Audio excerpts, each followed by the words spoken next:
big game by 1 run. Then Dale tried to console us with the quote, "Winning isn't everything." Well, Dale and I are very different. I get early payout from Bet365. If my team goes up big, I get paid out instantly, even if they blow the lead later. Sound familiar, Dale? Thanks, Bet365. If gambling is affecting your mental health or well-being, 211 Alberta is here to help. Call or text 211 or visit ab.211.ca. 18 plus all. T's and C's apply. Your old golf clubs are suddenly worth a whole lot more. The Callaway 2x trade-in bonus event is happening now through September 8th at the Leduc Golf Club Pro Shop. Trade in your old clubs, and they will double their value, giving you up to $825 towards brand new Callaway equipment. Experience the unmatched performance of new Apex irons, Quantum drivers, or the Rever Rise series. Don't miss this limited time offer. Upgrade your game at the Leduc Golf Club Pro Shop today.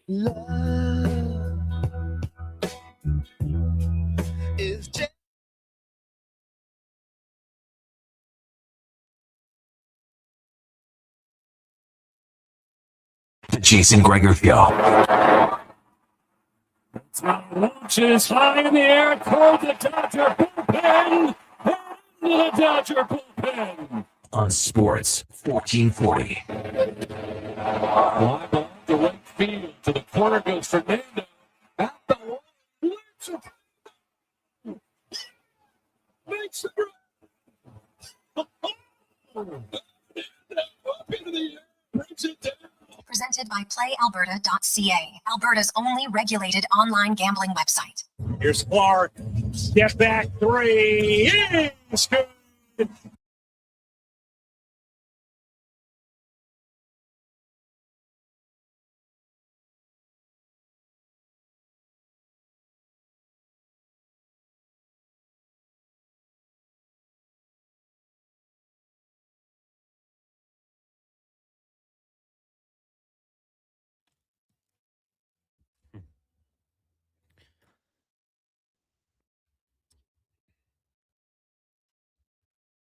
It's just after 2 o'clock. Good afternoon. Thank you for joining us here on the Jason Gregor Show.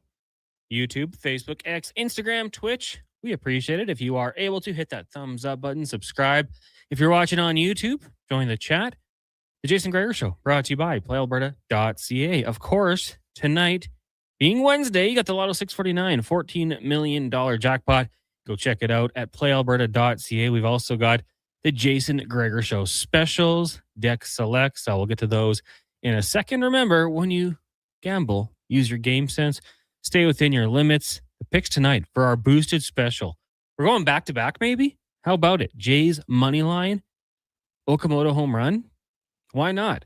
We've also got the favorite special. That's Dodgers to win, Brewers to win, and Astros to win, and deck selects. We're trying to get back on the winning side of things here. The Mystics and the Valkyries, both to get the job done. Boosted, of course. PlayAlberta.ca. Check out the Jason Gregor Show special.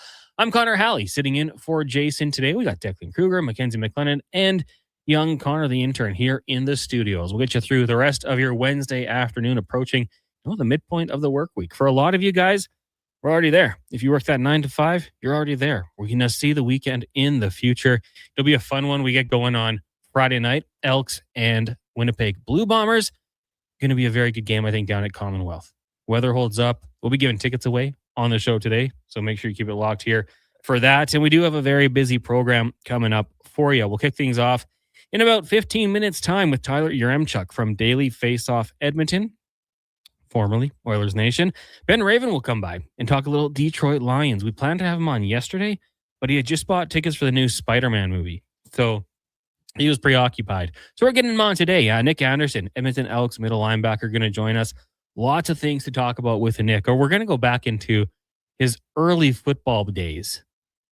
Played both sides of the ball, a little running back. Went the JUCO road. Played with a guy who won a couple national championships.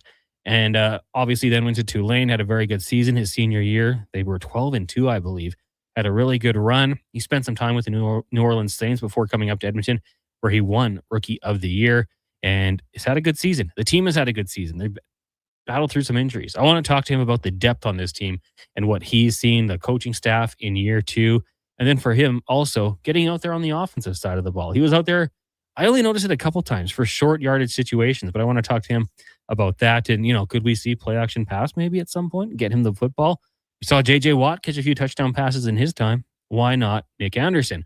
We'll get to the Oil Report, the roundtable. Jason Strudwick will drop by. We'll talk Elks, Oilers, and more with him. Maybe a little bit of his New York Giants. Spec, we got Cam Tate's 2-minute warning. And we got the request out for a couple other NFL guests. So if that does land, we might go down to Denver, potentially Chicago. We'll see how it all plays out. You can always reach us, 1-833-401-1440, or send me an email, Connor@sports1440.ca. Of course, Declan Kruger along for the ride as well. Deck, midway through the week, how you doing today? I'm doing really well. Yeah, that Tulane team, that was the team that beat USC in, which bowl was it? I forget what it was, but it was a big bowl game, and it was kind of like it was a terrible look for Lincoln Riley, but it was a huge coming out party for the G6. So yeah, that was a pretty good run. They beat UCF handily in the championship game, I think, for the conference. And went on a pretty good run there. And low key, some of the nicest uniforms in college football. Tulane? I love those. those. For sure. I love the look. And the logo is unbelievable. Do you know what the nickname for Tulane is? Green Wave? I think yes, but like the nickname for the actual school, and I don't know if it's like a tongue-in-cheek joke or not, but they call it the Harvard of the South. Oh, really? No idea if that's like like I said, a joke or not, but yeah. Well, I think Nick had like a 4.0 GPA. Really? Maybe that was high school. I think pretty sure he was very, very good grade-wise. He played with Tyjae Spears there, who had a pretty good season, you might say, had 1,500 yards. And has been very good in the NFL. Didn't Teresa Walker tell us he was the last, he's had 4 straight 1,000-yard seasons or something? Or no, that was Tony Pollard. Sorry. Yeah, that was Tony. Well, we wouldn't give him the fake praise there. Chris Brazel II was on that team. Do you remember Chris Brazel from his CFL days? Little razzle dazzle brazzle? No, now that you say that, vaguely. Yeah. He was really good. Chris Brazel II. Where's he playing now? Carolina Panthers. Wasn't he just drafted too? So he might have been like a freshman on that 2022 team. Who did Razzle Dazzle Brazel play for? I remember him most as a bomber. Now we're going to have the Matt Damon meme where he goes back in time on or gets old really quickly. But yeah, Chris Brazel II, Tulane for a couple of years, then went to Tennessee, became a 3rd-round pick. I believe suffered knee-ending surgery or had knee-ending surgery at the end of July. But it all leads back to the CFL. I hate played that for Edmonton for 2 years as well. Oh, really? Okay. 2001, 2002, yeah. Excellent. It just makes me feel old when these guys start having their children pop up. Andre Kovalenko's son was playing hockey now. Oh, dude, there was one recently that was really hit me hard. I forget who it was, but it was I can't even remember. But there was one, and I was like, he has a kid who's playing college football. Yeah, that it'll shock you, man. It'll make you grow up quick. It's and a guy who's been out of football for 5 years, but he's 37. No, he has a kid who's 18 and going into the pro or the collegiate ranks. Very cool for him. Making the rest of us feel a little bit older. It is the text line 1-833-401-1440. The Jason Gregor Show. Connor Halley, Declan Kruger sitting in today. Of course, with the NFL season, there just continues to be these injuries popping up everywhere in training camp. Yesterday, it was the Chargers' turn to lose their center, Tyler Biadasz, who, a weird play, had his left guard throw a 49er into his knee, and it seems like just shredded it. That's not good. Today, the big one is for Jaden Higgins and the Houston Texans, a guy who I think they were hoping to take that next step up. He suffered his ACL. That was during a joint practice with the Vegas Raiders, falling awkwardly in the end zone during 11-on-11. So, it's football. These injuries are going to happen, no matter what. But it sucks to see. Alvin Kamara is going to be out for about a month. Their rookie receiver, Tyson Jordan, he's going to be out for up to 2 months. So just a lot of things going on. If you are a fan of the Seattle Seahawks, Trayvon Diggs, now the former Dallas Cowboy Pro Bowler, signing with the 12s. That's an interesting team going on right now because, Deck, you brought it up yesterday with Terry and Arnold about having him come in here. And they signed him. He's obviously got a very serious legal case going on. I kind of thought maybe we'd see the commish step in and be like, you know what? he's on the exempt list. Nobody signed him. We're just going to wait and see how this plays out because there are some serious accusations, and we had heard that they had been, communicating through iMessage, which doesn't help. It's all going to be there. But then to go out there and get Trayvon Diggs, I mean, I think that might show that even if Terrion Arnold is cleared, clearly they need some more depth, and maybe he's going to be facing a suspension either way. Diggs is just 27 years old, which is crazy. It feels like forever ago where he was having incredible interception type seasons. Got a big deal. 5 years, $97 million with the Cowboys back in 2023, but obviously has moved on. And, the Cowboys haters will sit back and tell you he intercepted the ball, but he got beat deep a lot as well, which I think is kind of true. Again, it went hand in hand. You play a little bit of a risky game, it's going to bite you, but sometimes it can be frivolous as well. Now, the NHL, every NHL team this upcoming season is getting the hometown remix. Kind of reminds me of the reverse retro a few years ago. We've seen it with the City Connect in the NBA and Major League Baseball, where each team gets that kind of different look. I know Tom Gazzola has been all over the uniform game for the Edmonton Oilers for the last handful of years. And he had kind of given us a teaser, but then also told us it might be a misdirection. So we'll have to wait and see officially when all these jerseys do get released. It's not going to be till at least the 29th of September, but I am curious to see what these teams do with it. We've seen some really good alternate jerseys in the past. I liked the Oilers reverse retro when they went with the white predominantly and a little bit of orange. I thought those were really cool. I don't know if the team and the majority of the fan base liked it, but some teams have some good looks. The Minnesota Wild in the past, going back to the North Stars colors, was always a clean one. The Flames that year went with the kind of the retro, I don't even know how you describe it, like the lining on the bottom, but then an angled line as well. There's a potential for some good looks. I really liked the Canucks that year, the Johnny Canuck they had. The Rangers went back to Lady Liberty, the Eagle on the Washington Capitals jersey. I think that's going to be fun. And, it just makes sense business-wise. It's kind of a win-win. The NHL will make a lot of money, and hockey fans who aren't forced to buy these jerseys will just go buy them anyways because they look awesome and you want to add them to your collection. I don't know if there's any one deck that you remember from the past, like outside of the Oilers, that you thought had a clean look, but I'm thinking like the Penguins logo, kind of Mario Lemieux time with the sharp triangle. I liked the Islanders, Captain Highliner. The LA Kings with the reverse retro had the gold and purple, Lakers-esque, but it was the white jersey. Anyone stand out to you? I was going to go with the Kings. The Kings? Yeah, that was mine. I was hoping you weren't going to sneak it in there. But you did last pick, but that was where my mind went. I went through a lot of them, to be honest with you. I think I've got all the good ones. The Jets was a pretty nice one as well. The Sabres going with the Buffalo head. Yeah, like I liked the Coyote one where it was just a coyote playing hockey. Jeez, I forgot about that team. Yeah. That was not a bad one. So yeah, we'll have to wait and see, obviously, until the NHL actually does come out and release these. But I think it's a good idea, honestly. And for the NHL, every time you put one of these jerseys out, you get that buzz. People seem to really enjoy it, and they make profit. So like we said, win-win. We should talk a little bit about the Edmonton Elks as the hot start to the season continues to roll on here. Jack, I can't wait to get Nick Anderson on the show because we've had him on before and he's obviously a really good interview, but just the job that this team has done with the injuries and having that next man up mentality. And for the middle linebacker position, like they went down to their third string and then still found ways to make it work. We've seen it, strong side linebacker. We've seen it along the defensive line. It's incredible what they've been able to do. Not only the scouting and the GM department with Ed Hervey, but you got to factor in the coaches, defensive coordinator J.C. Sherrod, and all of his staff. They almost don't seem to miss a step. Like it'll be maybe a bump or two there where, okay, but then they learn from it. They grow from it. And it's just these signs I would think from a team that is going in the right direction.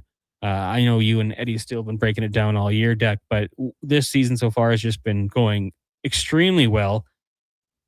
Down the stretcher, they've kind of put themselves in a position where you don't have to win every game. Like you've afforded the opportunity where you can have a lull.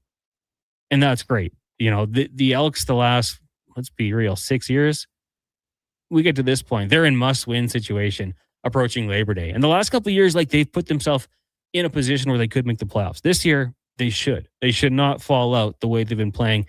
They've got the tougher schedule games essentially out of the way. You get the back-to-back with the Riders. You've already played the Montreal Alouettes twice. You split that series. I think that is one thing that is really encouraging for this group of guys.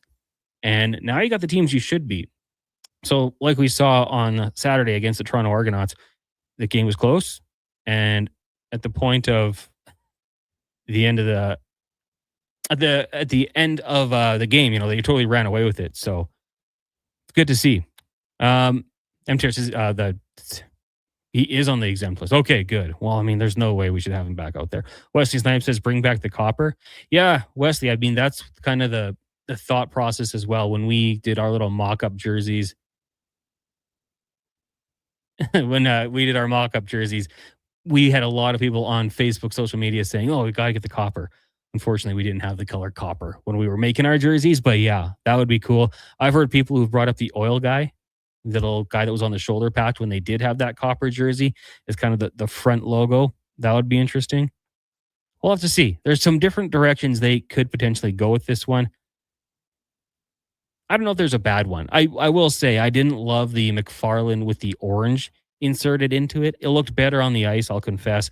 But when it happened, I didn't necessarily think it was a great look. Mighty Cobra. What is a knee-ending surgery? Well, you don't want to know, Mighty Cobra. Season-ending knee surgery is probably the word that probably should have came out there. But, it happens. Live radio, 1-833-401-1440. Get the text in here. In case you missed it, still to come on this show today, we are going to talk to Edmonton Elks middle linebacker Nick Anderson. Jason Strudwick will be by. Get his thoughts on the green and gold. I kind of want to elaborate with what we went off yesterday with Terry Ryan about seeing what's happened with the Elks and the culture shift with the new ownership, president, GM, head coach, all the way down, and get his thoughts on, is that the same with Edmonton? And I know it's not a new ownership group or president, but having a new head coach, what's going to change, in his opinion, with a hard-nosed coach like Mike Babcock? Speck will be by. We got Ben Raven. But coming up next, we're going to talk to Tyler Yaremchuk. We'll look at the Toronto Blue Jays. Another big win last night over the Tampa Bay Rays. Can they make it 2 in a row in Tampa? It'd be tough. You got Mad Max on the mound. That one's going to get going at about 4:40. We'll join it in progress following the Jason Gregor Show at 6 o'clock on our AM feed. It is the Jason Gregor Show, brought to you by PlayAlberta.ca. Mr. Rooter cries like a little tiny baby child. Hey, Mr. Rooter, you've got a package from Mrs. Rooter. Aw, the card says, thank you for our unbreakable bond. You're the pro press fitting to my copper pipe. Ooh, what's in the package, Mr. Rooter? Let's see. It's a Plumbus 2000 spud wrench. She knew I'd never buy one for myself. Just like tears. It's flowing or it's free with Mr. Rooter. I love that woman. Wondering what you can afford? Let Go Auto do the math with our free car loan calculator. No pressure, no awkward convos, just quick answers on your budget and payments. Bad credit? No credit? We got you. Text CHECK to 780-777-7777. That's CHECK to 780-all-7. Find out what you qualify for and start shopping with confidence. Go Auto. Drive what you love with payments that make sense.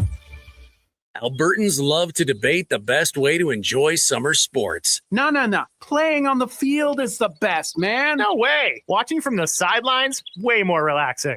You're both crazy. Checking out the game from the Bro Zone is where it's at. But there's one thing every sports fan agrees on. Wilhock Beef Jerky. Wherever you catch the action, load up on Alberta's best beef jerky.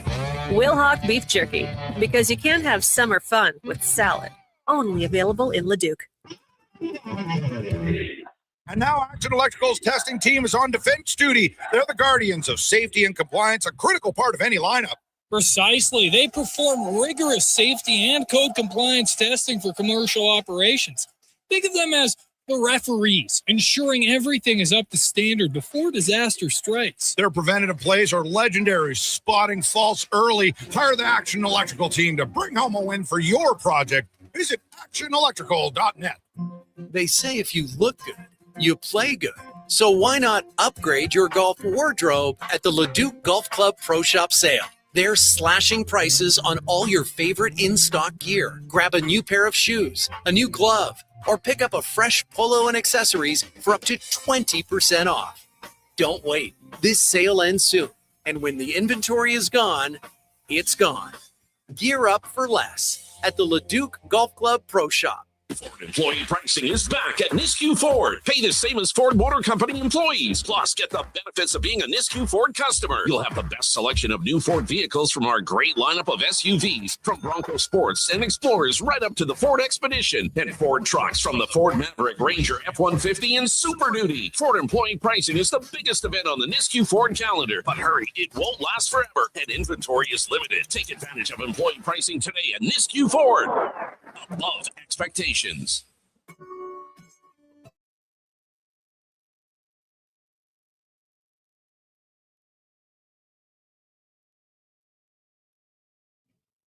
Portions of this hour brought to you by Ewell. Helping you finish your electrical projects is their goal. From pot lights to electrical panels, the gear you need is at ewell.ca or in person at one of their Edmonton area locations. ewell.ca, your partner in power. The Jason Gregor Show with guest host Connor Halley. This is Sports 1440. Brought to you by PlayAlberta.ca, Alberta's only regulated online gambling website.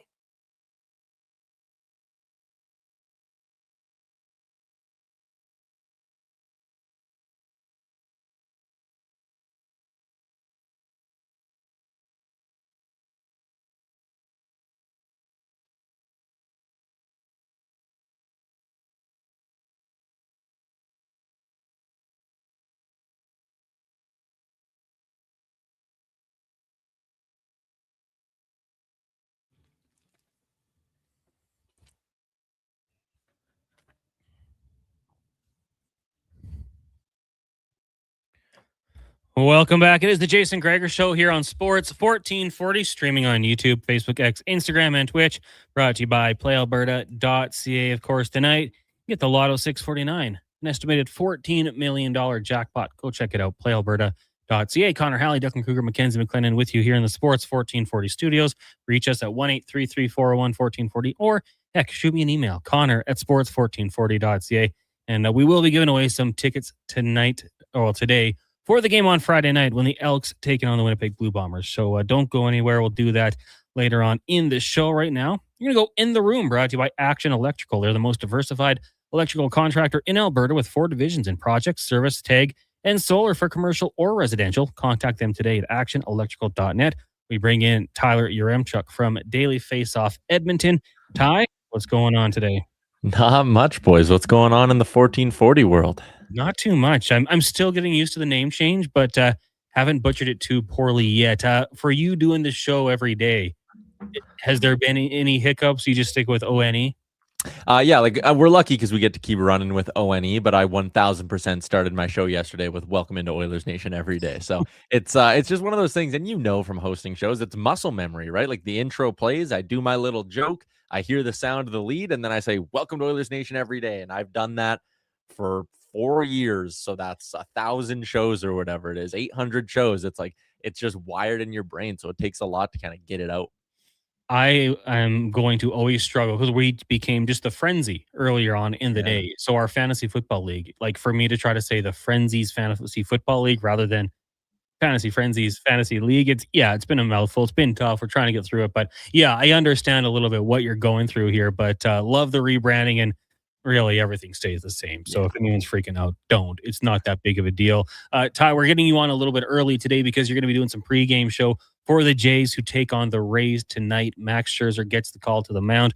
We're going to have that one on our AM feed following the Jason Gregor Show at 6 o'clock. But the Toronto Blue Jays, as of late, winning series, doing what they have to do, clawing their way back into it, and playing some good baseball in the process. And I call me crazy, but I still think there's room for improvement with this team. Oh, there totally is. This is not a climb up the standings that was built with a 10-game winning streak or something like that. And don't get me wrong, a month ago, 3 weeks ago, it kind of felt like that's what they would need to get back in this, was a 10-game winning streak. But everyone around them has just stayed so mediocre. In their last 10 games, they're 7-3, and they've been 7-3 in their last 10 for a while now.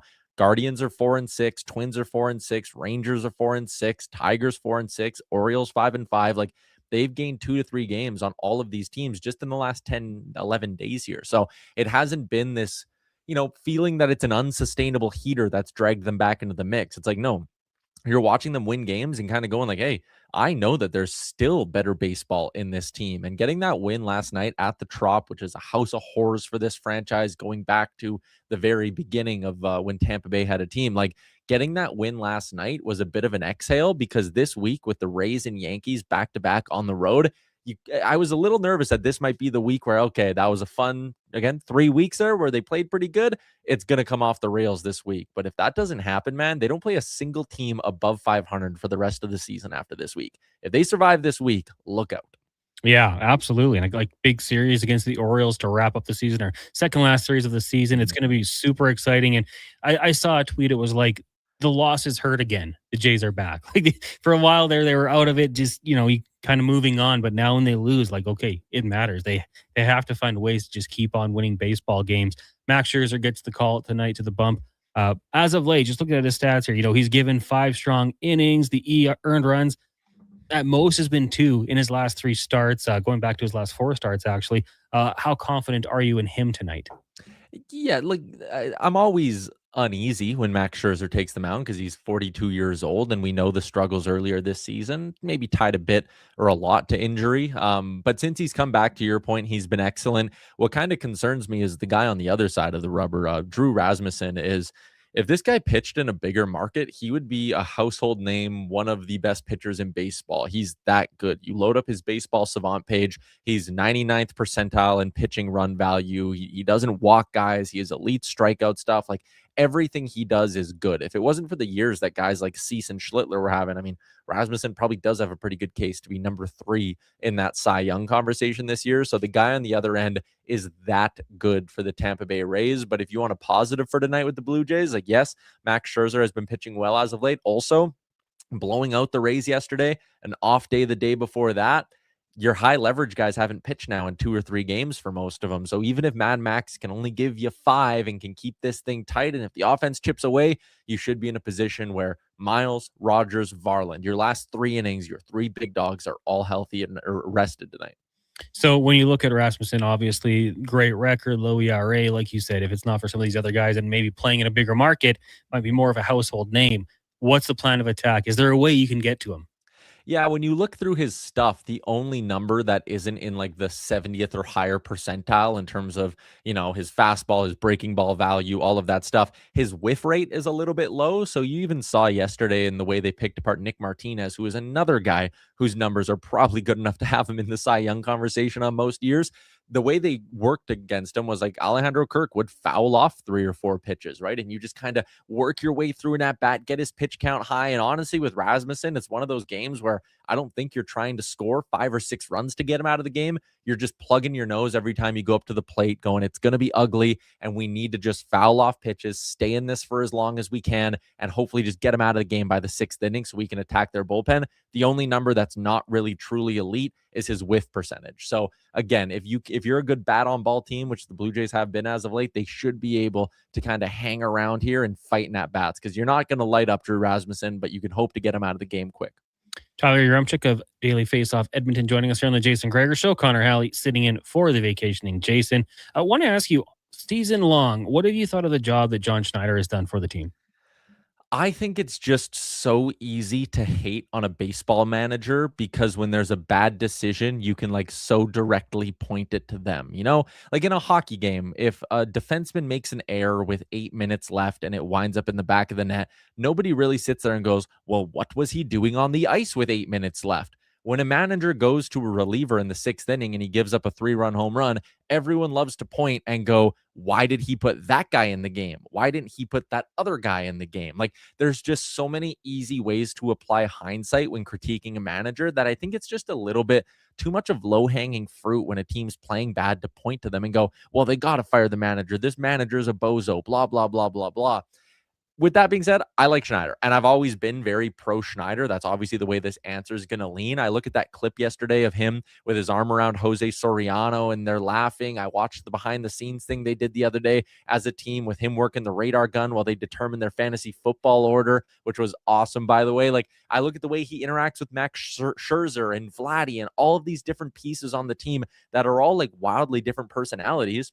That's a big part of a manager's job, is managing these egos and these personalities over 162 games. So the short of it is, I think he's fantastic at managing those personalities and being, one of the guys in the clubhouse with this team. And I think his decision making, the people who critique it, it's often overblown and just using hindsight. Like, yeah, sometimes does he bring in the wrong bullpen arm? Does he do something where you maybe raise an eyebrow? Sure. Every manager is going to do that. I think the Blue Jays, honestly, and if this gets clipped, I'm sure it'll get ratioed to hell on Twitter or X, but I think the Blue Jays are generally pretty lucky to have a manager like John Schneider.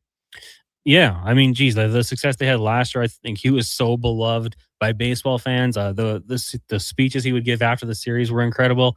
It's a tough gig, and you're right. Like, I don't think other coaches necessarily get the flack that a manager for a baseball team does. So I thought that was a good point. To even build on that a little bit, like, I saw someone was going viral the other day for the wrong reasons of being like, man, this Varland guy's good. It's a shame John Schneider didn't have the brains to use him in the playoffs last year. It's like, did you watch Louis Varland? Every time he touched the mound was giving up solo home runs. Like, Jeff Hoffman was electric. He was nails that entire postseason run. I think about John Schneider making the moves that he did in that series against Seattle in the ALCS, where it's Kevin Gausman coming into the game in game 7 out of relief. He started and pivoted to use Bassett as an 8th inning guy for a little bit. You know why he was doing things like bringing Gausman and Bassett into the game? Because Louis Varland wasn't particularly trustworthy last year. So again, like, the hindsight thing of when people look back at that playoff run and they're like, oh, Jeff Hoffman cost them the game in the 9th inning. It's like, do you forget Jeff Hoffman striking out Julio Rodriguez in the top of the 9th, 2 outs to punch their ticket to the World Series? Like, that getting through, I think he had to pitch 4 or 5 outs at Yankee Stadium to finish off the ALDS. Like, again, it's just easy in baseball to have a very selective memory. And when people criticize Schneider, I just think that's all it is. Yeah. And then you cherry pick stats, and then someone like you can just call them out for everything else they might have missed. So that's why we like getting you on here, Tyler. A couple more questions for you. One more for the Blue Jays. I just want to ask you, with this string of good play, has there been a player, an individual, a storyline that has stood out to you? I mean, the easiest answer to this one is Brett Bateman, the guy they got in the deal with the Chicago Cubs for Kevin Gausman.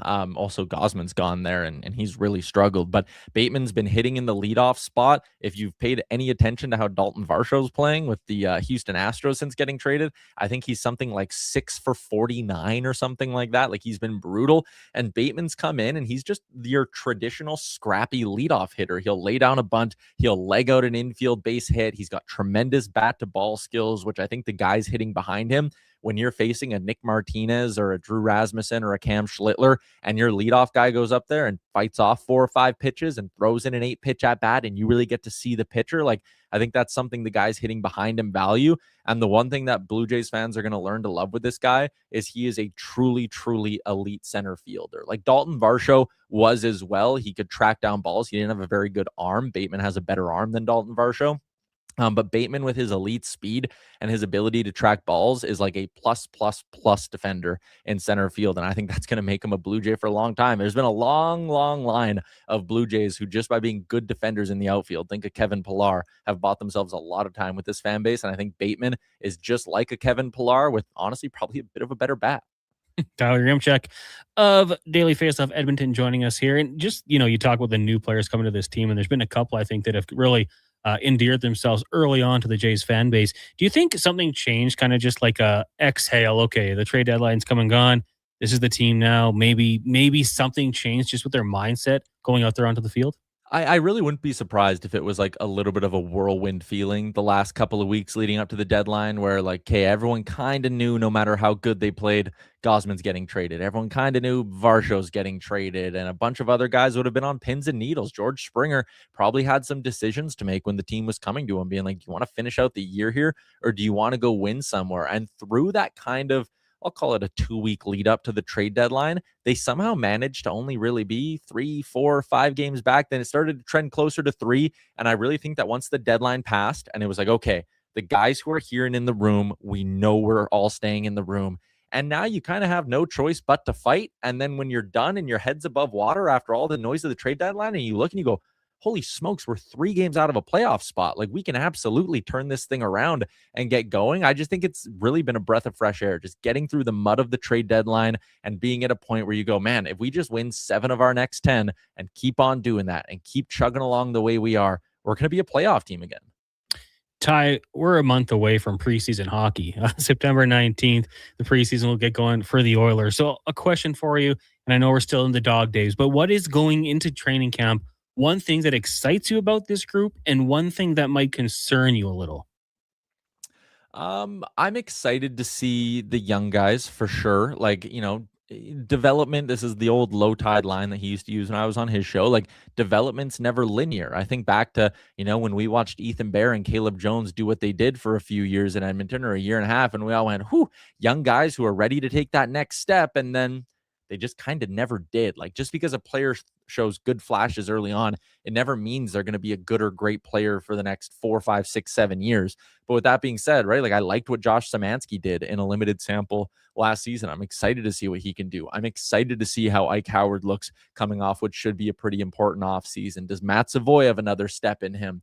All of these guys, even Podkolzin, I think because he's been here for a couple of years and he's been in the NHL for kind of 4 seasons, we forget that he's still a very, very young player. And if you watch the videos of him ripping around training with his skills coach, and those videos always seem to make the rounds, like, he's always a guy who is like, seems to be working really hard to improve himself. So I'm excited for those young guys, because I think all, like, obviously Podkolzin and Savoy are going to be on the team. Like, that's no question. But like Szymanski and Howard, that's your 4th line center. That's potentially a top 6 left winger for you in an area where you're pretty weak. Like, those 2 guys have a chance to come in and claim really important jobs. And then the only thing that makes me nervous is, like, okay, what if Josh Szymanski isn't ready for that full-time job? What if he doesn't take the step forward?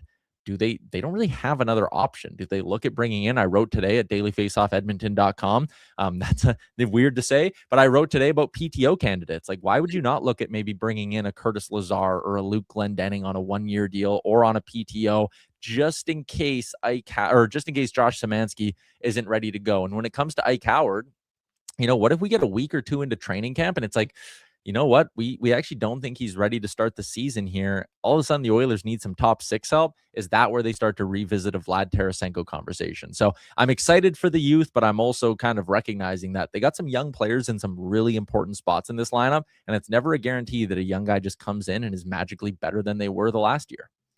The PTO conversation. That tells me hockey's getting closer, Ty. That's what that tells me. Before we let you go here, Buffalo Bills training camp rolling on here.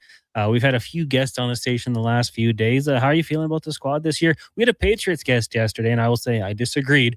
That thought it's the Patriots division. I still think it goes through Buffalo, but how you're feeling about the team right now and the upcoming season? Is the defense going to be bouncing back, you think? Yeah, I'm cautiously optimistic about the defense. I'm excited to see what a guy like DJ Moore can do with Josh Allen. Last time Josh Allen had, prime Stephon Diggs, you think about the teams they had and how close they got. So as far as the division, I still think the Bills deserve to be the favorites. I know they didn't win it last year, and sometimes this conversation gets overblown because you can only beat who's in front of you. But the New England Patriots had a soft schedule last year, and there's truth to that, as much as it isn't the whole conversation. And I'm not going to sit here and be like, they got gifted first place. Like, no, you still have to go out and beat those teams. But how do the Patriots handle a tougher schedule this year? I think there's always a letdown when you're that young, up-and-coming, scrappy team who proves their doubters wrong one year, and then next year you got a bit of a target on your back. We saw the Bills go through that for a little bit as well. So I do still think if I had to put money on it, I'm not sure what Play Alberta has the odds at, I'd be betting on the Buffalo Bills to win the division. I understand I'm a homer in saying that, but I do think that's schedule factor with the Patriots. They might be in for a bit of a rude awakening this year. I think I'm with you. That fourth spot schedule, it's just a little bit easier, and 1 or 2 wins can sway the division. So I think I'm with you, and I trust Josh Allen way too much. Yeah. So if he's got the ball, they're down by a score, I believe he's going to find a way to get the job done. Ty, thanks for hopping on early today. Appreciate it, and we'll talk to you next week. Sounds good. See you, boys. There you go. Tyler Yaremchuk from Daily Faceoff Edmonton. Now, a little hack for you. You can still put in OilersNation.com, and it'll take you to the website. Just want you to know. We did get some text rolling in here during that segment. Lance says, "Ask Tyler why he destroyed his house." I sounds like a sore subject, Lance. I didn't know if I wanted to, open that one up. I'd love to hear more about it, though, off air. Maybe send those texts in. Dallas the Farmers, Lazar's numbers were great for minutes and spot in the lineup. And the thing about Curtis Lazar, like, the guy is just he's a pro. He knows his role. It seems like gladly he would do it. I have to think he's beloved in the dressing room, knowing from what I know about him from previous stops and obviously his time with the Edmonton Oil Kings. Great group there. I would think he'd be happy to return, unless, you get a chance to play every night. Then I would assume you might take that opportunity. Jonathan Albert says, can you ask Tyler's thoughts on MLD coming to Vancouver? Someday it might happen. We actually talked with him about that 3 weeks ago when the news first popped up, and I don't think he was as optimistic as some people might have been. So we'll see. There's still a lot of hoops to go through, and I think a lot of us just had that sour taste in our mouth from, obviously, the Expos leaving and then the Grizz not making it in Vancouver.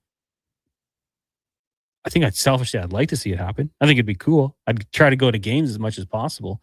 Although flying within Canada, from what I've learned as of late, is not cheap. Maybe I'd make that drive. But I wouldn't. I'd still be a Jays fan.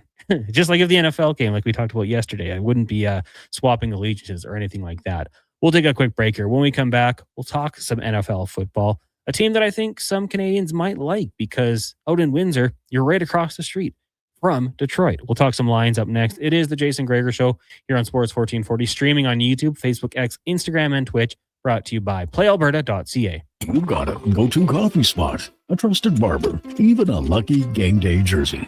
But when it's about looking your absolute best, there's only one name you need. Mr. Dirk. Family run since 1939. We're experts in crafting impeccable tailor-made suits and offering a wide variety of everyday styles. Pair that with personalized one-on-one fittings and the convenience of on-site tailoring. Mr. Dirk elevates your style game. Visit our Edmonton store or explore MrDirk.com. Score big on style with Mr. Dirk. The job isn't done until the last load is hauled, and having a semi-trailer out of commission is not an option.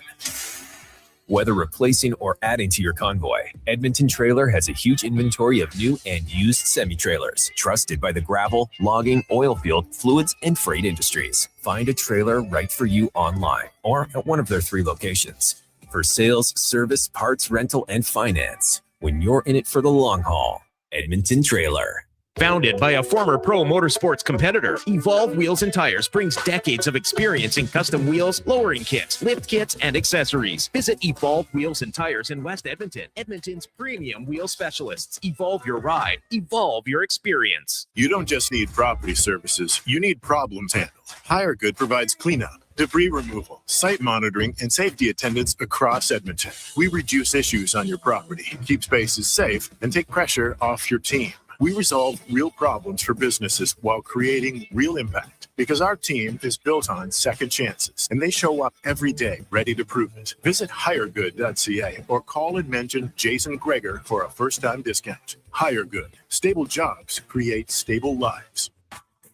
Attention Alberta construction pros. For over 50 years, Japa Equipment Rentals has been your go-to for top-notch equipment and stellar service. Whether you need rentals or expert maintenance, we've got you covered. Stop by our Edmonton or Calgary locations today. Tap into the fun of Play Alberta's most popular casino games. From the fast-paced spins of Cash Eruption to the retro thrills of Sevens Wild, online excitement is always at your fingertips. Spin through your choice of popular slots or discover Alberta-exclusive games you won't find anywhere else. Visit playalberta.ca/Gregor to learn more. That's playalberta.ca/Gregor. Must be 18 plus to play. If you gamble, use your game sense. Wow, get ready for a silly hockey fans. Your partner in power just skated onto the ice. EWEL.ca, the new e-commerce website for electrical wholesalers Edmonton, is ready for the power play 24/7, 365. UL skates to where the puck will be in 5 years. Now that's forward thinking. Killer selection, slamming products from the best brands, and legendary service. Don't sit on the bench. Get your account today at EWEL.ca and win that project. Plug into your partner in power. Get an EWEL.ca account today. Day or night, tasting just so right. You can order oodle noodle at oodlenoodle.ca, delivering you the news almost right away. Remember, you can order oodle noodle at oodle-oodle.ca. So stay on your couch all day and oodle-oodle-oodle.ca. Oodle-noodle. Hey, Gary, is that your dad? No, this is Evan, the new sales rep I hired. Oh. First impressions matter, but when hair loss takes over, it can feel like you're not being seen for the maverick you truly are. Hi, I'm Dr. Vance Elliott. At Advanced Hair and Skin Surgery, we know that hair loss is more than just a cosmetic issue. It's personal. Let's discuss all the cutting-edge options available so you can make a great impression every time. Book a free consultation today at drvanceelliott.com. School's almost out, and road trip season is just around the corner. But if your brakes sound like they're grinding harder than a hockey fourth liner, it might be time to visit Napa Auto Parts. Napa has all the quality parts, tools, and know-how to help keep your vehicle running smoothly and road ready. With over 85 locations in Alberta, visit your local Napa store today or shop online at napacanada.com. That's Napa know-how.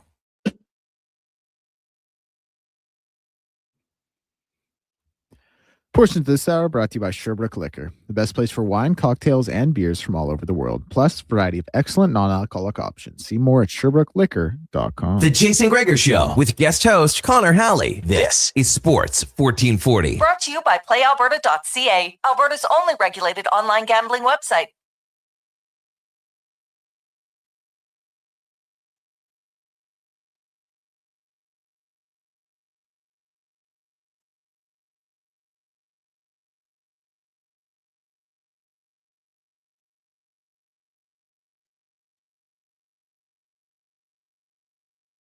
Welcome back. It is the Jason Gregor Show here on Sports 1440, brought to you by PlayAlberta.ca. Tonight's Lotto 649, an estimated $14 million. Get your ticket at PlayAlberta.ca. Connor Halley, Declan Kruger, Mackenzie McClendon, intern Connor with you here in the Sports 1440 studios.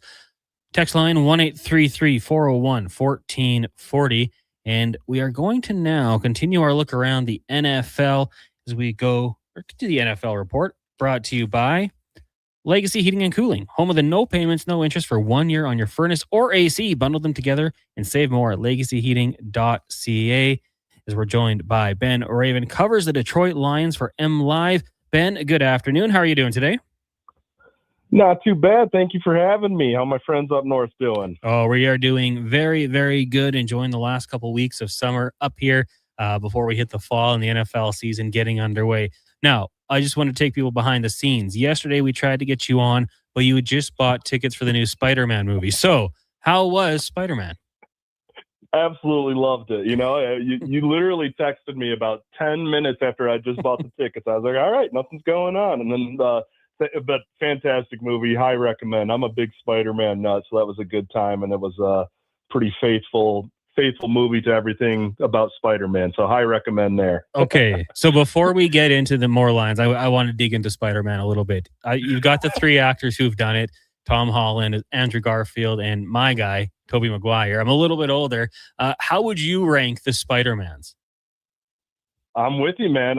Spider-Man 2 with Tobey Maguire is still the GOAT Spider-Man movie. Although this one I feel like is safely in the top 3 discussion. But Spider-Man 2 with Tobey, man, I'm 37 years old too. I mean, you're preaching to the choir on that one. It's hard to beat Tobey and Doc Ock. Yeah, okay. Had to make sure we're all on the same page here. Now we can talk some football. Get back to sports as the text line's blowing up, telling us to talk sports here. So the Detroit Lions last year, I think it was a crazy season. We know we had high expectations for the team. They finished 9-8, which is respectable. That division was extremely tough, though. The Bears getting better, the Packers getting better, the Vikings, who really knows at this point. But I want to ask you, for the fan base that you've dealt with, you know, people around the team, what are the expectations for the 2026 Detroit Lions? To win the division and be back in the playoffs. This is a team loaded with firepower on both sides of the ball. This is a team with a head coach and a general manager somehow already entering their 6th season together. I mean, you talk about the offensive firepower. Yes, there are more questions on the defensive side of the ball, but Aiden Hutchinson, Jack Campbell are two as good defenders as you're going to get. And when you get the 4th place schedule like they've got this year, that opens up a window, because this is a team that should not be messing around with teams that are less than they are. And last year they had the first place schedule, and you said it, the NFC North is an absolute gauntlet.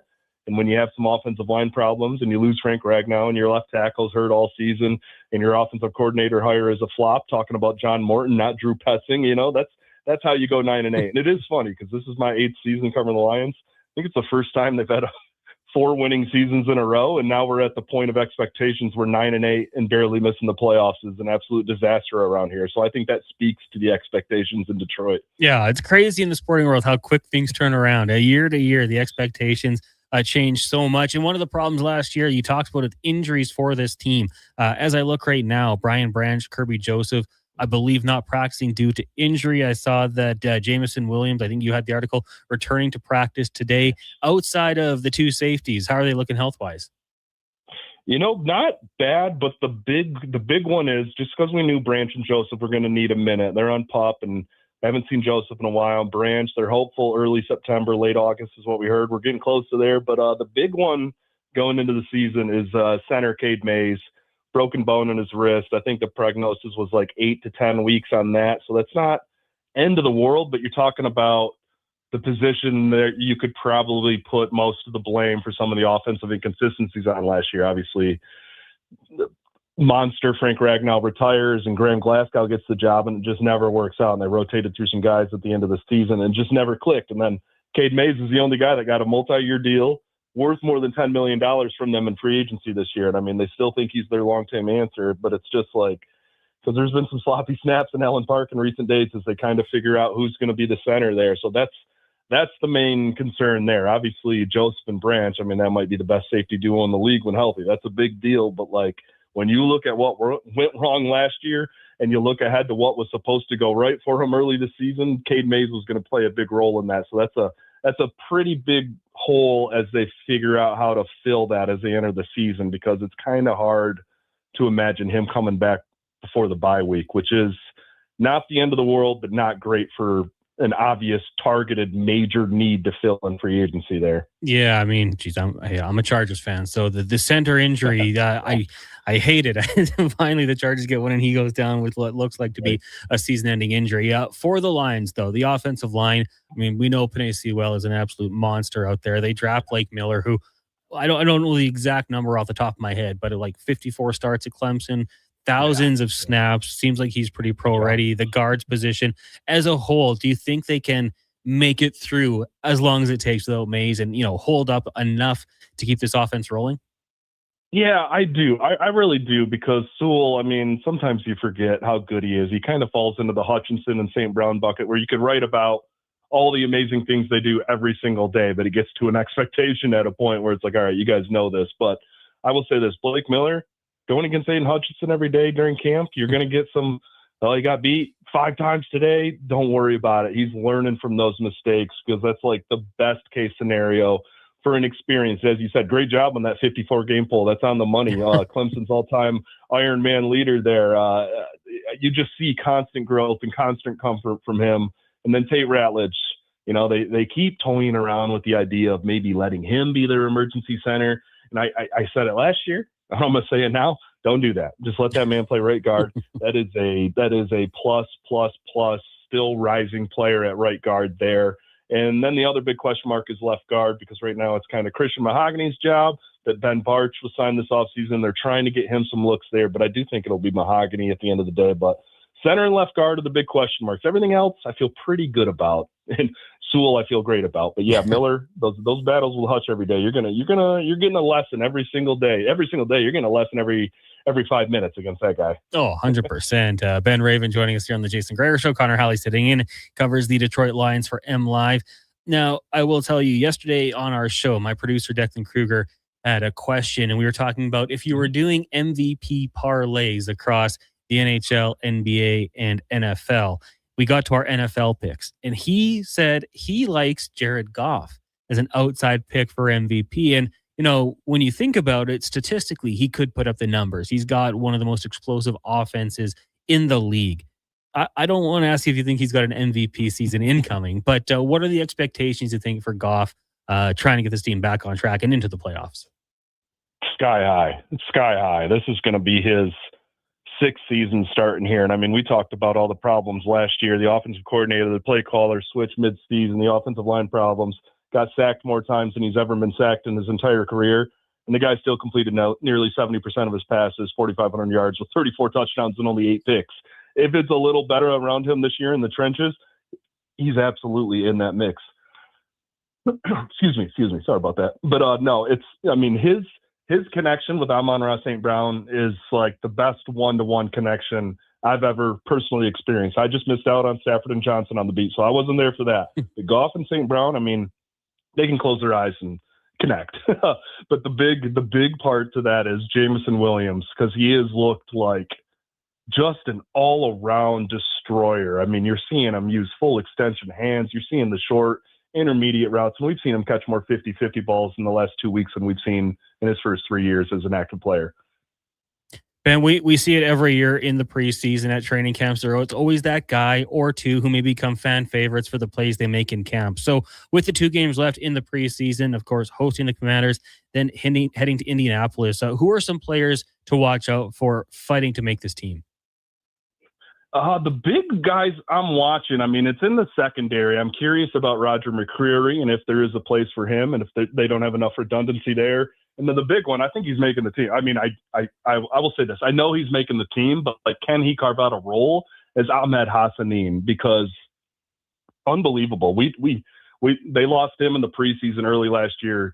He joined the practice squad late in the year. I mean, my goodness, he has been one of the consistent camp performers out there. 2 sacks in the preseason opener, forces a fumble. I mean, he is all motor, all passion. And I mean, he's gone from a young guy, hopefully, and then get him on the roster to they've got to find some snaps for him. So that's a big one there. But then you got McCreary.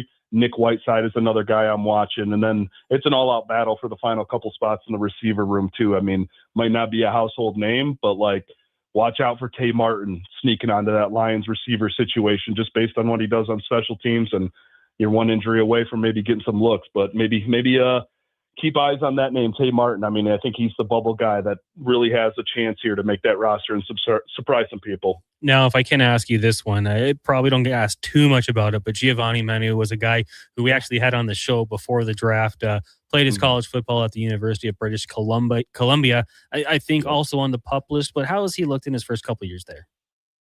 You know, it's been, it took him a while. He finally got a start last year. He starts against the Bengals, goes against Trey Hendrickson, and then he landed on injured reserve, and we didn't see him for the rest of the year last year. And then this year, it was even a little stranger. He practiced the full first day, and then he was put on the non-football injury list after the first practice. Kind of sounds like it was an undisclosed injury is how it was described by Dan Campbell. But, man, I'll tell you, I say this with full confidence. Nobody wants it more than Manu. Like, they knew he was a project guy. They knew it. I mean, he's got the body. He's got the movement. He's massive.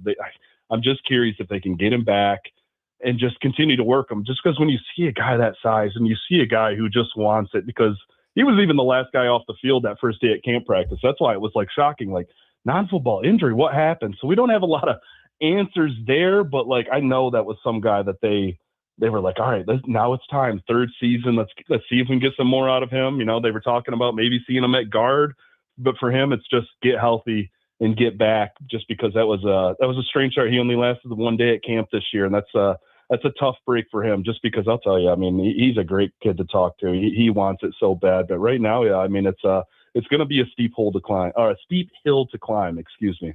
Yeah, I mean, and everyone up here is certainly rooting for him, hoping he can get back out there on the field. Now, last one before we let you go, Ben.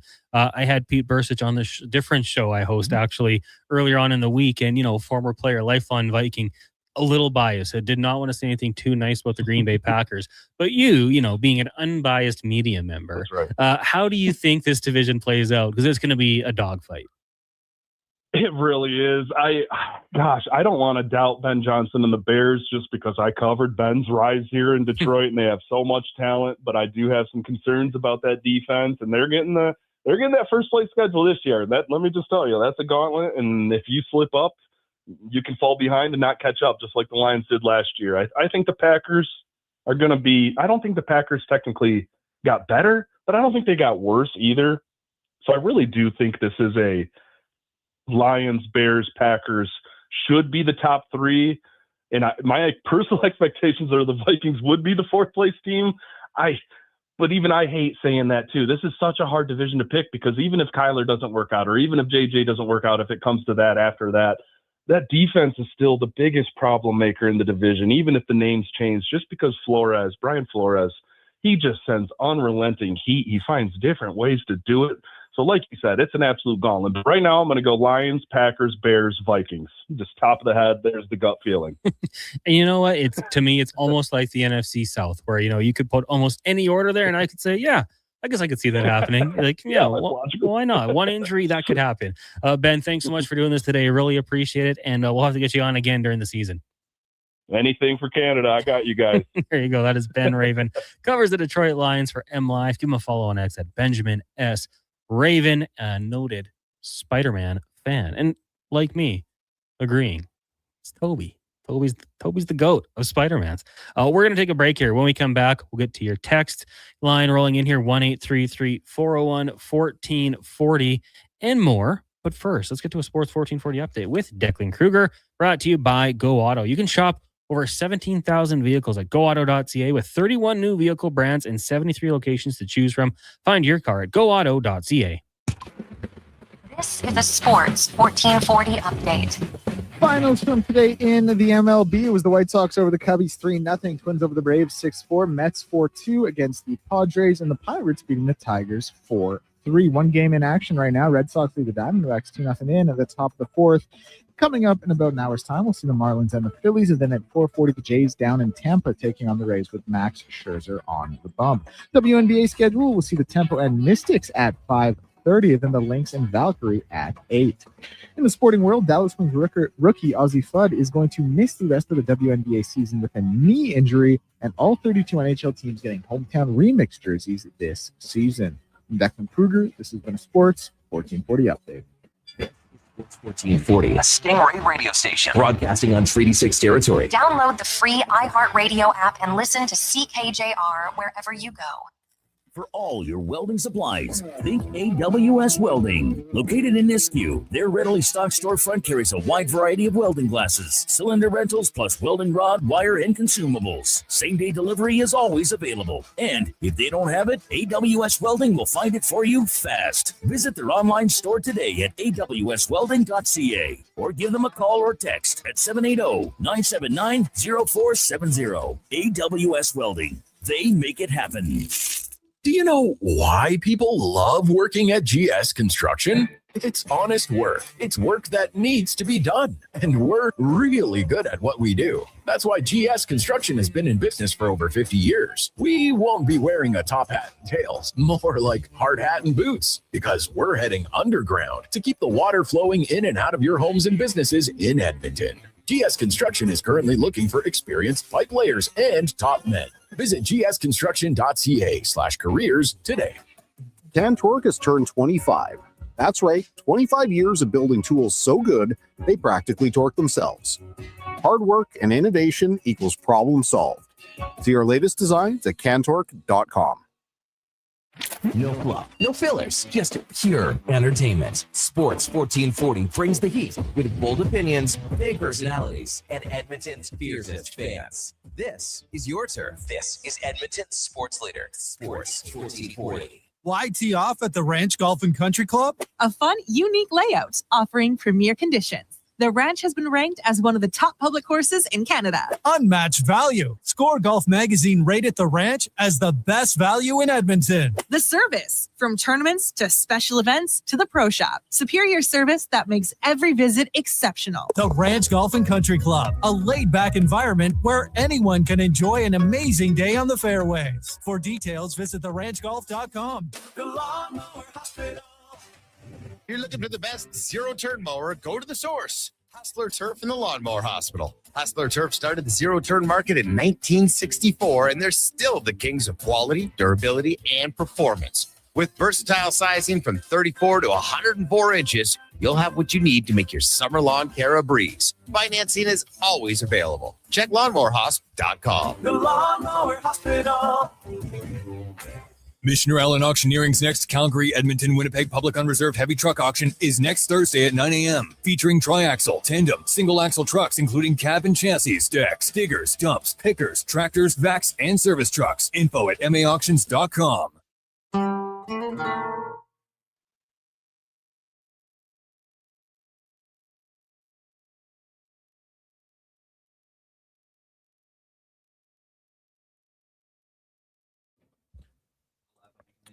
Portions of this hour brought to you by Crystal Glass, your clear choice for residential windows, locally manufactured and installed. Crystal Glass provides a beautiful product and incredible customer services for all your residential needs.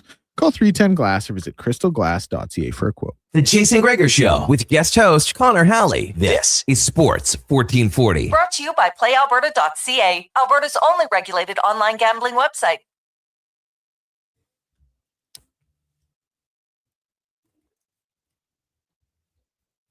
It's 3:04. Welcome back to the Jason Gregor Show here on Sports 1440. Brought to you by PlayAlberta.ca. Tonight's Lotto Max, $14 million. You can get your ticket. Also, check out the Jason Gregor Show boosted specials. Remember to use your game sense. Connor Halley, Declan Kruger, Mackenzie McLennan with you here. Text lines 1-833-401-1440. Coming up this hour, we'll get to the oil report. Also, Nick Anderson, a middle linebacker for the Edmonton Elks, going to join us, and that should be a fun conversation. He's been on the show a few times. Great interview.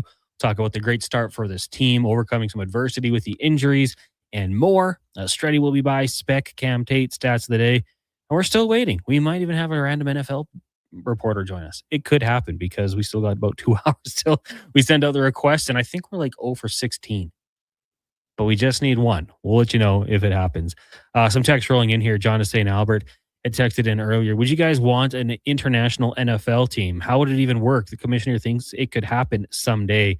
Yeah, well, Declan brought that up in 5 questions yesterday. And to me, if we're going to Europe, I don't think that works. I think that's just too much of a disadvantage for that franchise.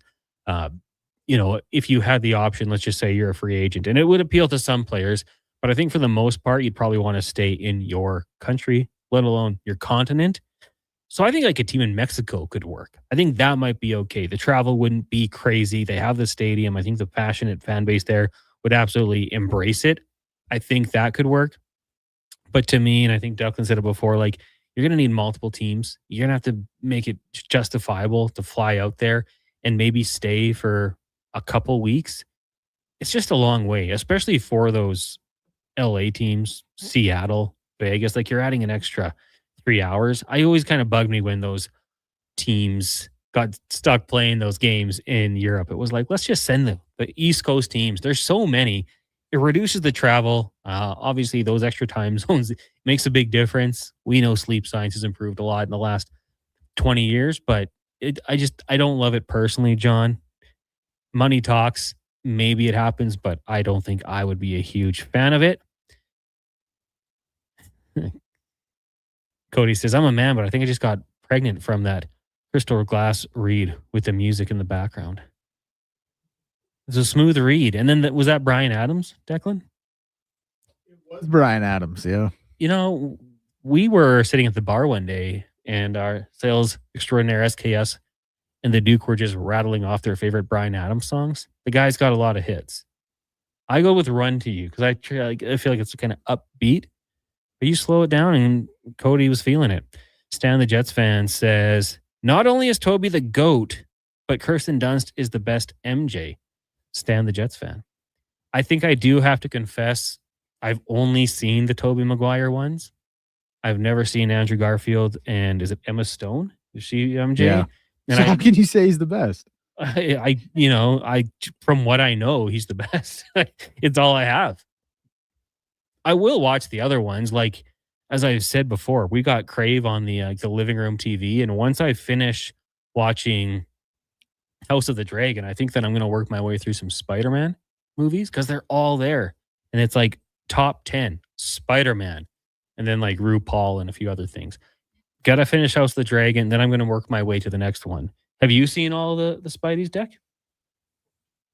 Not all of them. But you've seen Andrew the performances through. Yeah. I think like my favorite Spider-Man movies were the Tobey Maguire Spider-Mans because, came out when I was like a young kid. Actually, funny enough, that first Spider-Man movie when I was 5 years old, my mom took me to see it in theaters, and Green Goblin came on the screen, and I told her, that's way too scary.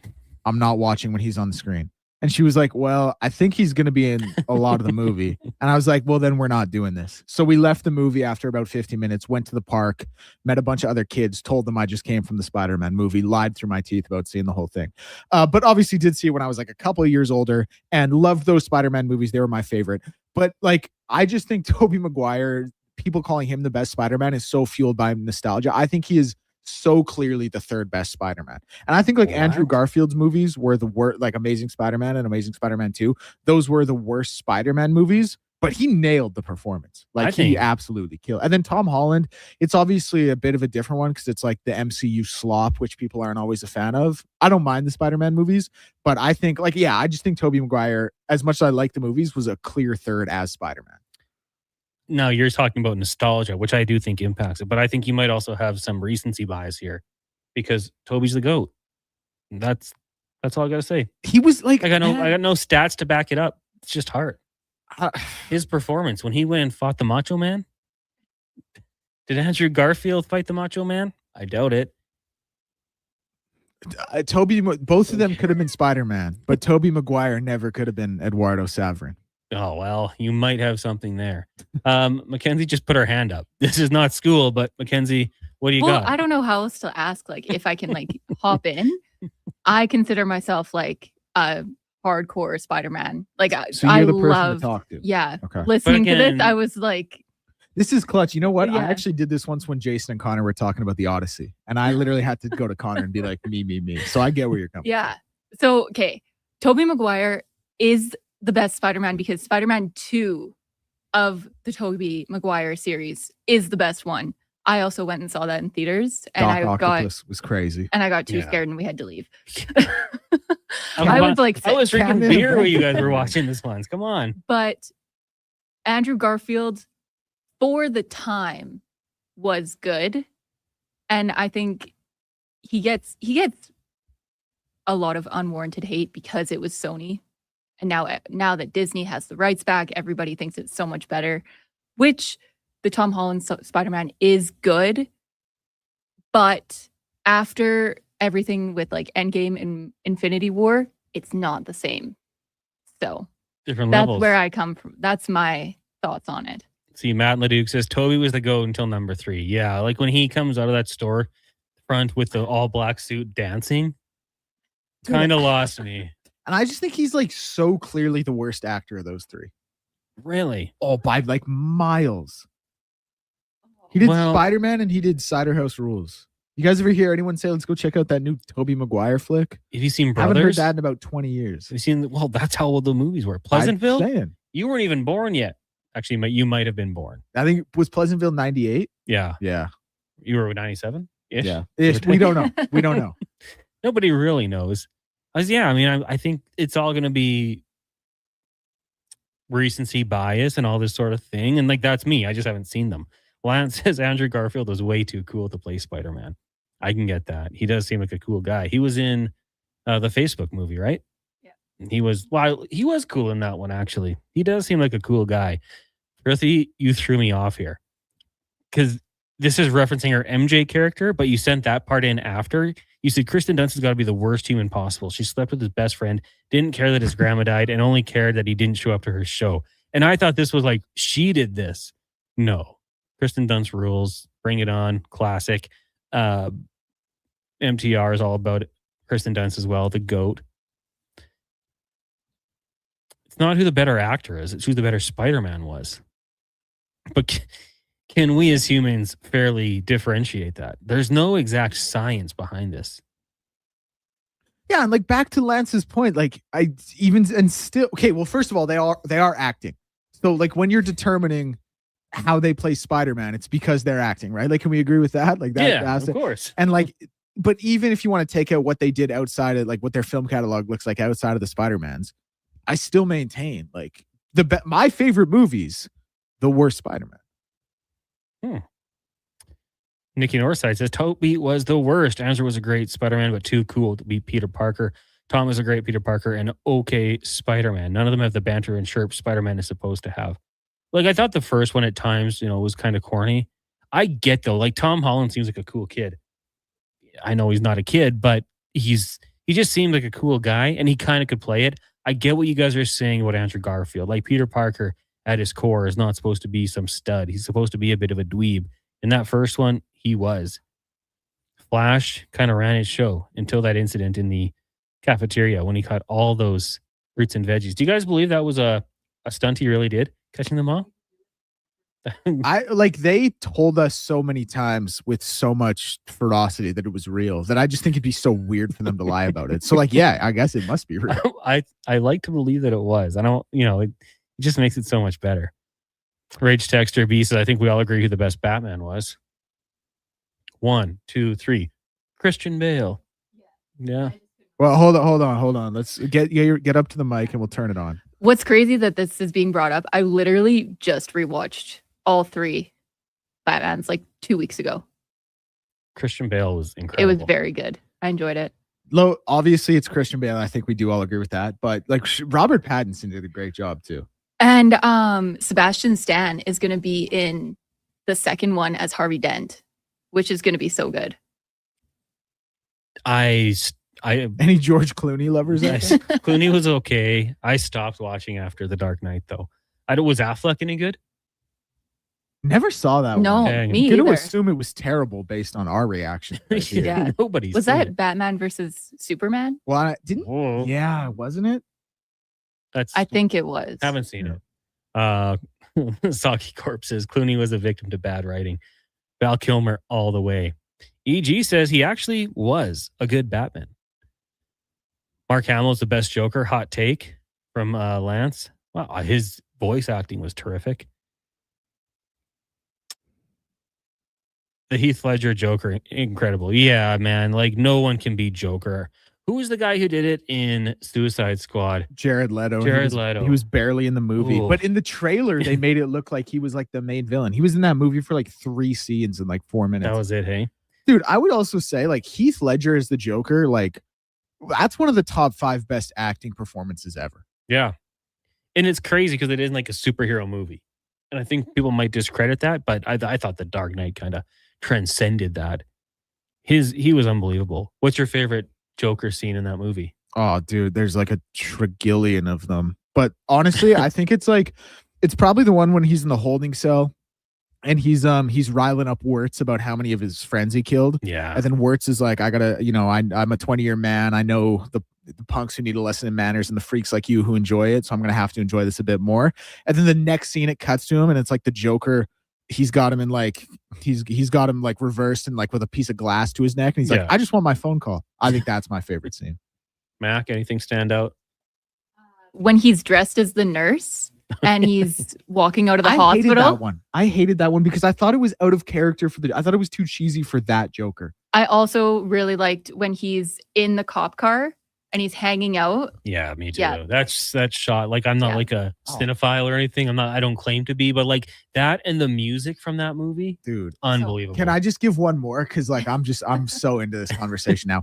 After he has the he burns all the Chechens' money and kills Lau, and he's like, why don't we cut you up and feed you to your pooches, and we'll see how loyal a hungry dog really is. And he's like, tell your men they work for me now, dude. Every scene he's in is so good.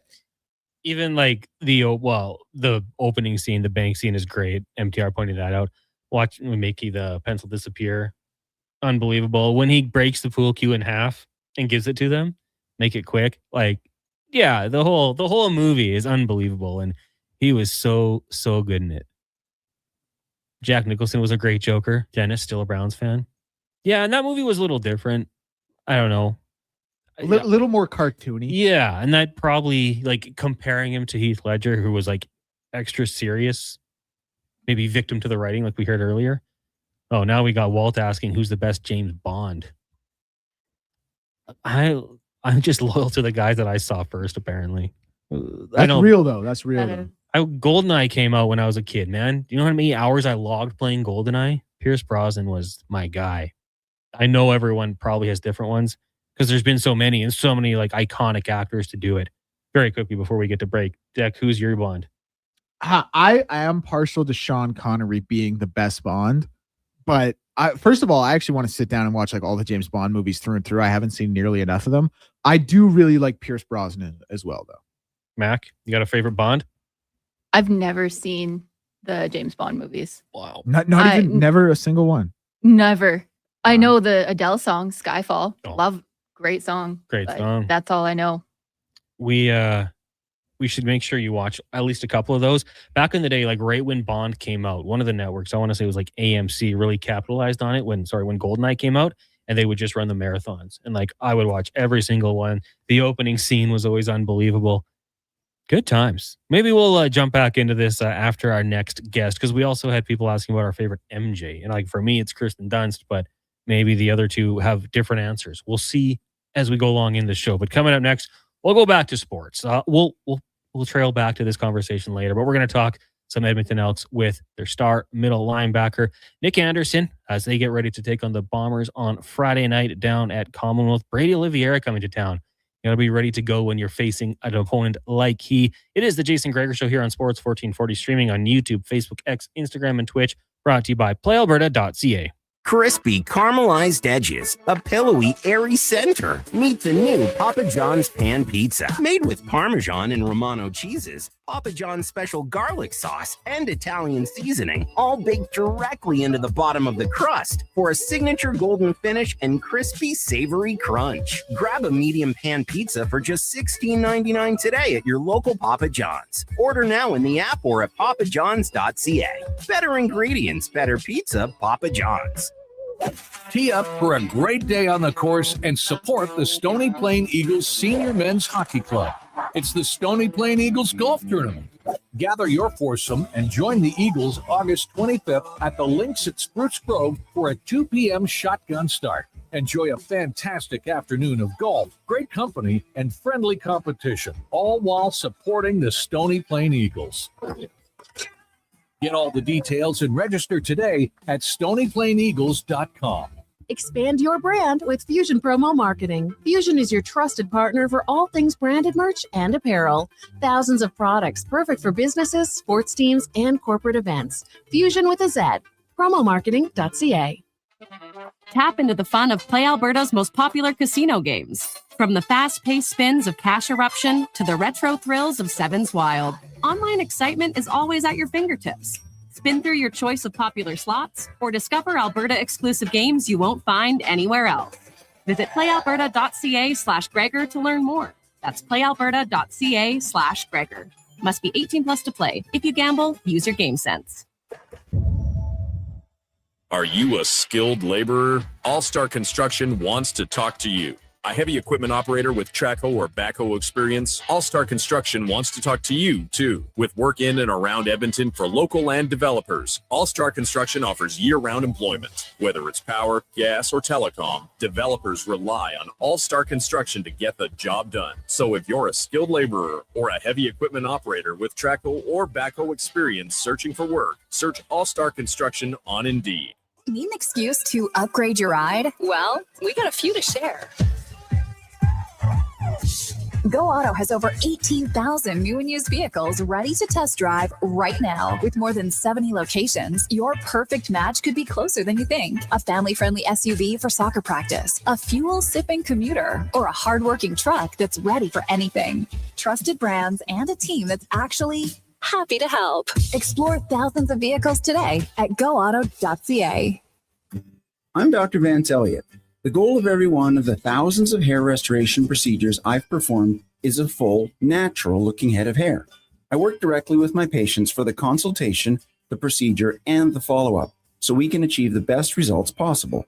When people see what we accomplish, I don't want them to think, "Wow, great hair transplant." I want them to think, "Wow, great hair." Go to drvanceelliott.com and contact us today. Photographers, start your cameras. Vision Credit Union's annual photo contest is back. We're asking you to show us the people, places, and moments that made you glad you chose this rural life. Maybe it's the view from your farm, a walk down Main Street, neighbors pitching in, a weekend at the rodeo, or a sunset down a back road. Share your photo to show why life in rural Alberta is a choice worth celebrating. Enter and vote at whatsyourshare.ca.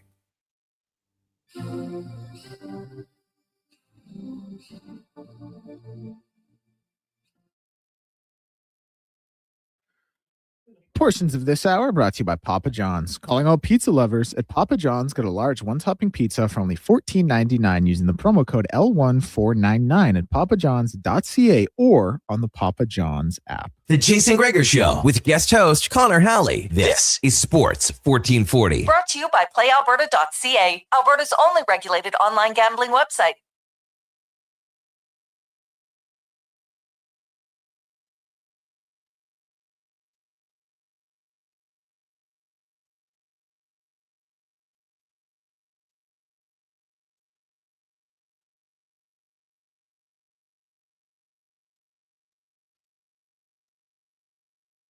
Brought to you by PlayAlberta.ca. Tonight's Lotto 649 jackpot, an estimated $14 million. You can get your ticket at PlayAlberta.ca. Also, check out the Jason Gregor Show daily specials. Boosted, of course. You can get deck selects. We got some, I think, some more probable ones. And then we've also got some ones that could potentially pay out quite nicely. So go check it out. Remember, though, to use your game sense. Connor Halley, Declan Kruger, and Mackenzie McLennan here, getting you through this Wednesday afternoon. And of course, the Edmonton Elks in action Friday night, taking on the Winnipeg Blue Bombers. We'll be giving away some tickets later on in the show, so make sure you keep it locked on the station. But right now, we're going to talk to one of the stars of that defense, and he's our big guest of the day. Brought to you by Silent Rides, one of Alberta's premier bus charter companies with state-of-the-art motor coaches taking you and your team on to your next group destination. Book your ride at silentrides.ca. As linebacker Nick Anderson joining us here on the show. Nick, good afternoon. How are you doing today? I'm doing good. How you doing? I'm doing really good, thanks. So, Nick, first off, practice ends Wednesday, a couple days before the game. What kind of things are you getting up to in your free time here in the city? Just overall, going on walks, trying to enjoy the weather when it's not raining. And just getting off of my feet and trying to enjoy what Edmonton has to offer around the city. Right on, right on. So before we get to, the current group with the Edmonton Elks, I want to talk a little bit about your past. I was diving in a little bit and going back to high school. So you played running back and linebacker for reports Yeah. here. You confirm it a little bit. But coming out of high school, you had offers, but you decided to take the JUCO route. And obviously it worked out pretty well for you. And you went to Jones Junior College. Why did you decide to go the junior college route? Overall, just, playing high school football in Mississippi, you just are blessed to be able to be in SEC country. So to watch schools like Ole Miss, Mississippi State, LSU, Alabama, and then to play against guys that had offers from those schools and actually play well, I just took the gamble of betting on myself. I figured if I was a state all first team all state caliber player in the state of Mississippi and other guys that were first team all state were going to Power 5 schools, then I figured I'd just go to junior college to try to get re-recruited and get an opportunity to go play on the FBS level. Yeah, obviously it did work out for you, ending up at Tulane where you had a great career. But I was looking at it. Confirm this. Stenson Bennett, one of your teammates at Jones? Yes, he was our quarterback for that championship team that we played on. So he would go on to win 2 national championships with the University of Georgia Bulldogs. Could you see that from him at the JUCO level? For sure, man. Stet was a humble guy, a fierce competitor. We made it to the championship that year behind him. In junior college, we unfortunately lost to East Mississippi in the championship game. But he was always just a fierce competitor, a guy that had a big chip on his shoulder. And so when he had his collegiate success, it didn't shock me. Yeah, that was a heck of a run there. And you went to Tulane, obviously. The way you guys kind of wrapped up under Willie Fritz there, improving every year, kind of maybe something you would have seen or experienced then when you came to the Edmonton Elks organization. But that 2022 season, when you guys go 12-2, like what was the kind of the standout memories from that season with Tulane? Oh man, that season was incredible. From being able to go on the road and beat a Power 5 opponent in Kansas State, to playing Houston and winning the game in overtime when Houston was favored to win the conference. Went to Cincinnati, played on Good Friday in front of the whole country and clinched the home championship game berth. And then just that championship night, man, to just win that game and do that for the city of New Orleans, and the fans and everybody rushed the field, and then to go on and play Caleb Williams in the Cotton Bowl the year that he won the Heisman. That was just a Cinderella season, man. It's a season that I was just blessed to be a part of, and something that I'll remember for the rest of my life. Now, how was it playing Caleb Williams? We know he went first overall to the Bears, like you said, won the Heisman. Is I imagine the talent level was just incredible up against a historic program like USC. For sure, man. I definitely say Caleb was the best player that I played against in college. For real, he a lot of times, you see guys, win the Heisman, and then you be like, well, he very questionable once he make it to the next level. But Caleb Williams is going to be one of those guys that plays in the NFL for a long time. I feel like his talent is unmatched, and it was put on full display when we played against him.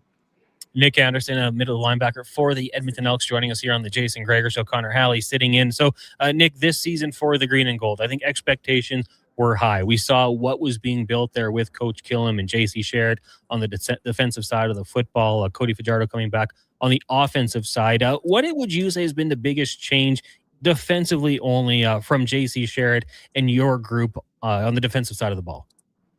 I would just say continuity, man, and just guys just being leaders amongst themselves, and just having that brotherhood in the locker room.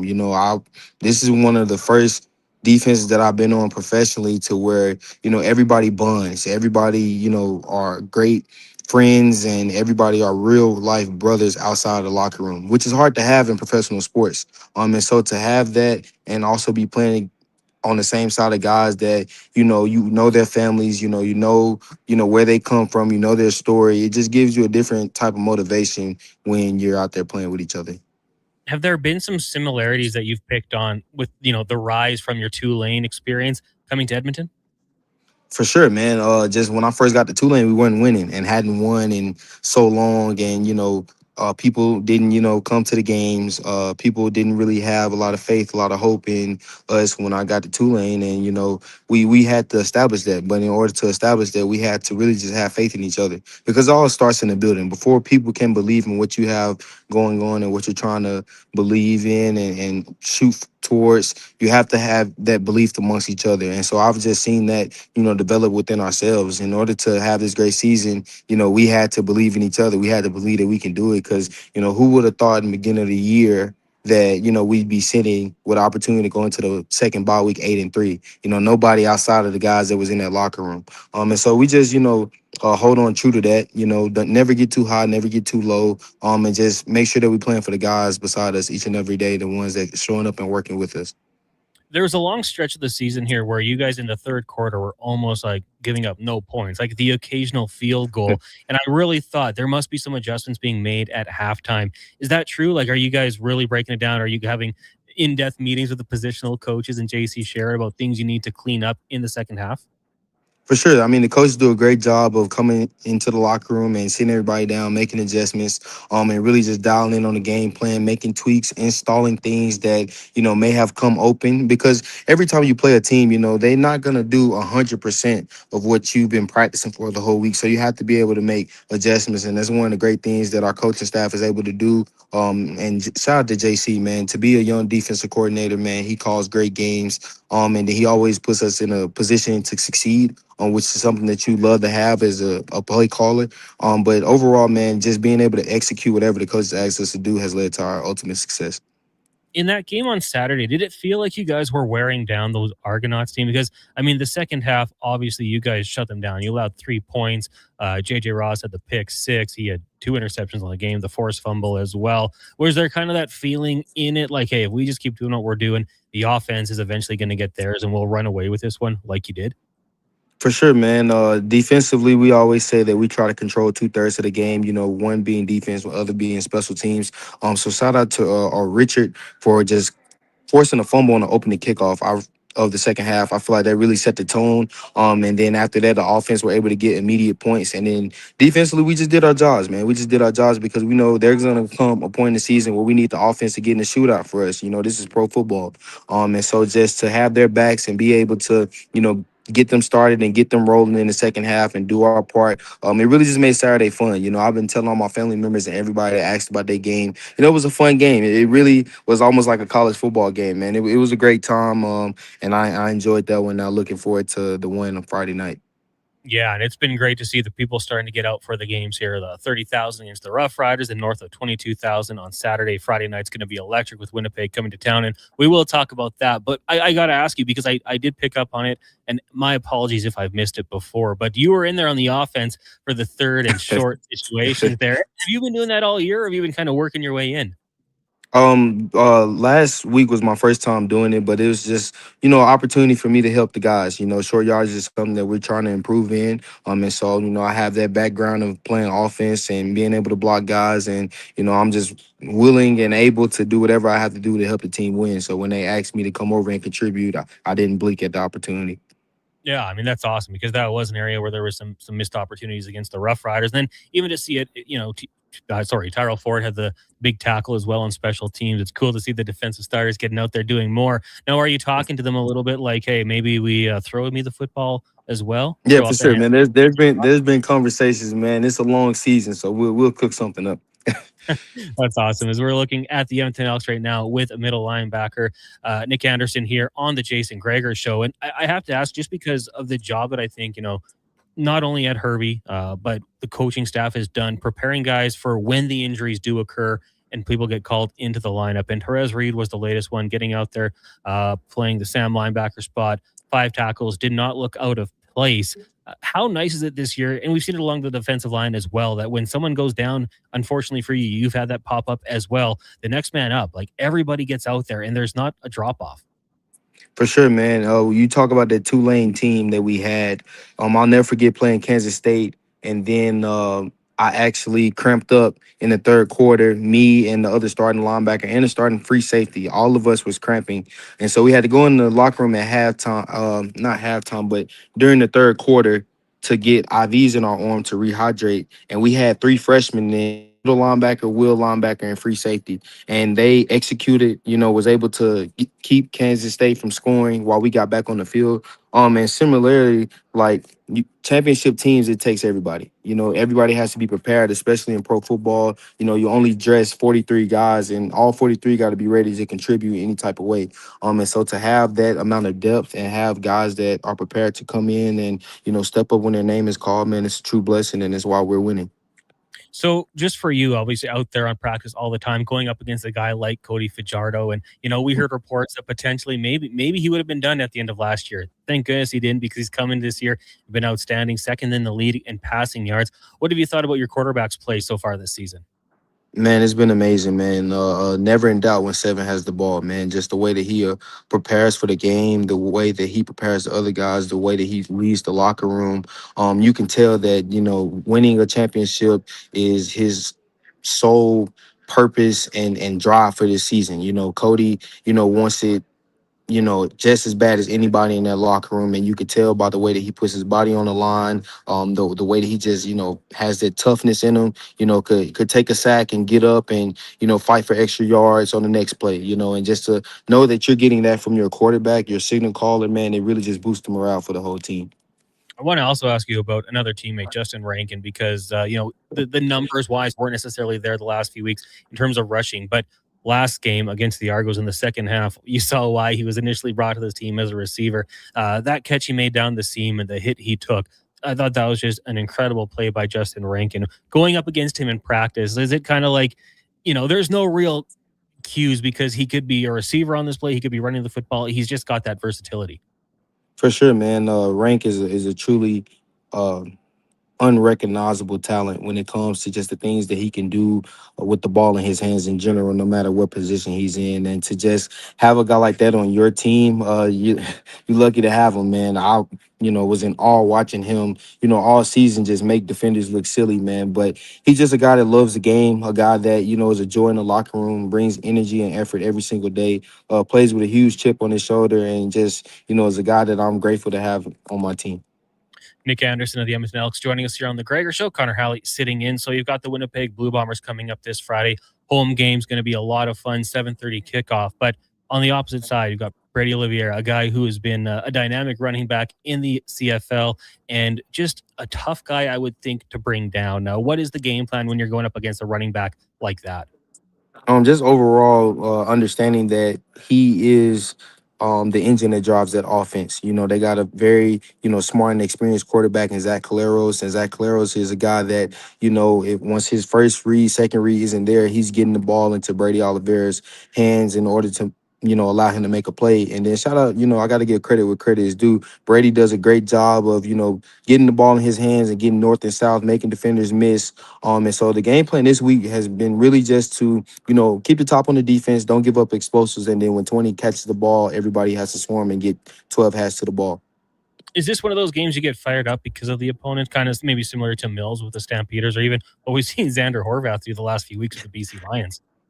Man, the CFL is a passing league, so anytime you get the opportunity to play against a running offense as a defensive player, it always just makes it fun, man. Just to be able to fly around, make tackles, and just have a impact against the run. Like you go back to Pee Wee days, a little league, man. The first thing offense used to do is run the ball. So I always look forward to games where teams want to come in and run the football. So just gonna be a physical downhill game, man. I'm looking forward to it. Well, Nick, hey, thanks a lot for doing this today. Really appreciate it. Good luck on Friday and with the rest of the season. Yes, sir. Appreciate you. There you go. Nick Anderson, middle linebacker for the Green and Gold. And I love hearing that. They asked me to play short yardage. Of course, let's get out there and do it. And it was a spot of their game where there was a bit of a drop-off. And a couple occasions in that game against Saskatchewan where they were victorious, Coach Killam gave them a chance, and obviously it didn't pay off. So what are we going to do? Well, let's find some guys who can get out there and can do it. And like I said, Tyrell Ford getting out there on special teams, making tackles, encouraging signs, I would think, for this group, having those guys step up and try to maybe clean up some of the deficiencies in your team. And for Anderson, the guy's been a stud since he got here. Obviously, Rookie of the Year, his first season, and fun to watch out there. Love those short yardage plays when he's on the opposite side, flying over the pile. Pile kind of reminds me of a young AJ Gass from back in the day. So should be a fun one. We'll be giving away some tickets. We'll ask you guys right now. We'll make it very simple. For 2 tickets to the Elks and Bombers game on Friday night, all you have to do is text into 1-833-401-1440. Favorite member of the Green and Gold right now. Who's your favorite player on this Elks roster? And we'll give one lucky listener 2 tickets to the game on Friday night. It is the Jason Gregor Show. When we come back, more of your texts. 1-833-401-1440. It is the Jason Gregor Show, brought to you by PlayAlberta.ca. The Chicken Parmy Burger. Mick Extreme pulled pork, garlic and black pepper chicken McNuggets, cheesy bacon McFlavor fries, and the Stroop Waffle McFlurry. You've scrolled them. You've screenshotted them. You've never been able to order them until now. This is the McDonald's World Menu Heist. The most wanted menu items taken from around the world, now in Canada. Get them while you can. For a limited time only at participating McDonald's restaurants in Canada. Pride of the North Side and a man about town. Listen to the Tom Gazzola Show, weekday mornings from 7 to 11 on Edmonton's home for sports. Sports 1440. Be part of the conversation. 833-401-1440. Kickoff is coming August 21st. Elks, Blue Bombers at Play Alberta Field at Commonwealth Stadium. It's Country Night presented by Innova. Dust off that Canadian tuxedo and bring the honky tonk to the field. Get your tickets at goelks.com/tickets. 2006, we saw the launch of Twitter. JT was #1 with Sexy Back, and the corner of Jasper Ave and 118th was never the same. On the Rocks, celebrate 20 years of OTR. Friday, September 18th. With Whale and the Wolf. Whale and the Wolf. 20 years of music and memories. 20 years of On the Rocks. Friday, September 18th. Get in early. Jasper Ave and 118th. Now's the time to shop the Brick 0% event. Get what you need today with absolutely $0 down. Pay nothing with no interest until 2028. Or choose 36 equal monthly payments on qualifying purchases. Plus, save up to 25% on living room furniture, up to 20% on dining and bedroom furniture, and up to 40% on select mattresses. Hurry into the Brick today. These incredible offers are only on until August 19th. The Brick, saving you more. Ford employee pricing is on now. and you pay what we pay on virtually our entire lineup of Ford vehicles. Visit your Alberta Ford store today. Hey, Gary, is that your dad? No, this is Evan, the new sales rep I hired. Oh. First impressions matter, but when hair loss takes over, it can feel like you're not being seen for the maverick you truly are. Hi, I'm Dr. Vance Elliott. At Advanced Hair and Skin Surgery, we know that hair loss is more than just a cosmetic issue. It's personal. Let's discuss all the cutting-edge options available so you can make a great impression every time. Book a free consultation today at drvanceelliott.com. Missioner Allen Auctioneering's next Calgary, Edmonton, Winnipeg Public Unreserved Heavy Truck Auction is next Thursday at 9 a.m. Featuring triaxle, tandem, single-axle trucks, including cab and chassis, decks, diggers, dumps, pickers, tractors, vacs, and service trucks. Info at maauctions.com.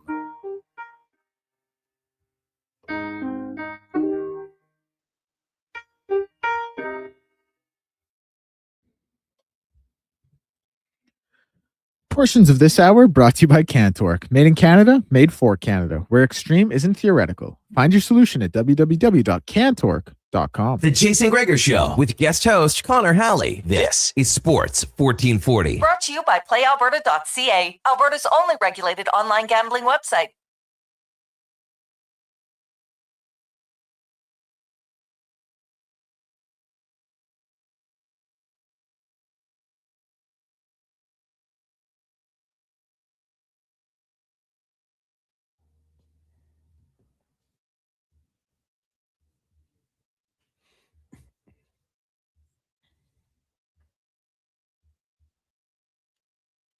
It's 3:45. Welcome back. It is the Jason Gregor Show here on Sports 1440, brought to you by PlayAlberta.ca tonight. If you're interested, Lotto 649, $14 million. You can also check out the sports section, the Jason Gregor Show Daily Boost. Some good ones there. Some likely, some maybe not so likely. Remember, use your game sense, but check it out, PlayAlberta.ca. Connor Halley, Declan Kruger, and Mackenzie McLennan with you here. Text line is 1-833-401-1440. In case you missed it earlier today, there was a trade in the NHL, and it was not a big one, but Cruz Lucius being acquired by the Anaheim Ducks for future consideration from the Pittsburgh Penguins, brother of the Winnipeg Jets former first-rounder Chaz Lucius. An interesting one. Like, we'll see what it really leads to. He played last year at the collegiate level. Arizona State had 15 goals, 46 points in 36 games, originally a fourth-round pick, and I'm just so curious about this Anaheim Ducks team. I know we talked about them yesterday with Andrew Knoll from the LA Daily News. The cap space situation is not good. $9 million. They still have to find Cutter Gauthier a way to get him to sign his deal. The $13 million wasn't enough. So you do the math. I don't know how they're going to make that one work. On the back end, they lost a few key pieces. Not the strongest, maybe, per se, of defenders. You obviously have Jackson Lacombe there for a long time. But it's intriguing. Like, if they dropped off, if they don't find a way to get Cutter Gauthier in, I'm sure they will. There's plenty of time. It just has to get done at some point, even if it is a bridge deal. Could their defensive end cost them? Could that have them drop down in the standings? Counterpoint, the Edmonton Oilers, you lose Darnell Nurse, but an opportunity for some other guys to step up. Could that be what they need to surpass them in the standings? The Vegas Golden Knights will have questions as well. New head coach bringing in their former AHL bench boss. Really kind of setting up for an interesting time in the Pacific Division when we eventually get there. We are a month away from NHL preseason action, and there's just the 4 games this year. So should be a lot of fun. I'm sure we'll start to see some pop-ups, maybe the captain skates right away here. And then we get into the preseason. And we'll have pre- and post-game coverage once again. Andrew Walker and Donovan Paulson here on Sports 1440 before and after every game. We hop into the text box here. A lot of people, leaning towards what we were saying when it comes to the Batmans. But some people, Val Kilmer getting a little bit of love here. We also had regarding the top Bonds of all time. And I will say, probably not too many people leaning the way I did. Walter had said any other than Sean Connery is incorrect. He might be the GOAT, right? Yeah, you go back and you look at some of the movies that he was a part of. He was phenomenal. But there's also, like, in my opinion, probably not too many bad ones. We had asked you before the commercial break for a chance to win a couple tickets to the Elks and Bombers on Friday night. Your current favorite player, all you have to do is text in 1-833-401-1440. And I would say that Justin Rankin, right now, kind of the clubhouse leader. Cody Fajardo getting a few votes as well. But if you want to go to the game, 1-833-401-1440. We will do that probably in the 5 o'clock hour once again. Now, right now, why don't we get to the oil report brought to you by Go Auto, who has donated more than $27.2 million to local charities. They also take pride in supporting the communities where they live and do business. GoAuto.ca. And hey, dog days of summer. We're kind of taking a look at the Edmonton Oilers and what's going on here for them. We'll wait and, see how things pan out once they actually hit the ice. There's excitement for, I think, a lot of players and maybe a chance at redemption for guys as well. You look at the top six, I think it's mostly ironed out, and maybe the left wing spot with Connor McDavid, we'll have to wait and see who really grabs that opportunity. If nothing changes, you've got Ryan Nugent-Hopkins there, but I'd really love to see a guy like Ike Howard potentially get out there and show what he can do. There's a little conundrum around him. Can he play in the bottom six? Probably not likely. I think you want him to play in the top six as a shooter. So if he comes into camp and takes that next step and can be a night in, night out NHLer, that's huge. Giving your second line, Matt Savoy, Leon Draisaitl, Vasily Podkolzin. We saw last year that line can work. Then you get down to the third line. I'm just hoping for a healthy season for Kasperi Kapanen. Hope that he can get through it. I know he had the injury and then tweaked it in practice. We kind of saw the reaction, a lot of frustration. He's a guy who played under Mike Babcock in Toronto and had some decent seasons. You got Jason Dickinson back. We'll see how that plays out. I like the move, the third line center, and then does Nuge slide down to that wing on the fourth line. And I thought Tyler Yaremchuk, when he joined us earlier on in the show, kind of had some interesting names there for a PTO. And the Curtis Lazar one to me just makes too much sense. If Josh Szymanski is not ready to be an everyday NHL player, I think Curtis Lazar would be a perfect guy who you can slide in there. When he was out there, the numbers were good. I think he would accept the role. Now, granted, if you do get an opportunity to play elsewhere and be an every night player, you would never fault a player for doing that. But if he is on that situation where he is kind of a, 13th forward, why not with the Edmonton Oilers? Can contribute it with faceoffs, special teams on the PK if you need. Good guy in the room. And then the other guy to watch out for this year is Trent Frederick. And I know, he's been a polarizing figure here on Sports 1440. The contract was crazy. The term, I think more than anything, was what threw a lot of us off. The 8-year contract extension. If that's what you needed to do to get the job done, then I guess you get it. But the production just wasn't there. 7 points in the 74 games. Dash 15 for those of you who believe in it. Appeared in 4 playoff games, held pointless. And I know point production isn't necessarily the biggest thing for Trent Frederick. You want him to get out there and showcase some of the muscle. That's why I kind of like the idea of having he and Colton Dach on the same line, where Colton Dach seems to know what to do. If he has to go out there and mix it up, be that physical presence, he'll do it. We've seen that short sample size. But if he's going to go out there and do that and kind of drag Trent Frederick into the battle with him, to me, that's okay. As long as he eventually gets out there and does it, uses that bigger frame, he's 6'3", 220, go out there and be that kind of guy, all of a sudden, I think we're pretty happy with it. I don't think I'm expecting 17, 18 goals from this guy at this point. Those 2 years in Boston, they feel like they were a long time ago, just 5-6 years ago. But I want that physical presence. You're not always going to get the goals. That's not always going to happen.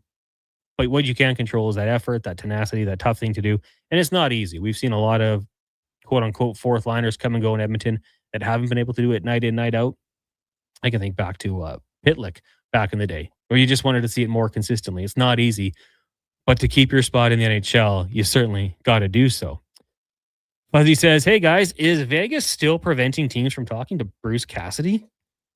Well, who would talk to him at this point? I guess that would be the question. I think, maybe midway through next season, if a team wanted to talk to him, I'm sure they might consider it, maybe depending on the team.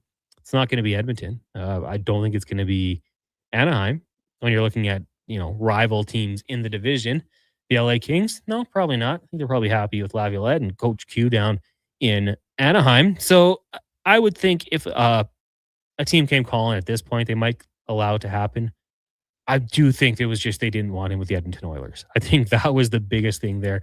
Don't let him go to that rival. He knows that team inside and out. You don't want him to potentially meet up in the playoffs and maybe have that inside edge. It was frustrating, obviously, for the Edmonton Oilers and the fan base.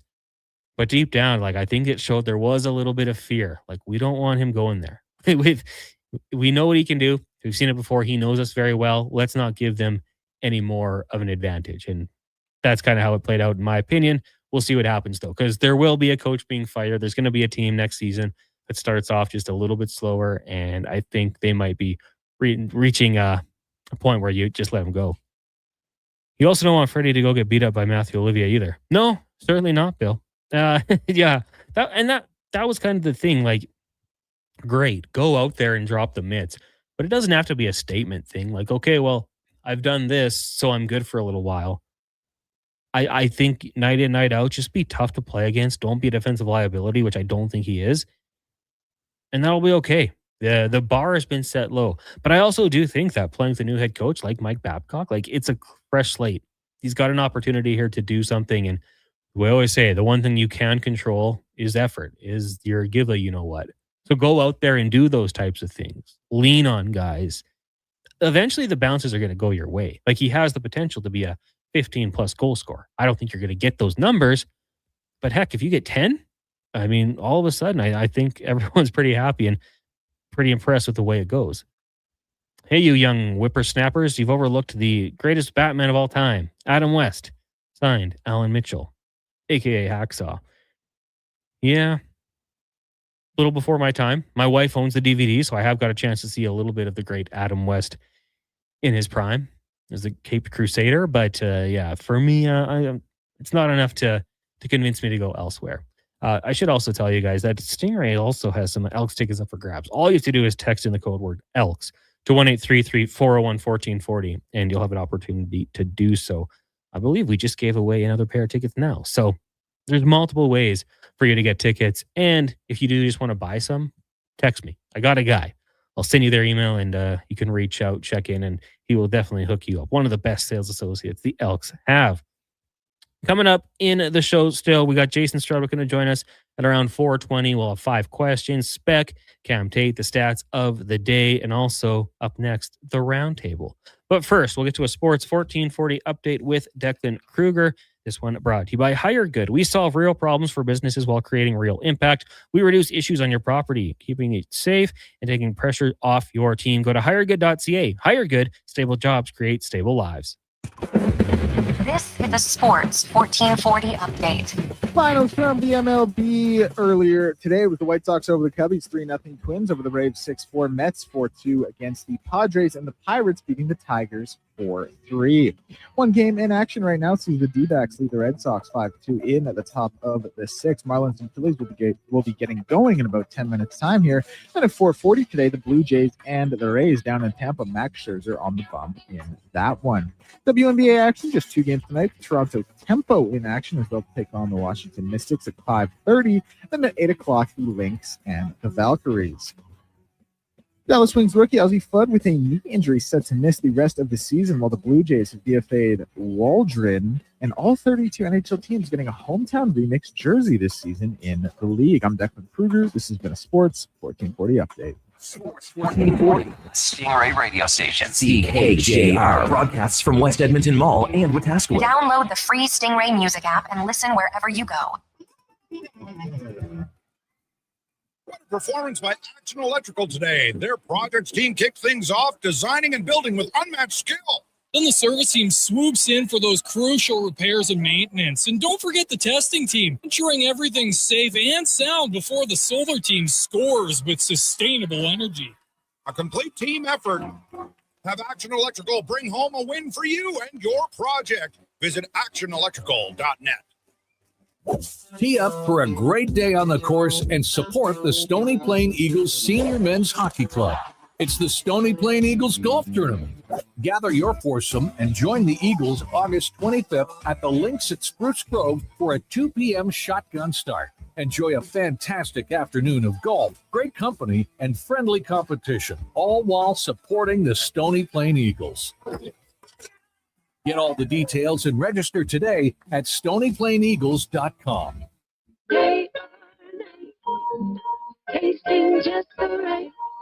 You can order Oodle Noodle at oodlenoodle.ca, delivering you the news almost right away. Remember, you can order Oodle Noodle at oodlenoodle.ca.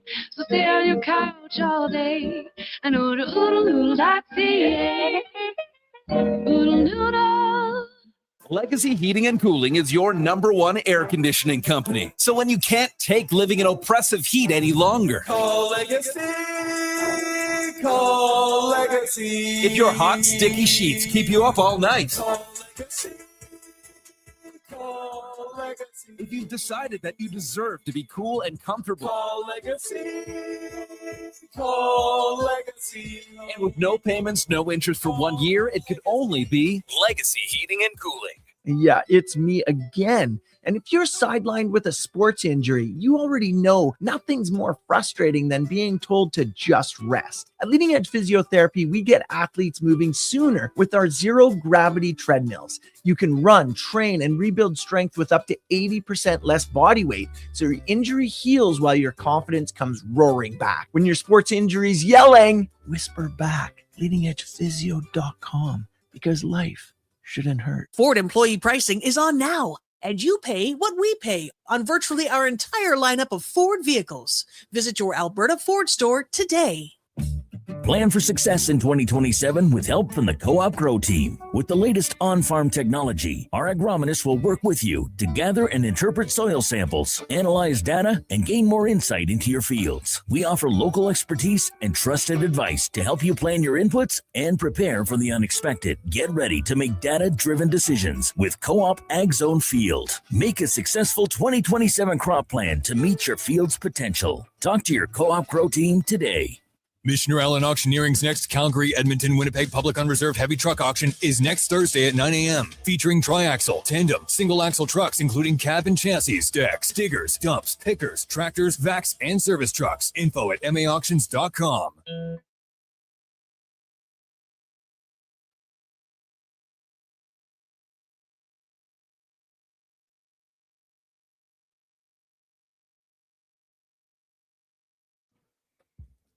Portions of this hour brought to you by Leading Edge Physio. From weekend warriors to professional athletes, kids playing soccer to grandparents in the garden, rotator cuff tears and tendonitis to post-surgical knees and hips. We fix your body. Life shouldn't hurt. LeadingEdgePhysio.com. The Jason Gregor Show with guest host Connor Halley. This is Sports 1440. Brought to you by PlayAlberta.ca, Alberta's only regulated online gambling website.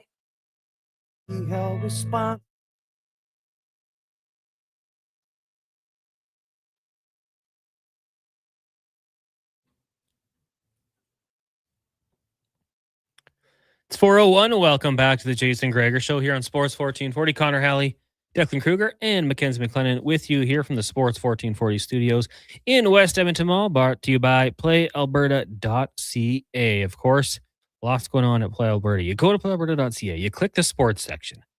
Then all of a sudden, on the toolbar, you click the Gregor Show. And there are the Jason Gregor Show daily specials. We've got back-to-back ? That's Toronto Blue Jays to win and Okamoto to hit another home run. It could happen, right? Jays in action at 4:40. We'll join that game in progress following the Gregor Show on our AM feed. We've got the favorite special, the Dodgers, Brewers, and Astros to find a way to get the job done. Then Deck selects the Mystics and the Valkyries, both to win just money line. So go check it out, playalberta.ca, and remember to use your game sense. So still to get to here in this hour, 5 questions. We'll be joined by Jason Strudwick, former NHLer. With these new NHL jerseys, I might have to ask him, of all the jerseys he's ever put on, what was his best and what was the worst? I think he might throw out that Islanders jersey, which will actually crush me because it was one of my favorites. But we'll have to see what Struddy thinks about that. Spec will be by Cam Tate and hoping to get to another NFL market as well. But right now, we'll get to the roundtable where Deck and Mac hop on the program and share their thoughts on a particular subject, and we discuss. Mac, I believe you're leading the way today on this one. Are you guys both going to go with Batman? That's the question.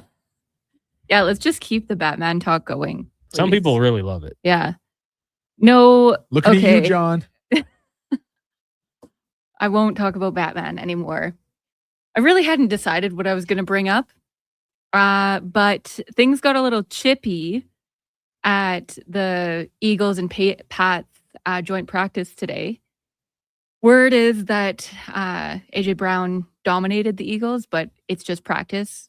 So I don't really hold a whole lot of weight behind that. But Devontae Smith was asked if he had talked to AJ Brown since he had been traded. And obviously we all know that locker room, things were fairly tense. And you know what? I don't mind that Devontae Smith is holding a grudge here because AJ Brown loved him when he was with the Eagles, but he has the prima donna down pat. He is every wide receiver stereotype, I feel like, that we see, unfortunately. And I just really like that Devontae Smith is holding a grudge, and I look forward to seeing these two teams play in the regular season. Sorry, there's not really a whole lot to argue here. I was just scrolling Twitter like 2 minutes before we started. Yeah, first of all, AJ Brown really is the prototypical diva we think of, like Terrell Owens or Randy Moss without the talent. Not that he's not good, but just like, Randy Moss, one of the best receivers ever. Terrell Owens in his prime, incredible as well. Yeah, I don't really mind it. Like AJ Brown was a diva when he was there, wanted a pretty public exit. And this is the thing, like that Eagles team obviously won a Super Bowl, but was poised and built to win more. And AJ Brown was a huge piece of that. And so for him to say like, hey, I got my ring, now I want my touches, which to his credit, like we get a lot of texts about like, oh, where's the best chance to win? Like the player will take a pay cut to win. That's not always it. Sometimes players want their numbers and they want their paychecks, and I don't get mad at them for that. Like that's fine. Like obviously when you talk about some of the great elite players like Connor McDavid, yeah, he's playing for a ring. But like some of these other guys, do you think they're playing for a ring, or do you think they're playing for really good numbers so they can get another contract and get life-changing number? Like that's a reality for some of them. Now, AJ Brown obviously had the ring already and decided he just wanted to go get his numbers elsewhere. But he went about it in such a way that was so just detrimental to what that team had built and who they were that you can't be mad at Devontae Smith for not being happy with him. Yeah, exactly. Thank you. That was a more articulate way of what I was trying to get across. I mean, you're a grown man. That's your guy. He wanted to get out of there. I don't necessarily agree. Like, why not just say to the media, hey, we had great years. I wish him nothing but the best. And there's your answer. You control the narrative. Now we're like, well, maybe because that's what you don't believe. You're kind of a baby right now, man. Like maybe you don't wish him the best. Maybe you're both kind of babies. Well, then say that. I do think we know he's lying. Like, come on, like, be honest. Tell us, you know what? Would have loved to have him here. And then we, what the narrative would have been like, man, that was a really respectable answer. He's very mature. Not like AJ Brown. Like, I just think like, own it, get in front of it, control the narrative yourself. Don't let us speculate. That's fair. I do think like a lot more went down there that we don't know about. And obviously like they can't talk about it because everybody's still playing. But if this is some kind of like doc, I don't know why they would make a documentary about the Eagles. Like they are a very good team, but it's not like Patriots good or Cowboys good in like the 90s. But down the road, I feel like we'll hear a lot more about the antics that were going on in the locker room and why it was such a big deal for him to get out. Yeah, I mean, you don't want to just trade away a guy like that. Yeah. And you wonder, going back, was there any concerns with the Tennessee Titans when they moved on from AJ Brown? Deck, you and I were working that show live on the draft when it happened, and I couldn't believe it. I thought, what are they doing? Why would you trade him away? Now they wanted a contract with the AJ Brown camp. Eagles were willing to pay it. Obviously helped them win a Super Bowl. So yeah, it worked out good for both sides. But I mean, I don't know. I think I'm still kind of a receiver defender. When I, playing high school football for a season at Shep, it made me see the way of the receiver, and I have to defend them now. You can get inside the brain. Yeah, and understand the mindset in a way that not everyone can. That was me just on the sidelines pulling a TO. No, I was not good enough to do that. But yeah, I don't know. It's something we probably will never know until the book or the documentary drops.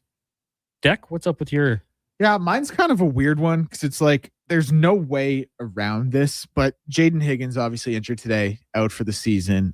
We saw Jamal Adams with a non-contact injury. Granted, that was a preseason game. It's a little bit different than a practice. Like, I don't know how many other injuries you can point to and say, this guy is out for the season, not just this year, but seasons past and stuff like that. And I say there's no way around it because you have to go to training camp. Duh. You have to practice. Duh. You got to get game reps in the preseason. Duh.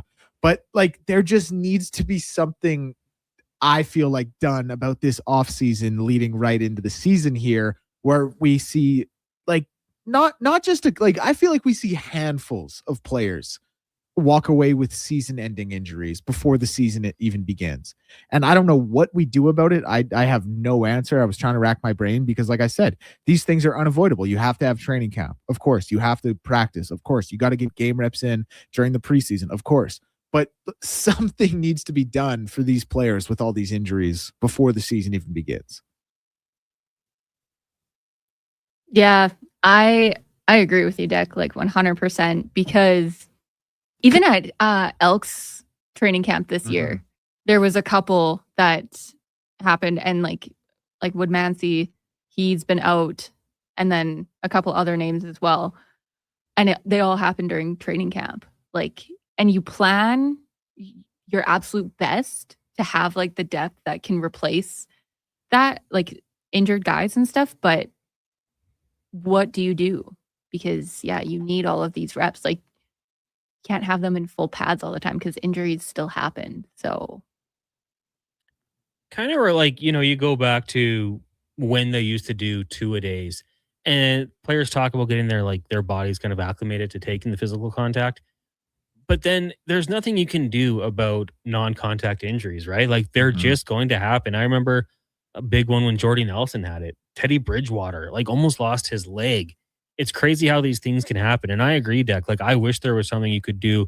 And maybe with the advancements in modern science, we find some things you can do to strengthen those tendons and find ways to not have them break. But at the end of the day, it's football. It's this game where guys are locking heads, and just look at the Tyler Biotish injury for the Chargers yesterday. It was a player on his team throwing another player to the ground and just buckled the knee. Shredded it. Apparently it's not looking very good for him. I just don't know what you do. Like, do you, because it's literally a contact sport and you have to do these things, so in a large way it's unavoidable. And we've seen teams try to limit tackling, and then you get to the week 1 and guess what happens? Your team can't tackle, right? You'll lose the football game because you're not used to that physicality, or you get injured on a tackle there. Yeah, exactly. I wish there was a way around it. One of the things, the Chargers have a really cool strength and conditioning coach, Ben Herbert, came over from Michigan. And one of the things he does to try to prevent concussions, because we know it's not just contact, sometimes it's like the whiplash. So they do a lot of neck training to try to prevent the head from whipping. So if your neck can stabilize, then hopefully the thought process is that you're not going to be whipping around back there and having your brain smash your skull. I don't know what you can do for the lower body to prevent those things, but maybe we'll get there. this might be like a really crazy, I haven't really worked it out in my head, so you guys can tell me if it's dumb. But if you kind of like hook them up, kind of like you would for a zip line, and then you're kind of yanking guys as they're about to like fully get tackled, you know, so you can like kind of prevent it, and there's like mats around. This isn't a serious idea, is it? No, but like maybe? I don't know. Connor, what do you have next? What's that NSYNC video when they're hanging by the strings? What's that called? I think that was for Bye Bye Bye. Bye Bye Bye. What's that called? Marionette. Marionette. You have like these players as marionettes, and right as they're about to get hit, you just get pulled back. But they get pulled back and whip their heads. That would be a wild concept. Then they have to make sure they're doing their neck training. I would love to see a team do this. Find a way. I don't know. I think like it's an inevitability in sport. It's just these things sadly happen. And probably since we've gone on air today, there's probably been another player who's gone down for the rest of the season due to an injury. And you hope you can avoid it. But becoming an NFL fan, like, I don't know if you guys know it. Higgins today, yesterday, Biotish. We had Kamara. He's going to be out for a month with the MCL. And maybe I just as like a fan of a team who always seems to get hurt. Don't you guys just expect it? Like 2 or 3 bad injuries in camp, or is that just me and my history? Oh, for sure. Yeah. Like had the Bills had anyone major go down yet? If not, I was they actually probably will. Yeah, hold on. Let me look. I gotta pull up the injury report. I don't know if the Eagles have had anyone Mac go down yet, but like every day we're just seeing it. A guy go down, and like, man, that would be so awful. If you're Jaden Higgins, like you're fired up to go into year 2, year 3, whatever it is, you go down, and now the road to recovery is so long, and their guys are out there on the field, and you go into the facility and you're getting worked on, and you're doing the rehab. Like, it's a tough spot, and those guys who miss consecutive years due to injury, like, it's absolutely brutal. But there could be light at the end of the tunnel. I will say, I don't know if you guys saw that statistic coming out yesterday when it was NFL reception leaders in their career, and Keenan Allen with 50 catches can leapfrog like everyone and become right up there. In terms of receivers, he'll be like third because he's at 1,055.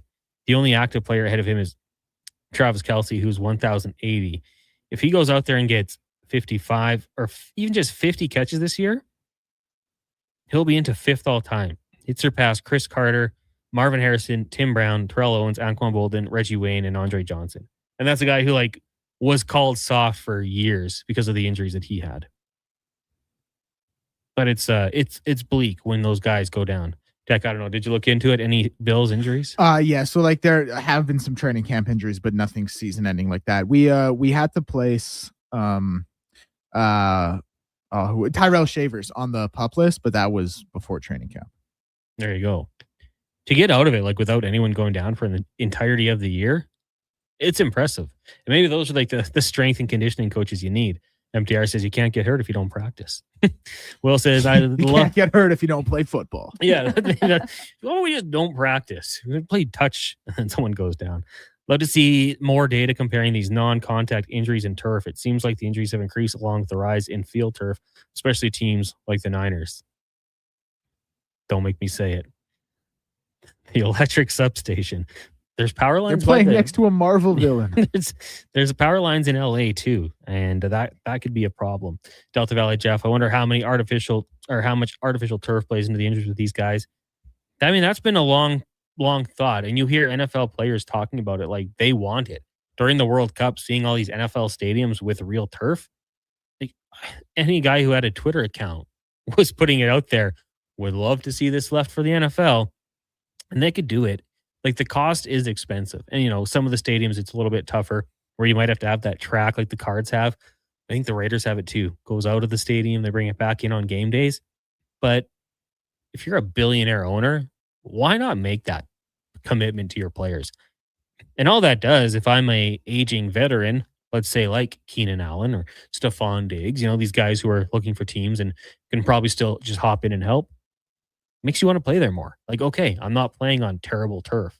Like it's not just the ACLs and stuff, but getting tackled and driven down onto your shoulder, onto your back, tailbone, head. A little bit of a softer landing can go a long way. So, hey, that's just what I would do if I was a billionaire NFL owner. If I ever get there, I would convert my field to real turf. The two biggest foes on the 1440 text line texting in, MTR says Niners are banged up because they're old as dirt and they played so many games since 2019. Triple C in a truck says, MTR probably just went down with an injury, tripping on something in his mom's basement. Oh, Triple C in a truck. You going to take that, MTR? MTR is not going to take that. He's going to bounce back with something. Some shot at the Eagles. I want to get MTR and Triple C in a truck together over beers. I feel like they just chop it up, making fun of each other in a fun way. But yeah, it's an interesting one for sure. Afternoon, gang. Deck's pissed about the preseason injuries because now he has to adjust his draft list. LOL from the King of Fort Nasty. Well, we haven't had too many. Like some sleepers have gone down for sure. Ricky Pearsall? Jaden Higgins? Well, Jaden Higgins more so. If you have Ricky Pearsall on your team, and I said this to Donovan out at the bar, why? You can't rely on him. Like He's got some talent. MTR says he doesn't play football. He had such a transformation going from ASU to Florida. If you ever want to laugh, like go look at him as a freshman. Guy like turned into Florida man. But he doesn't play. Dude, it's like Hunter Biden's transformation or like Chet Hanks or something. Chet versus Colin Hanks. I don't know. I wish the best for Ricky Pierce. I want him out there because I think he can be a heck of a player, but got to get healthy. Got to find a way to stay out there. Shed the label of being an injured player and get back out there. I know Mike Evans wasn't practicing as well, but maybe that's it, MTR. Maybe you stumbled onto something here. Don't play. Don't get injured. Use the regular season to ramp up. Got to fly all the way to Australia to get that one done. That's probably not going to help either. But maybe by week 3, week 4, you're all ready to go. It sucks. Hopefully we don't see any more, but I'm sure we will. We'll take a break here. When we come back, we'll get to more of your texts and also be joined by former NHLer Jason Strudwick. It is the Jason Gregor Show here on Sports 1440. Halley, Kruger, Mac sitting in, brought to you by PlayAlberta.ca. Tap into the fun of Play Alberta's most popular casino games. From the fast-paced spins of Cash Eruption to the retro thrills of Sevens Wild, online excitement is always at your fingertips. Spin through your choice of popular slots or discover Alberta-exclusive games you won't find anywhere else. Visit playalberta.ca/Gregor to learn more. That's playalberta.ca/Gregor. Must be 18 plus to play. If you gamble, use your game sense. You've got a go-to coffee spot, a trusted barber, even a lucky game day jersey. But when it's about looking your absolute best, there's only one name you need. Mr. Dirk. Family run since 1939, we're experts in crafting impeccable tailor-made suits and offering a wide variety of everyday styles. Pair that with personalized one-on-one fittings and the convenience of on-site tailoring. Mr. Dirk elevates your style game. Visit our Edmonton store or explore MrDirk.com. Score big on style with Mr. Dirk. Got a car you're ready to part with? Find out what it's worth. Fast, easy, and totally free at Go Auto. We're talking top dollar trade-ins, whether it's a little worn or still rocking that new car smell. Just a few clicks, and boom, you've got your value. Text VALUE to 780-777-7777 to start. That's VALUE to 780 all sevens. Why guess what it's worth? Let Go Auto show you the money. Kickoff is coming August 21st. Elks, Blue Bombers at Play Alberta Field at Commonwealth Stadium. It's Country Night presented by Innova. Dust off that Canadian tuxedo and bring the hockey talk to the field. Get your tickets at goelks.com/tickets. He's a legend in the booth and a master on the mic. Low Tide brings the banter weekdays from noon to 2. Sports 1440 is where Edmonton talks sports. Get in the game. Text 833-401-1440. What if you could hire motivated, safety-trained youth with no risk and funding to support you? At Careers the Next Generation, we make hiring easy with funded internships across Alberta in trades, IT, forestry, and more. Interns are WCB covered, complete high school accredited safety trained, and arrive ready to contribute from day one. With 42% of RAP students completing their apprenticeship by age 22, you get skilled workers faster. Spots are filling up. Visit careersnextgen.ca today. Wow, get ready for a silly hockey fans. Your partner in power just skated onto the ice. EWEL.ca, the new e-commerce website for electrical wholesalers Edmonton, is ready for the power play 24/7, 365. UL skates to where the puck will be in 5 years. Now that's forward thinking. Killer selection, slamming products from the best brands, and legendary service. Don't sit on the bench. Get your account today at EWEL.ca and win that project. Plug into your partner in power. Get an EWEL.ca account today. If you change your mind, take a chance on the touching line. Take a chance on the Portions of this hour brought to you by On the Rocks. Fundraise for your team or charity at On the Rocks. They'll make custom tickets for your event that include no line, cover, and one drink. You keep the profits. Learn more at ontherocksyag.com. The Jason Gregor Show with guest host Connor Halley. This is Sports 1440. Brought to you by PlayAlberta.ca, Alberta's only regulated online gambling website.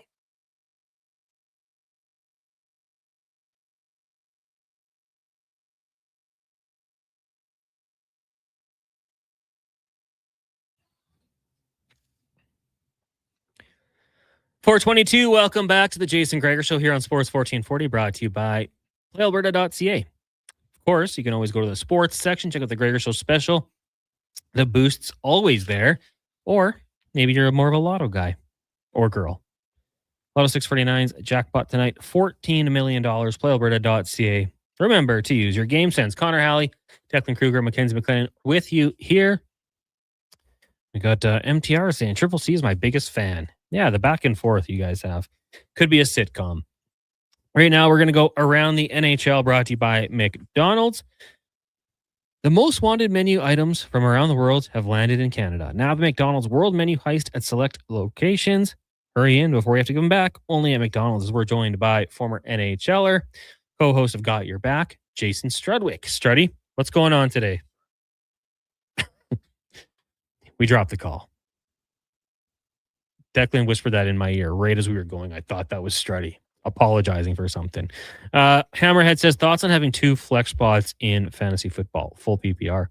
Yeah, why not? I mean, everybody knows the rules. Everybody has the same advantages or disadvantages. So I think that's fun. How many teams in the league? 10 team, 12 team?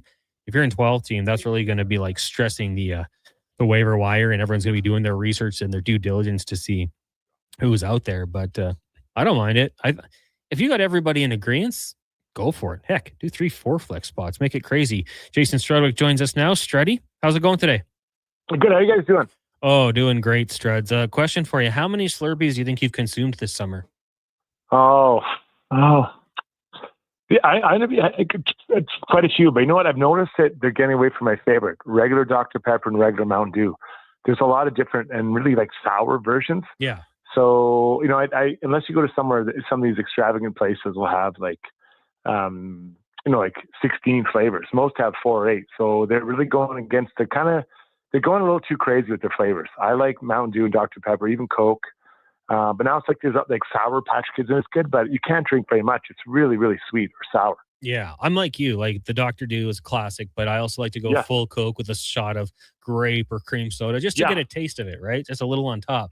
Now, we all age. It comes with, you know, living life, Struddy.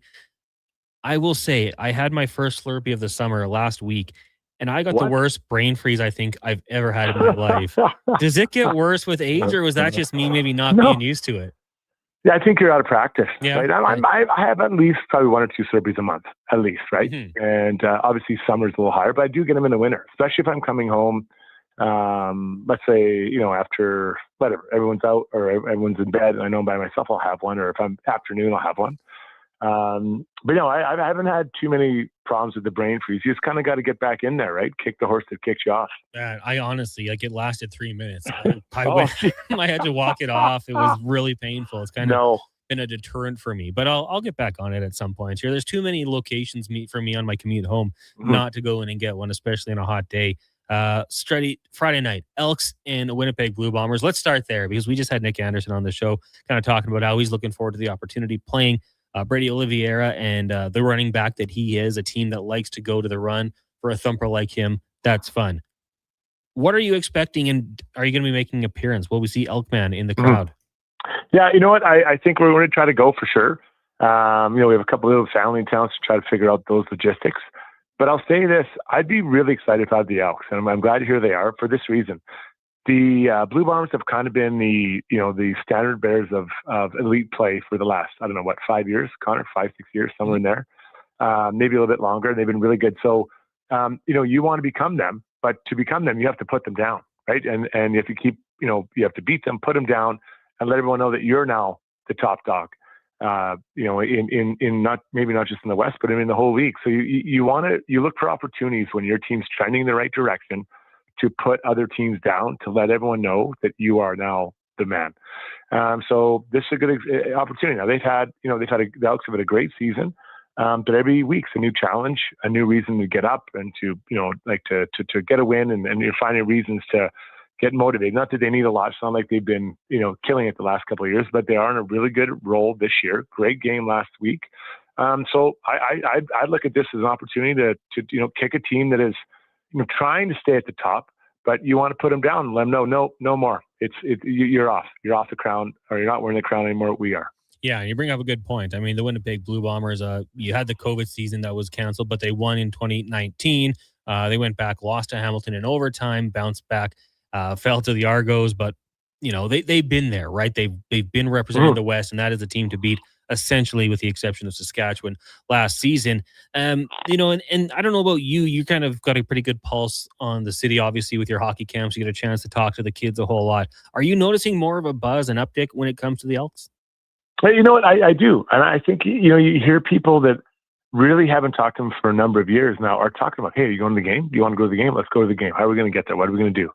And I think that's really exciting because I didn't feel that for quite some while. I felt that for the Riverhawks for a number of years now. Hey, let's go. Hey, let's find tickets. You got tickets? Can we get tickets? You want to get a box? What do you want to do? Like all that kind of stuff. And now just the last couple of weeks, I'm starting here with the Elks. And there's a few reasons. Obviously, I think they have the leadership that's in there. I think they have some exciting players. And, they're winning more games. And I think winning does matter. I really do think it matters. It kind of keeps you on the forefront of every mind. Like, for example, the Blue Jays, 3 weeks ago or so, I'd kind of fallen out. I'd always, if I, put the game on in the background and or check scores pretty regularly, then about 3-4 weeks ago, I'm like, yeah, I don't know about this going to happen. Now all of a sudden, I'm back again. What time are they playing tonight? Okay, maybe I can have it on, on the station with you guys, or I can just check the score, every couple of innings, or if I'm at home, can watch it. So winning does matter because it keeps you interested in like, hey, how did this guy do? What's this guy up to? Who's playing tonight? All that kind of stuff. So I think that makes a difference. And I think it's healthy to have all of our pro franchises here in Edmonton really doing well. And I believe, the one that needs to kind of keep moving the right direction is the Elks, because the other ones are all kind of in a good place or have been in a good place for a while. Yeah, 100%. 2 of the last 3 final appearances for the Oilers. The Riverhawks continue to draw really great attendance, get people out. And now that's kind of an interesting one because it feels like it's less win or loss based. Like people just want to go out there, enjoy the game. They lose, too bad. They win, you're in a really good mood, which is kind of unique in the sporting landscape, but very cool as well. As Jason Strudwick joining us here on the Jason Gregor Show, Connor Halley sitting in. As Struddy, we turn our attention to the NHL. Yesterday, the day before, we kind of had those reports coming out that Cutter Gauthier had rejected the 4-year, $13 million contract extension with Anaheim. Now, the problem there is they have $13 million in cap space. They've got some wiggle room to work with the IR that can get them there to start this season. But that offer sheet from Leo Carlsson and the Philadelphia Flyers, it put them in a real tough spot. Gauthier had 41 goals last year, a dynamic player. I mean, he's shown he's not afraid to, put his foot down and get what he wants. He's already been traded once. This situation for Verbeek and the Anaheim Ducks, it is messy. I don't know how it's going to turn out, but if you are management for Anaheim, what's the next move here?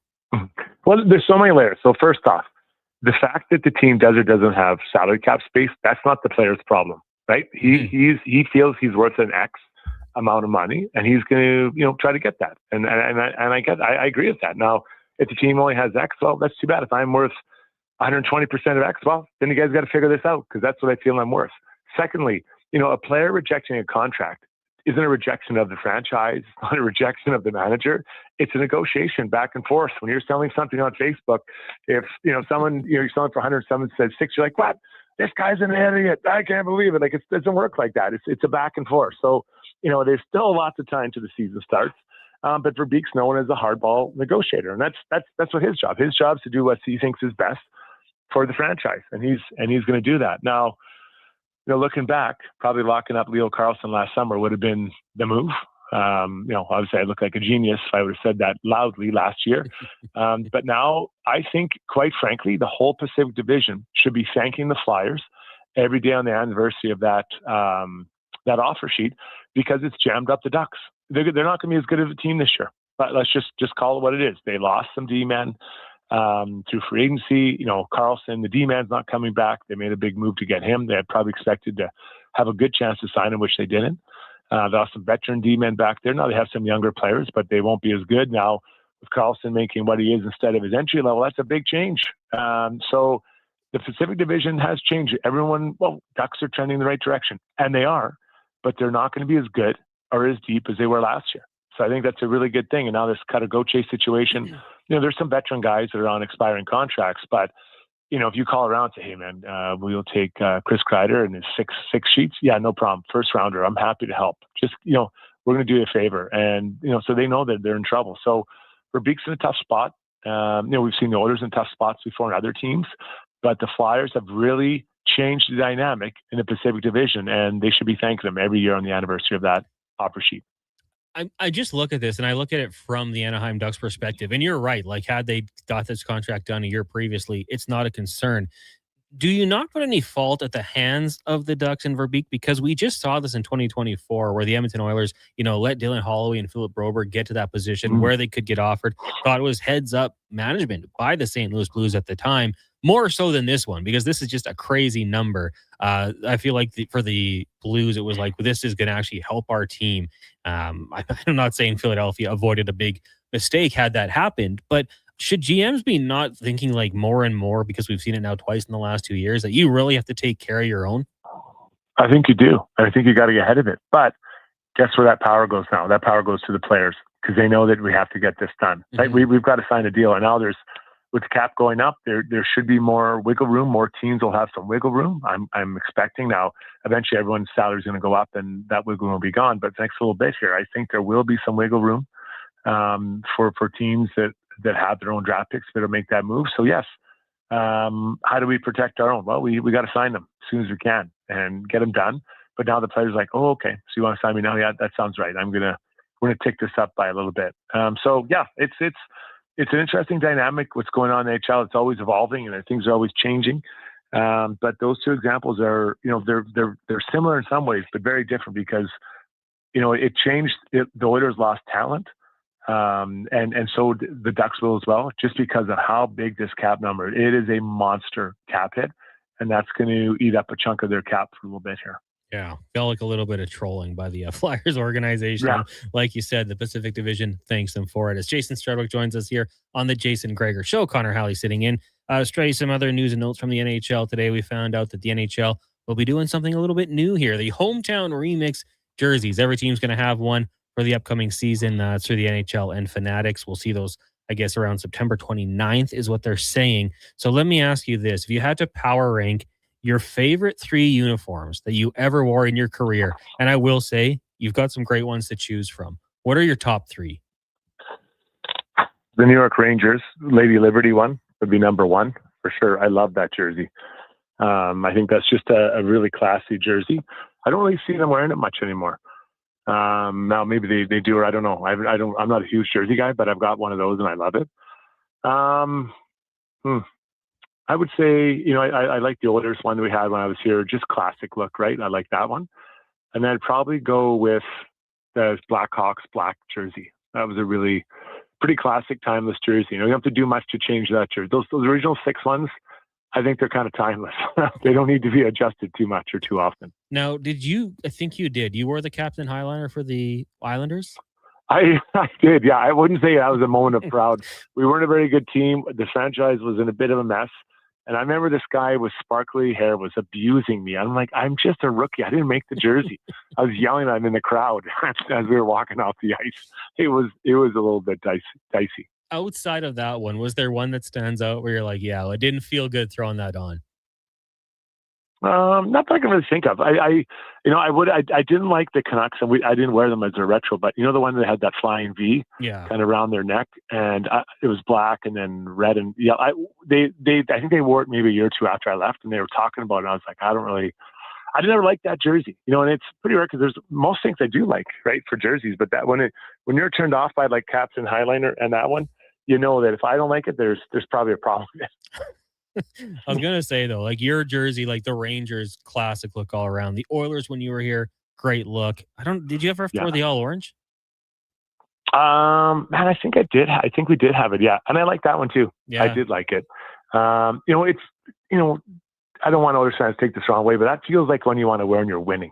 Mm-hmm. You know what I mean? Like that is one. I mean, the one I would have loved to wear in this Oiler was the dark blue one with the orange piping. I love that jersey. That's my favorite Oiler jersey of all time. Now, I never got to wear it.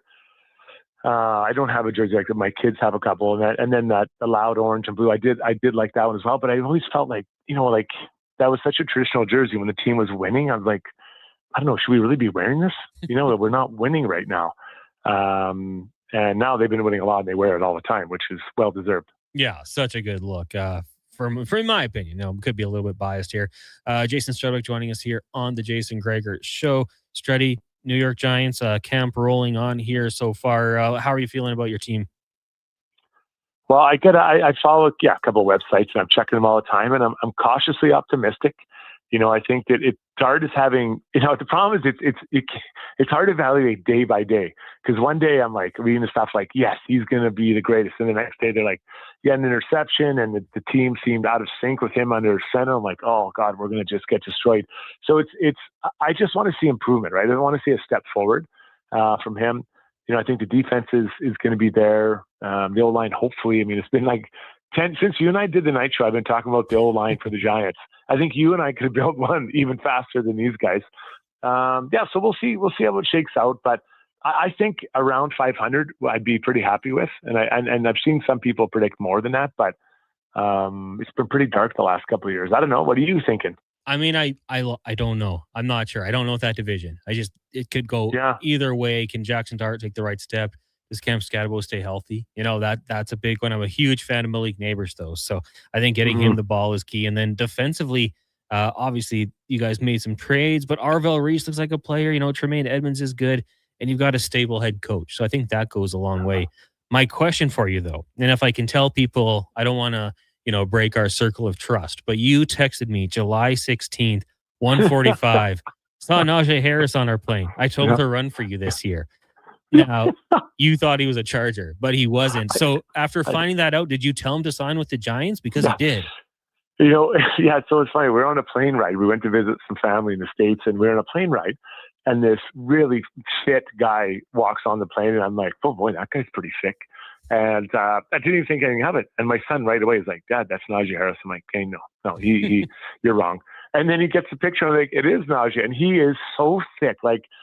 You think of the most muscular guy, not like a meathead that's just in there crank. I'm talking about an actual guy that can move and has athletic ability. His arms and back and legs were so thick. I couldn't stop staring at this guy the whole time. And in fact, it ruined my viewing experience of watching a movie. Looking at this guy, he was so jacked. So I thought, because I told him maybe he's going to sign in Houston. That's where we were going. I'm like, man, what a story. But no, he signs with the Giants. So I am excited about that. I think he's coming back from Achilles. Might take him a while to get going, but Scatterbo, man, he plays on the edge. I worry about him having a full season, and they have some other guys too. But I think Najee, let's say he can get a few games in just to kind of find his game, and then if something happens, I think our man's going in there, and he is one thing. I couldn't imagine trying to stop that human when he's running. I just like, right this way, sir. The goal line's over there. See you later. 2 questions. Did his eyes look okay? Because there was a firework incident last year. Oh, I didn't notice. I didn't get close enough. My son did. He was trying to get a picture, but he's fast. So Najee got off the plane, and then my son and my wife were chasing him down, but Najee was too fast. They weren't. Yeah, he's good. So he looks like his Achilles looked fine. He was moving well. Vision was good, moving in and out of people. That's encouraging to hear. Yeah. Yeah, it didn't hit anybody. What I always say about him is, if you need 4, he'll get you 5.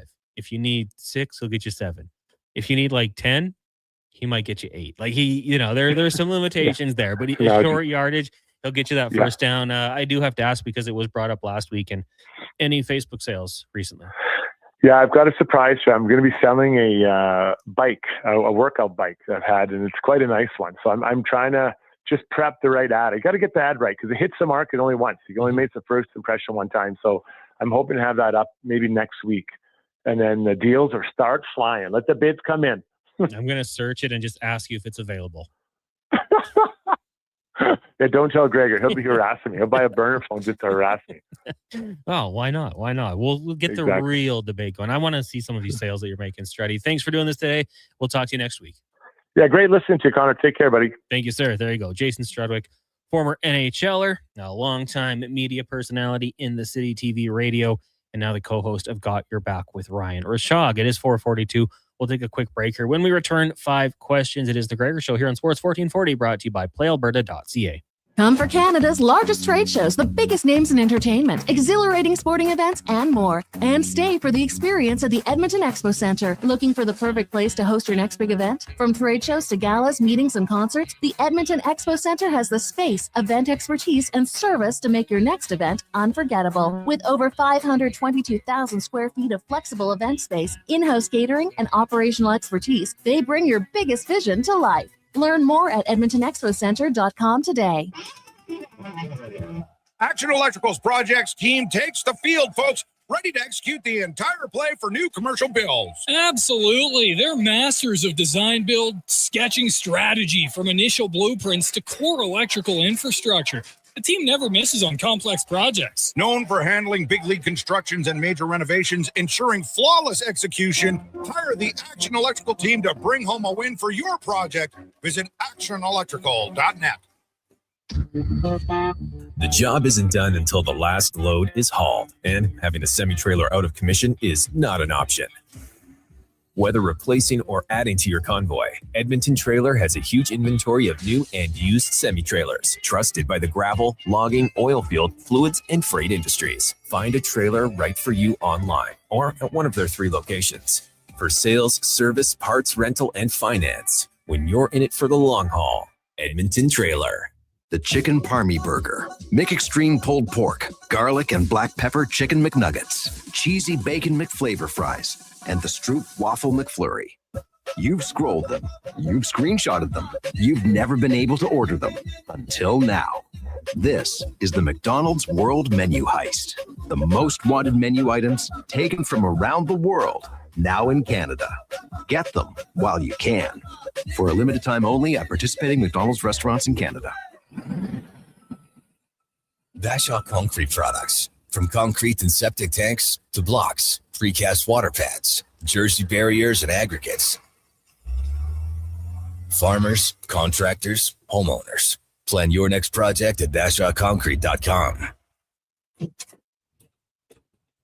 Family owned. Over 60 years pouring. Bashaw Concrete Products. Once again, start here. BashawConcrete.com. School's almost out, and road trip season is just around the corner. But if your brakes sound like they're grinding harder than a hockey fourth liner, it might be time to visit Napa Auto Parts. Napa has all the quality parts, tools, and know-how to help keep your vehicle running smoothly and road ready. With over 85 locations in Alberta, visit your local Napa store today or shop online at napacanada.com. That's Napa know-how. Now's the time to shop with the Bricks 0% event. Get what you need today with absolutely $0 down. Pay nothing with no interest until 2028, or choose 36 equal monthly payments on qualifying purchases. Plus, save up to 25% on living room furniture, up to 20% on dining and bedroom furniture, and up to 40% on select mattresses. Hurry into the Brick today. These incredible offers are only on until August 19th. The Brick, saving you more.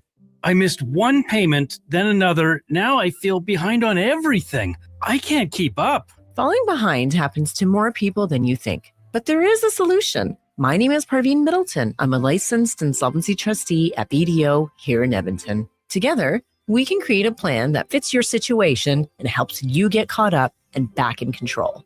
Call 1-833-BDO-TALK or visit bdodebt.ca to book your free consultation and discover your debt-free future. Hi, thinking about switching vehicles? Think Subaru. The Subaru Crosstrek was named the 2026 Auto Trader Best Subcompact SUV. And once you drive it, you'll understand why. With impressive fuel efficiency, legendary Subaru symmetrical full-time all-wheel drive, and generous ground clearance, the Crosstrek is ready for your Monday commute and your Saturday adventure. This month, take advantage of loyalty rates as low as 0.49%. So, before you decide your next SUV, come experience the Crosstrek for yourself. Visit your local Subaru dealership today. Welcome to Uncommon.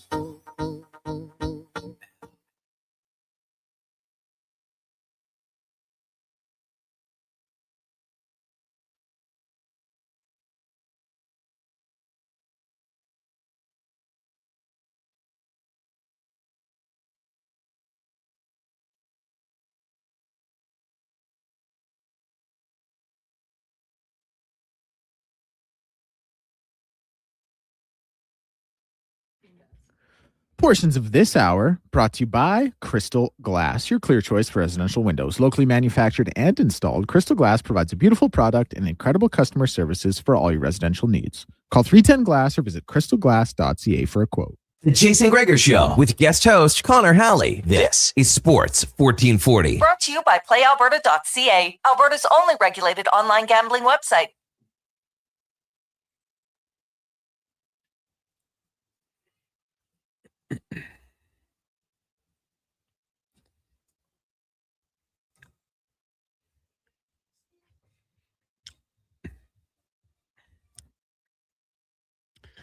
It's 4:48. Welcome back to the Jason Gregor Show. Connor Halley sitting in. Declan Kruger, Mackenzie McLennan with you here as well. Show brought to you by PlayAlberta.ca. Text us 1-833-401-1440. Brad says, drawing a blank. What is the dark blue with the orange striping? I guess you could kind of be up to interpretation. When he first said it, I kind of thought it was that like playoff one they wore when they went away from the orange, and it was just the two colors, orange and blue. The dark navy. I thought that one popped. I know people didn't love it. But then it also could have been like the, I don't know, think Doug Waite era. I'll have to maybe follow up with Struddy on that one. But he got the classic one. He got the good one. He also did get the RBK one. Unpopular opinion. I didn't mind those ones, actually. I don't like the Oilers orange jerseys. Once in a while, maybe, but not night in, night out. MTR had texted in, said Triple C is my biggest fan. And then Triple C in a truck says, love always to MTR and 1440. Yeah, put your weapons down. It's like the meme of the Crips and the Bloods connecting their bandanas. Peace has been achieved. Let's get to 5 questions with Declan Kruger. Brought to you by The Brick.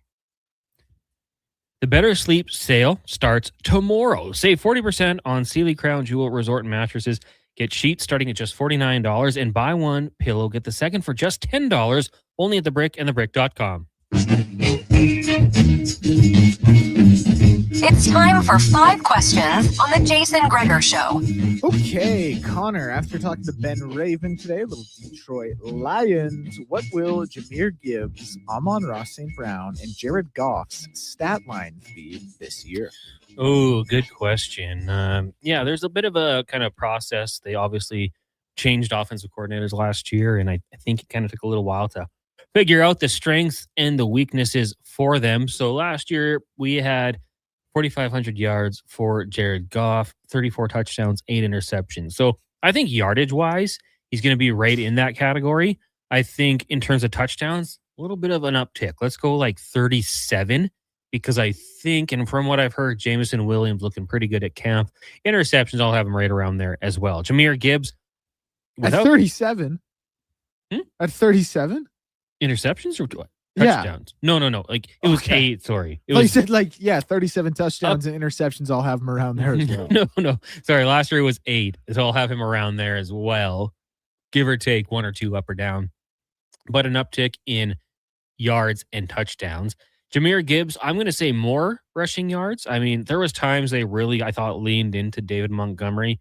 And I know you got Isaiah Pacheco, but I think you got to utilize Gibbs more so in the run game. So more carries, more yards. Let's give him 1,400 yards and 15 touchdowns.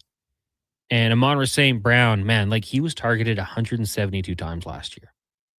That's going to continue. And I think they're going to be more accurate. So receptions, tough for me to say. Actually, I think receptions go down because I think they're ahead in more football games and they're continuing to run it. Ergo, the increase for Gibbs. So let's give him about 108 receptions. Slight drop off in yards, 1,350, and touchdowns. I'm going to say he gets to 12. So more touchdowns. Okay. Question number... No. What do you got? I want your thoughts. You got Goff as a potential MVP. I do. Well, I'd throw him in a parlay because of the value. I think that's an important designation. I would say he'll go for 4,200 yards, 35 touchdowns, 9 interceptions. I think we're pretty close there. Jahmyr Gibbs, 1,500 rushing yards, 14 touchdowns. Amon-Ra St. Brown, I'm going to say 101 receptions. He just gets over the mark. 1,217 yards and 9 touchdowns. Still all great years. Mm-hmm. All great years. Who is your do not take player in fantasy this year? It pains me to say it.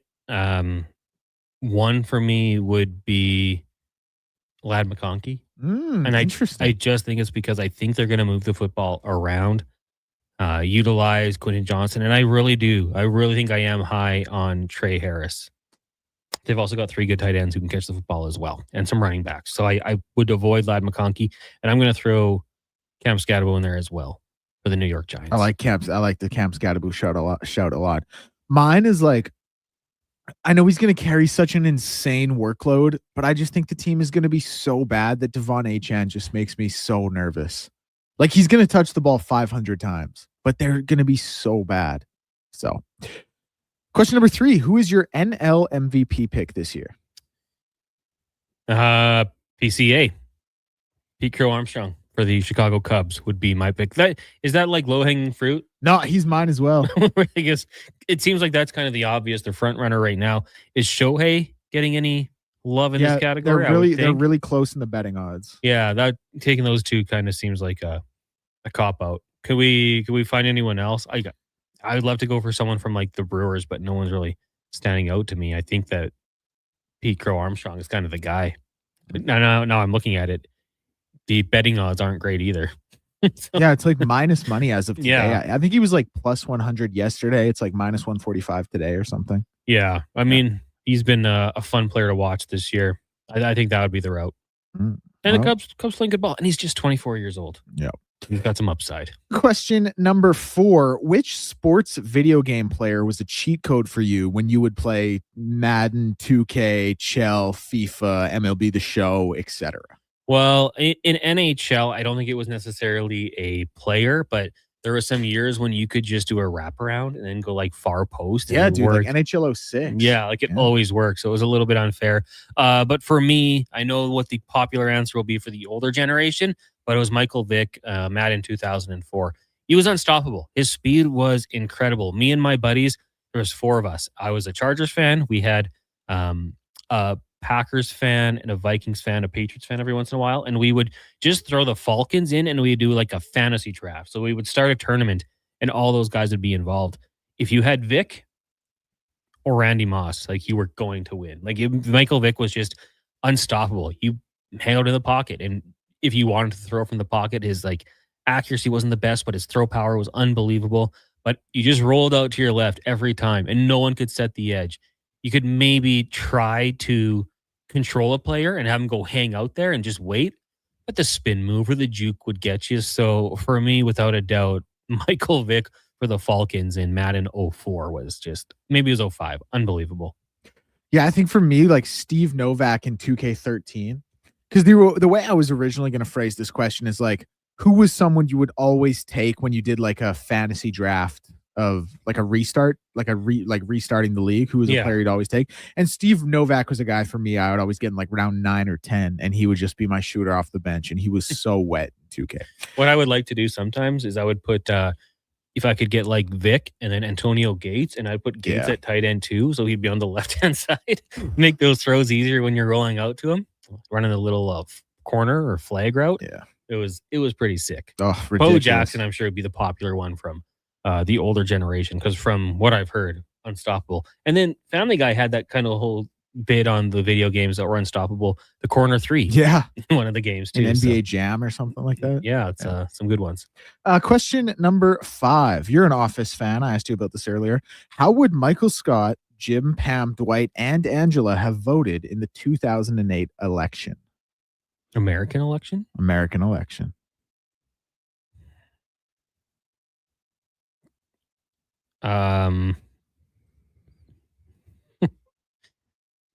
Michael would have voted for Obama.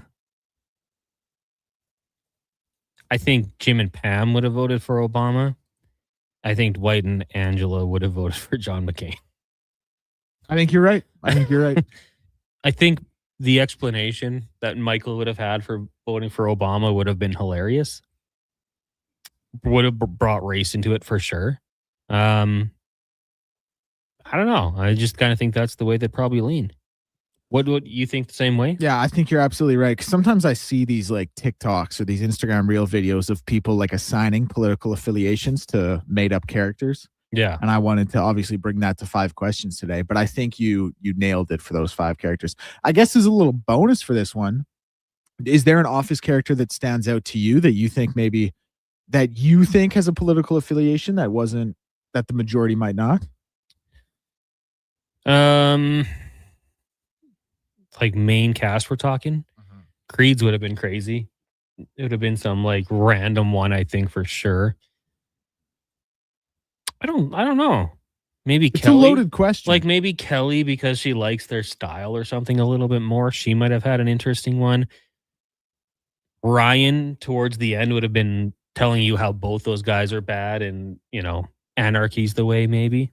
Well, Ryan would have been a libertarian just because it was against the grain until he found out what being a libertarian actually entailed.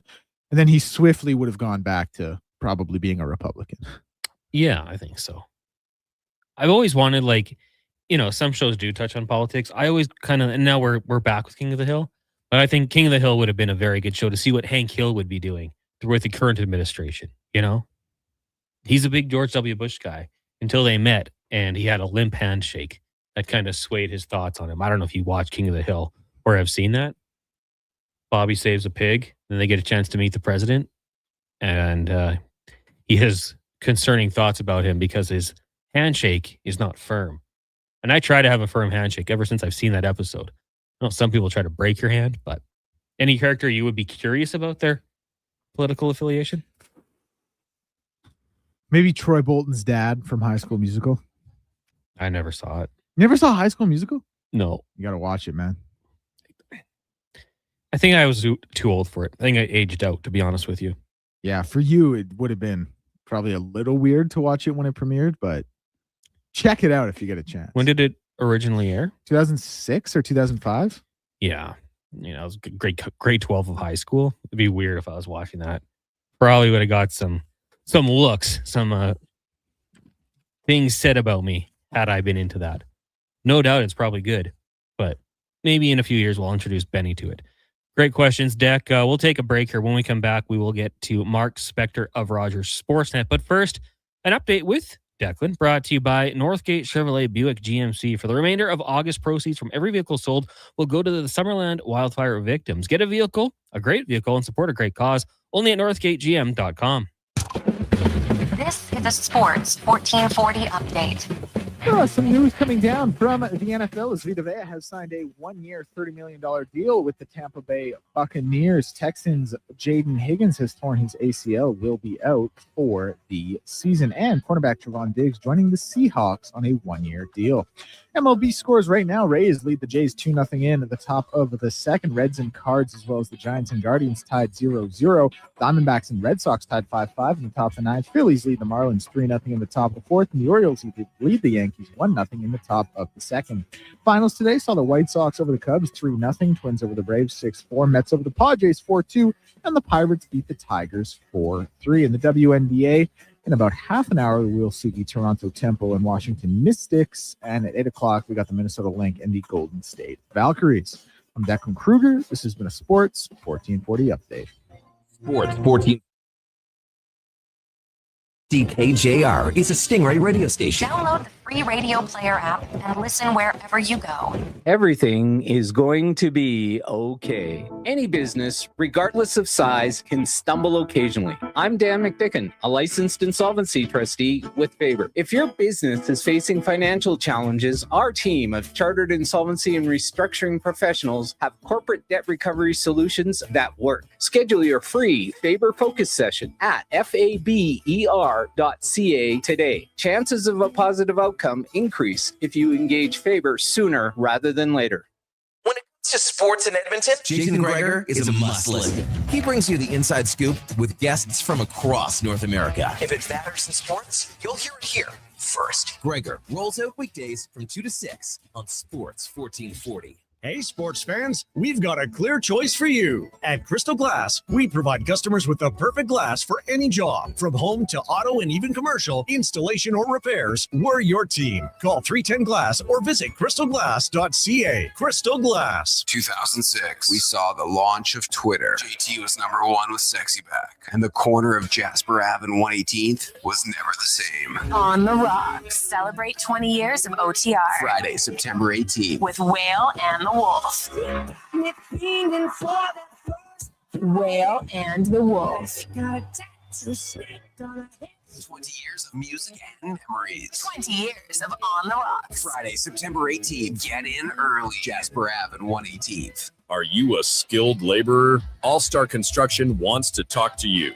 A heavy equipment operator with track hoe or backhoe experience, All-Star Construction wants to talk to you, too. With work in and around Edmonton for local land developers, All-Star Construction offers year-round employment. Whether it's power, gas, or telecom, developers rely on All-Star Construction to get the job done. So if you're a skilled laborer or a heavy equipment operator with track hoe or backhoe experience searching for work, search All-Star Construction on Indeed. Ford employee pricing is on now, and you pay what we pay on virtually our entire lineup of Ford vehicles. Visit your Alberta Ford store today. Missioner Allen Auctioneering's next Calgary, Edmonton, Winnipeg Public Unreserved Heavy Truck Auction is next Thursday at 9 a.m. featuring triaxle, tandem, single-axle trucks including cab and chassis, decks, diggers, dumps, pickers, tractors, vacs, and service trucks. Info at maauctions.com. Crave presents Canada's hottest take on reality dating. Temptations Under the Sun, Cyprus. This is not like any dating show I've ever seen. Canada's most daring singles face seductive challenges and unexpected twists under the Mediterranean sun as they earn points and bet on what happens next to unlock key advantages. Is it going to be PG-13? I don't think so. Don't miss the wildest reality show this country has ever seen. Temptations Under the Sun, Cyprus. Stream now, only on Crave. Subscribe at crave.ca.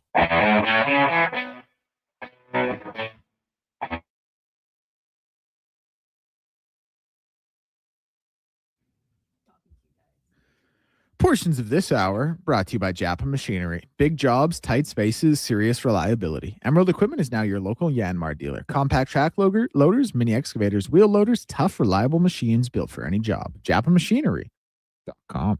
The Jason Gregor Show with guest host Connor Halley. This is Sports 1440. Brought to you by PlayAlberta.ca, Alberta's only regulated online gambling website.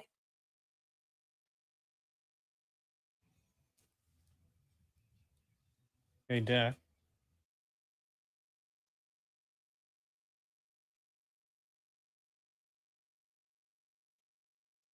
This is the Jason Gregor Show here on Sports 1440, brought to you by PlayAlberta.ca. Head over, check out the specials tonight. Boosted, of course. Remember to always use your game sense. Connor Halley, Declan Kruger, Mackenzie McLennan with you here, getting you through the final hour of this Wednesday edition of the show. Still lots to get to in the program. We got Cam Tate's 2-minute warning. We'll get to the stats of the day, and right now we'll get to the spec report brought to you by GS Construction. They're hiring operators, pipe layers, and a superintendent. Work for a fantastic company that loves to promote from within with great benefits. Also, huge sports fans. Apply today at gsconstruction.ca and search careers. Mark Spector of Rogers Sportsnet joining us today. Spec, good afternoon. How are things going? Going great, man. How you doing, Connor? Oh, doing really good. It's been a fun show so far. Earlier today, we were talking with Nick Anderson, middle linebacker for the Edmonton Elks, kind of talking about the season so far and just the steps that they've taken. And then this game on Friday and the way things have gone for him. He played at Tulane University. Things did not go good when he started. They were not a very good team, but kind of turned it around year after year, building up that culture. So what he's seen with the Edmonton Elks has been nothing new to him. He's kind of been there, seeing what it takes to develop that culture, and he's been a great piece for this team, and that whole defensive core has been really good. As good as they have been, Spec, do you think as the season goes on here and just building up that chemistry, do you think they can become an even better defensive unit? Well, I mean, generally speaking, you know, every team evolves over the season, and if you're good, you evolve in a positive way, right? If you're a bad team, other teams start poking holes in what you do, and you realize, you know, we're susceptible and we're not winning. I would look at the Elks and say the opposite is true. That defense gets better and better. I mean, they just allowed 12 points against Toronto. They've been really solid all season long. Their defensive backfield in particular is excellent. So sure, should they get better? I mean, we're only 10 games into an 18-game season, right? Mm-hmm. There's almost a half a season left to play. Absolutely. This, you know, I like what I'm seeing. A team that's this good after 10 games should be even better after 18 when the playoffs start. And I don't see why the Elks wouldn't be.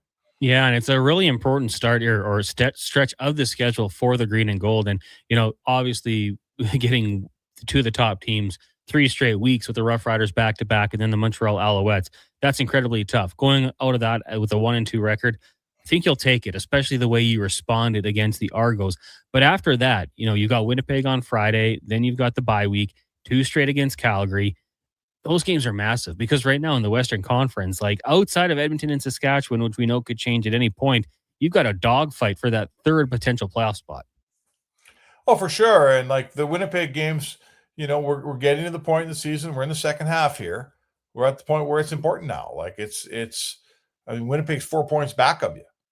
There's a big difference on Saturday morning. You're going to wake up and Winnipeg's going to be 2 points back of you or 6 points back of you. That's a big difference. You got Winnipeg at home. You won a game in their ballpark earlier this year. You've been a better team, and you are probably a better team. And this is where the good teams, flex a little bit, right? It's time now. We're in week 12. You've played 10 games. You've got Winnipeg coming in. Everybody knows where we are now. Like our offenses are established.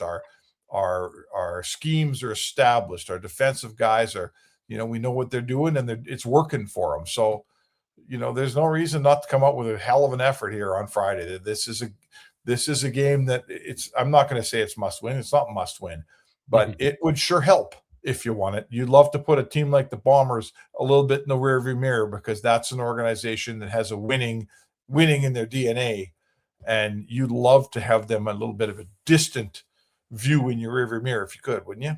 Oh, absolutely. And I know we had John Hodge on the show yesterday of 3 Down Nation, and he was talking about how the Alouettes could actually clinch a playoff spot by week 14. Now, granted, the Eastern Division not quite as good, and also they have a record with only 1 loss. But for the Edmonton Elks, like the sooner you can get that playoff spot clinched, obviously, if you can get home field advantage, the more time to sell some seats and roll with the good vibes. Now, a lot of times, people kind of say, yeah, we'll look at it after Labor Day, and that's when the season really gets going here. I don't know if I'm all in on that one, but there is some NFL cuts. Some players might make their way back to the CFL or looking for other avenues here. Is there any position of need right now, you think, for the green and gold? Oh boy. I mean, I can't think of a, I'm not at practice every day, so I'm going to make that clear. But watching them play every week, I don't see an area where I say, oh, they're getting killed here. Their DBs aren't any good. The DBs have been great. The linebacking core, when it's healthy, I think is really good. Can you always add a pass rusher and make you better? I'm sure you can add a pass rusher and make you better. Okay. Their receiving core, like how are what are we complaining about here? They got 4 guys that they're passing, moving the ball around to all over the place. Your backfield of Rankin and Leak, is that getting any better anytime soon? I don't think so. You love your quarterback in Fajardo. So, I'm going to say to you, Connor, there's always a cut out there that if you can nab them, that they have a high pedigree, they're a better player. I'm not saying that every position is irreplaceable here. It's not the point. But they certainly don't have any giant holes that we're going, get out there and fill this hole because it's killing you every week. That does not exist on this Elks team where it has in the past. Is that fair?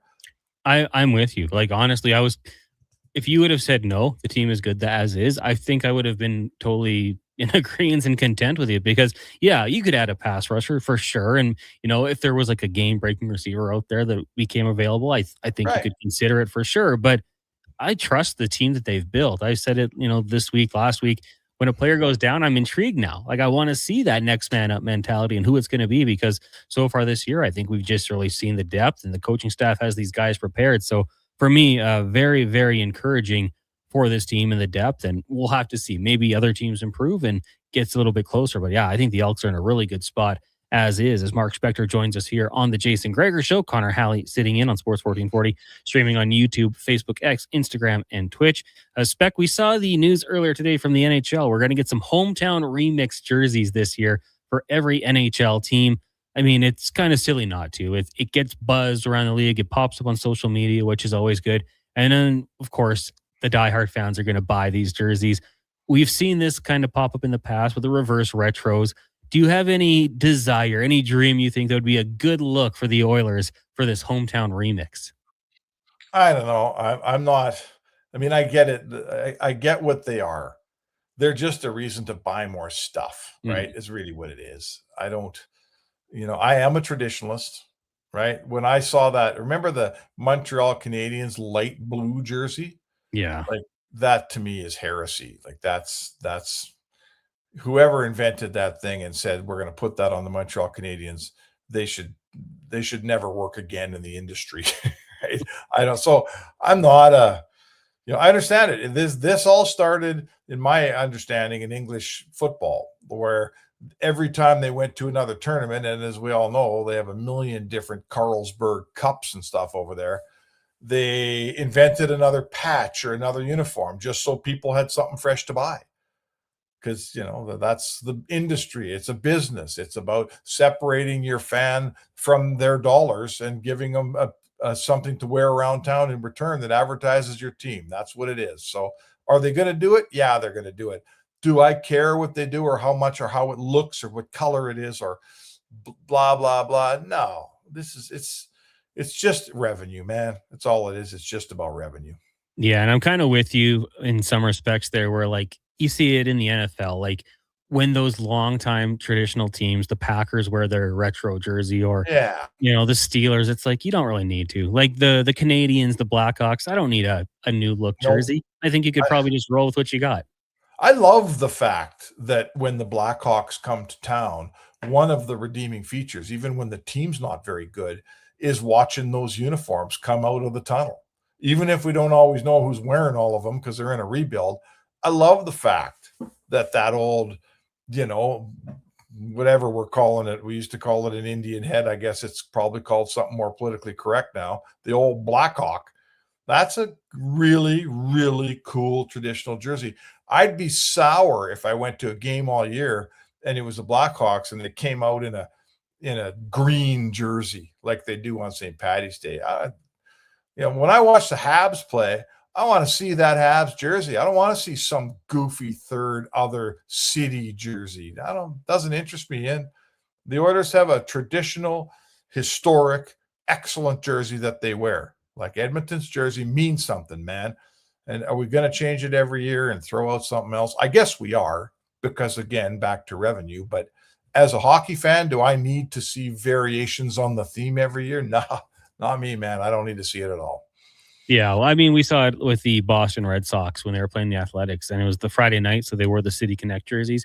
It was green and yellow. Like, it looked like the Athletics were playing the Athletics. Yeah, so I'm okay with it for some teams. Like the San Diego Padres, you know what? We have fun with it. Go do whatever you want, but some of those traditional teams, I think I'm with you. Just stick with what you got. Specca, earlier on today on the show, Declan was mentioning the MVP candidates in the National League, and it was unanimous for us from the Chicago Cubs. Pete Crow Armstrong. What have you thought of his play this season? And, a lot of reasons to be excited as he is just 24 years old. Oh my God. Yeah, no. I mean, full disclosure, obviously I'm a Cubs fan, but regardless of that doesn't even matter to me. He is the most exciting young player in the game, right? He's only 24. I've said it before on the show here, Connor. He plays like Pete Rose used to play, like Charlie Hustle, man. Every single, he's hoping to stretch it into a double. He hits for power. He hits for average. He runs the bases like a demon. He covers ground in center field like as good as any guy out there. And he's a gamer. Like, he's got spirit.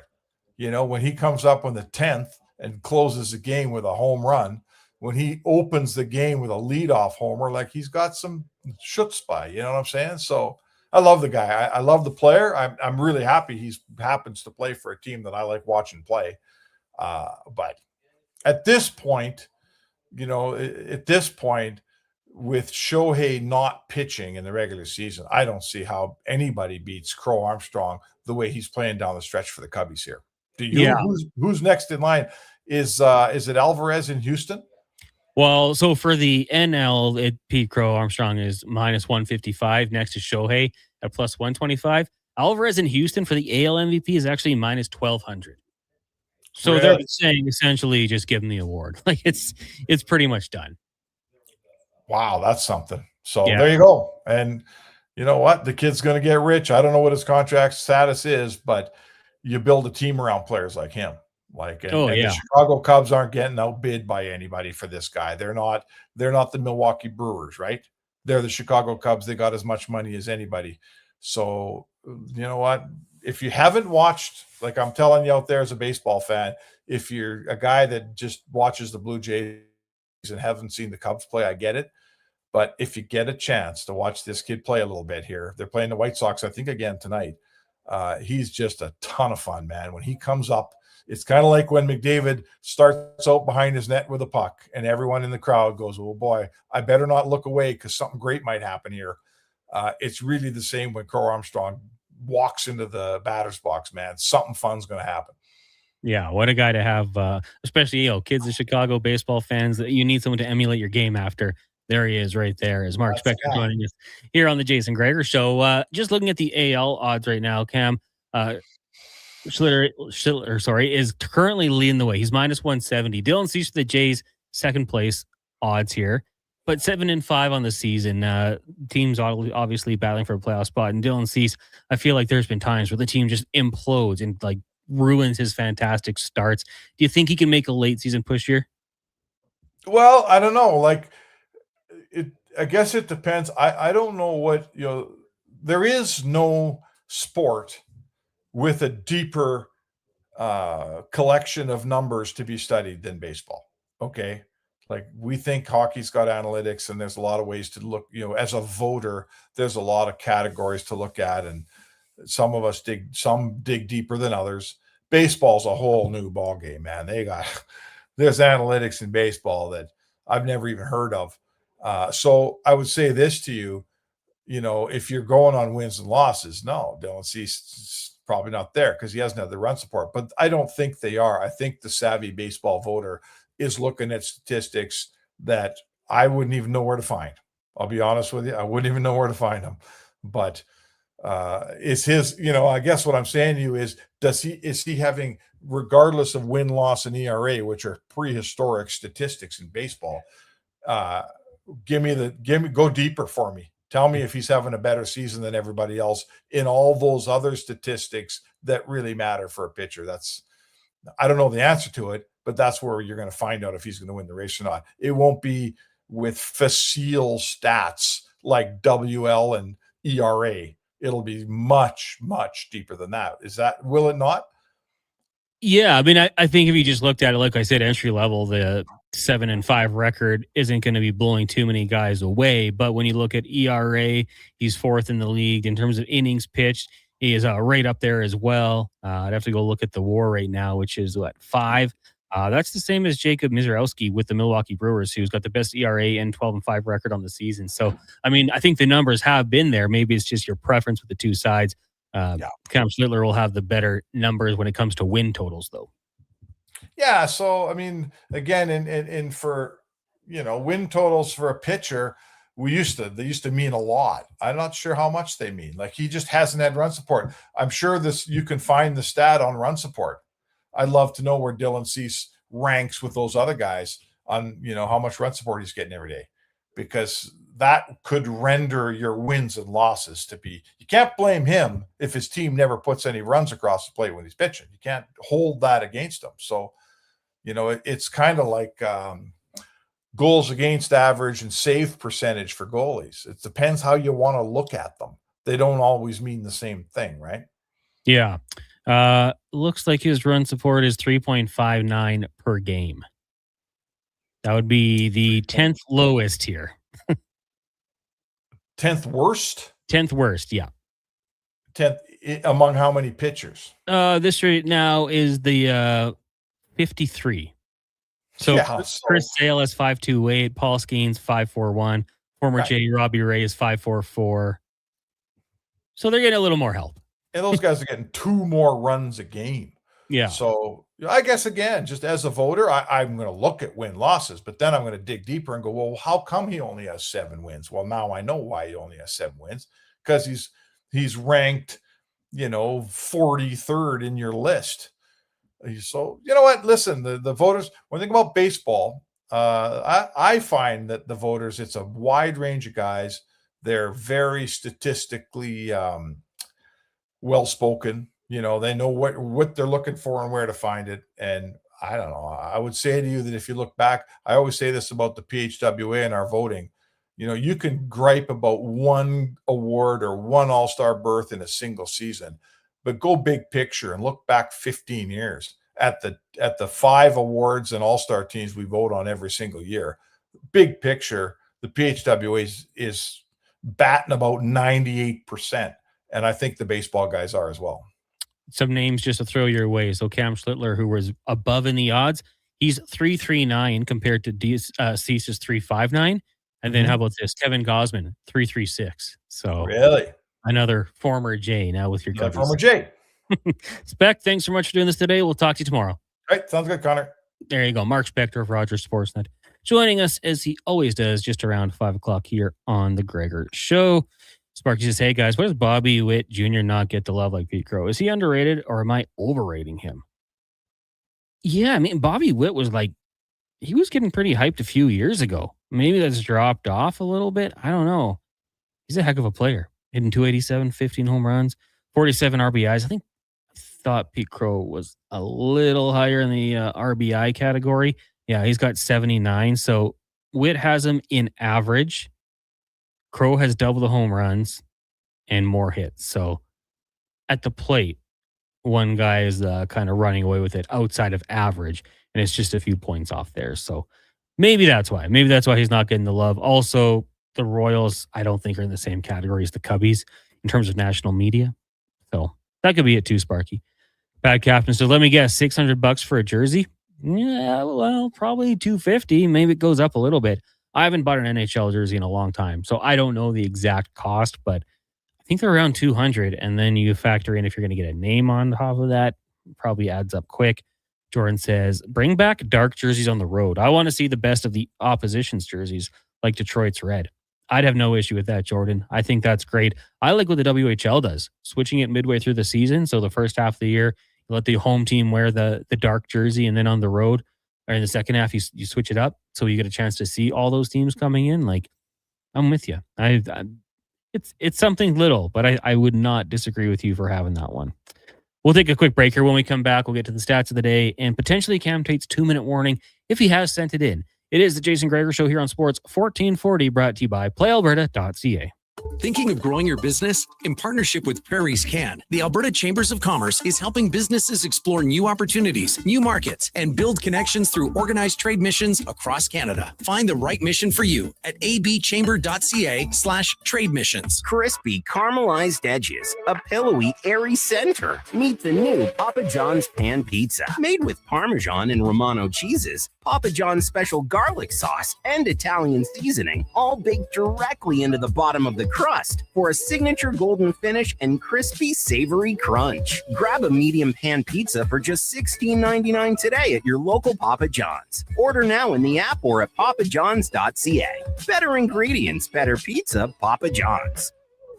Tee up for a great day on the course and support the Stony Plain Eagles Senior Men's Hockey Club. It's the Stony Plain Eagles Golf Tournament. Gather your foursome and join the Eagles August 25th at the Links at Spruce Grove for a 2 p.m. shotgun start. Enjoy a fantastic afternoon of golf, great company, and friendly competition, all while supporting the Stony Plain Eagles. Get all the details and register today at stonyplaineagles.com. Legacy Heating and Cooling is serious about cooling. In fact, we offer multiple ways to cool your home. So you better call Legacy. Call Legacy. If you're looking for traditional air conditioning, we got you. Call Legacy. Or ask us about a heat pump to help you heat and cool. Call Legacy. Call Legacy. Cool with AC or cool with a heat pump. Cool your home with Legacy Heating and Cooling. Hi, Mike here from Northgate Chevrolet Buick GMC. Car shopping sucks. That's right. Going back and forth 100 times just to get a price. Give me your credit card for a test drive. What's all these extra fees? That sounds ridiculous. At Northgate, we do things a little differently. Good deals on new, pre-owned vehicles, good people, and a great selection. And don't forget about our employee pricing. Stop in and see us today, 13215 97th Street, or visit us online at northgategm.com. You're in Northgate country. Now's the time to shop the Bricks 0% event. Get what you need today with absolutely $0 down. Pay nothing with no interest until 2028. or choose 36 equal monthly payments on qualifying purchases.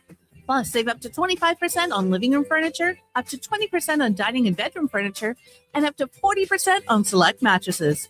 Hurry into the Brick today. These incredible offers are only on until August 19th. The Brick, saving you more. Election Day is October 19th. Are you referendum ready?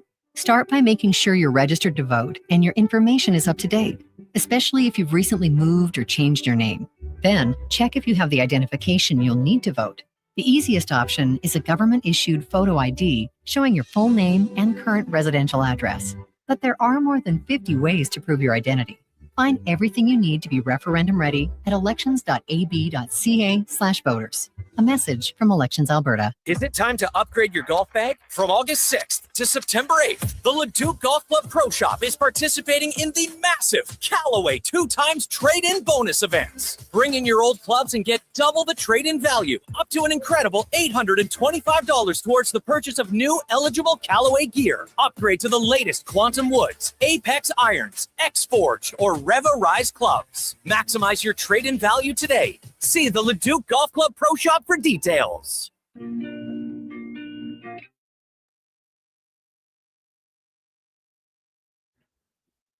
Portions of this hour brought to you by Cantor. Made in Canada, made for Canada, where extreme isn't theoretical. Find your solution at cantork.com. The Jason Gregor Show with guest host Connor Halley. This is Sports 1440. Brought to you by PlayAlberta.ca, Alberta's only regulated online gambling website.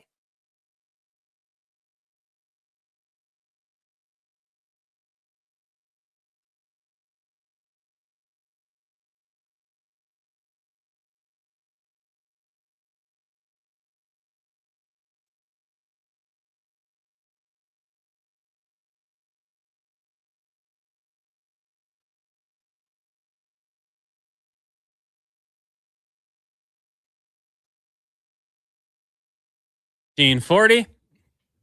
Brought to you by PlayAlberta.ca. Connor Halley, Declan Kruger, Mackenzie McClendon with you here. Jay's in action. We'll join it following the show at 6 o'clock on our AM feed only. If you're streaming, you got Fox Sports Radio. Jay's just hit a home run. Alejandro Kirk, the captain, cutting the lead in half. It was 2-1 for the Rays now, 2-0. Now it's 2-1. Blue Jays playing some great ball. Got to keep it going. Got a pretty tough opposition tonight, though, in the Tampa Rays. See how it works out for them. Still to come on the show, we will get to the stats of the day relating to Guy Lafleur, who on this day signed a new deal with the New York Rangers to come out of retirement after a couple of years at the age of 36. So we're going to look at some numbers that the old guys getting the job done. But right now, we'll get to Cam Tate's 2-minute warning, as we do every day here on the Jason Gregor Show. Shout out to Tater, hooking Donovan and I up with a nice beverage this afternoon. The 2-minute warning brought to you by Legacy Heating and Cooling, where the rates never change. No OT charges, furnace repair, and maintenance. Do it now with legacyheating.ca. Here is Cam Tate's 2-minute warning. Okay, Edmonton, sports fans, especially you golf lovers, listen close. Actually, no, don't listen close. That's the whole problem right there. Isn't any way around this one. It's big tea time season. If you're whispering like you're trying to defuse a bomb. So here's the technique. It's like a leaky pipe tire. You drop your voice, nod your volume, barely move your lips, loosen the jaw, and for the love of Wayne Gretzky, stop cupping your hands like you're calling it a snow day. Exhale first. Speak on the way out. That's the entire secret. Part 2, Edmonton. You've mastered whispering. Now, can you receive one? Because half of you turn your whole head like an on yell. What? Dead giveaway. Amateur hour. Real technique. Tilt. Don't turn. Lead with the ear, not the face. Stay still. A whisper's not a fastball. You don't have to lunge at it. Mouth closed. Breathing quiet. Stop nodding before you've actually heard the thing. Nobody's fooled. And on the course.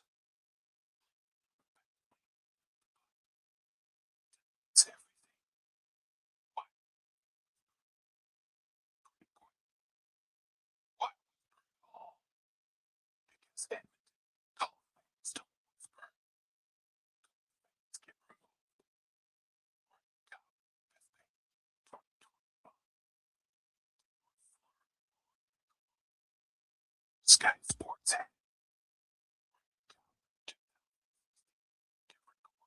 Same target.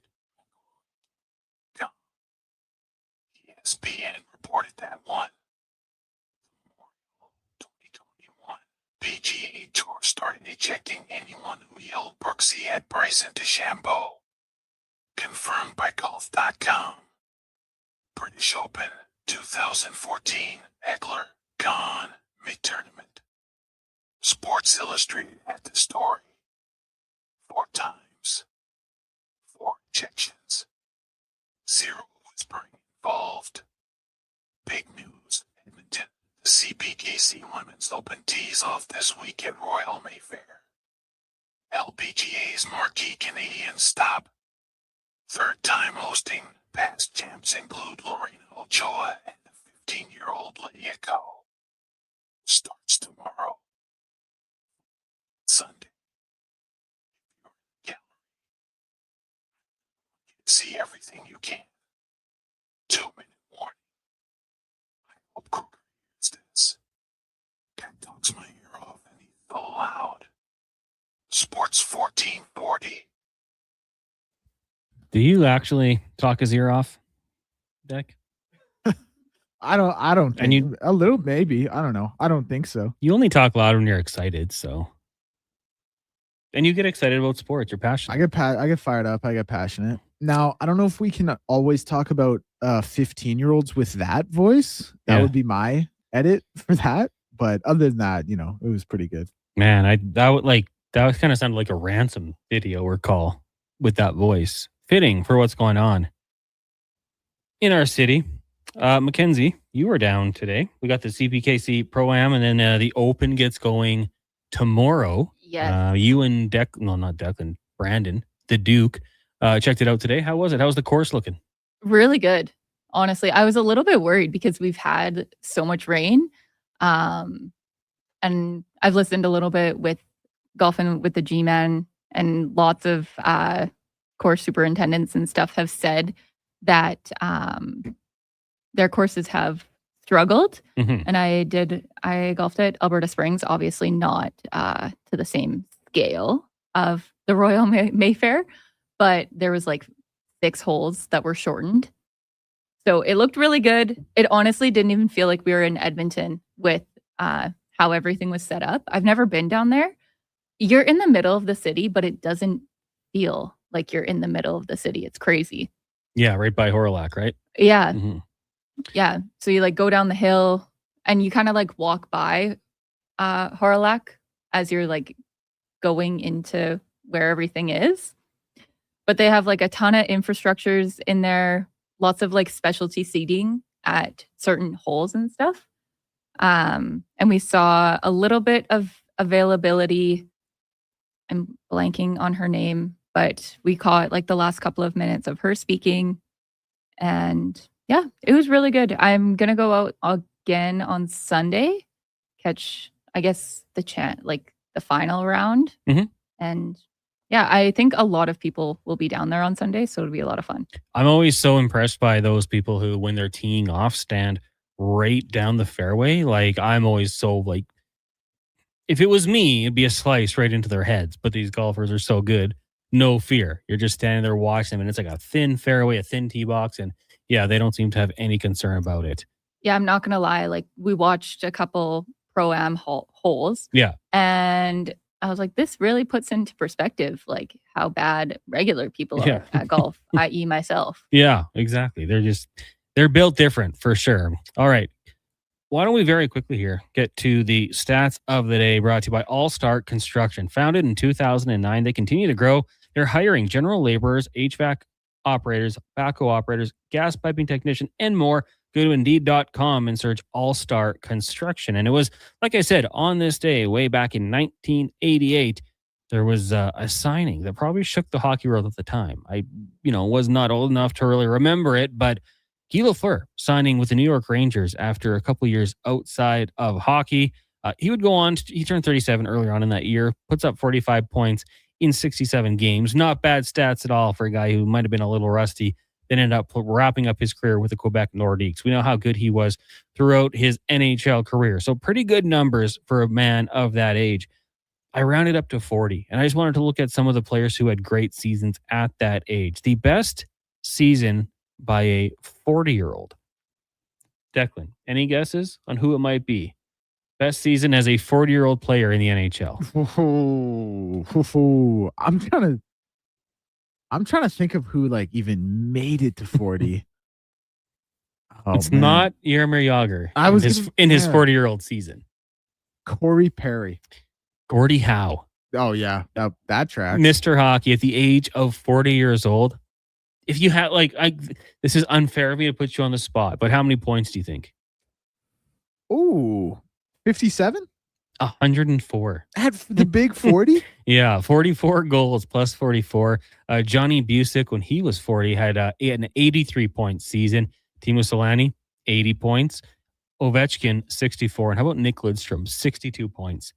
Guy was a -2 that year. Alex Delvecchio, for going back in time, had 59 points. Recchi, 52. Alfredson, 49. And the Moose, 47 points with 15 goals.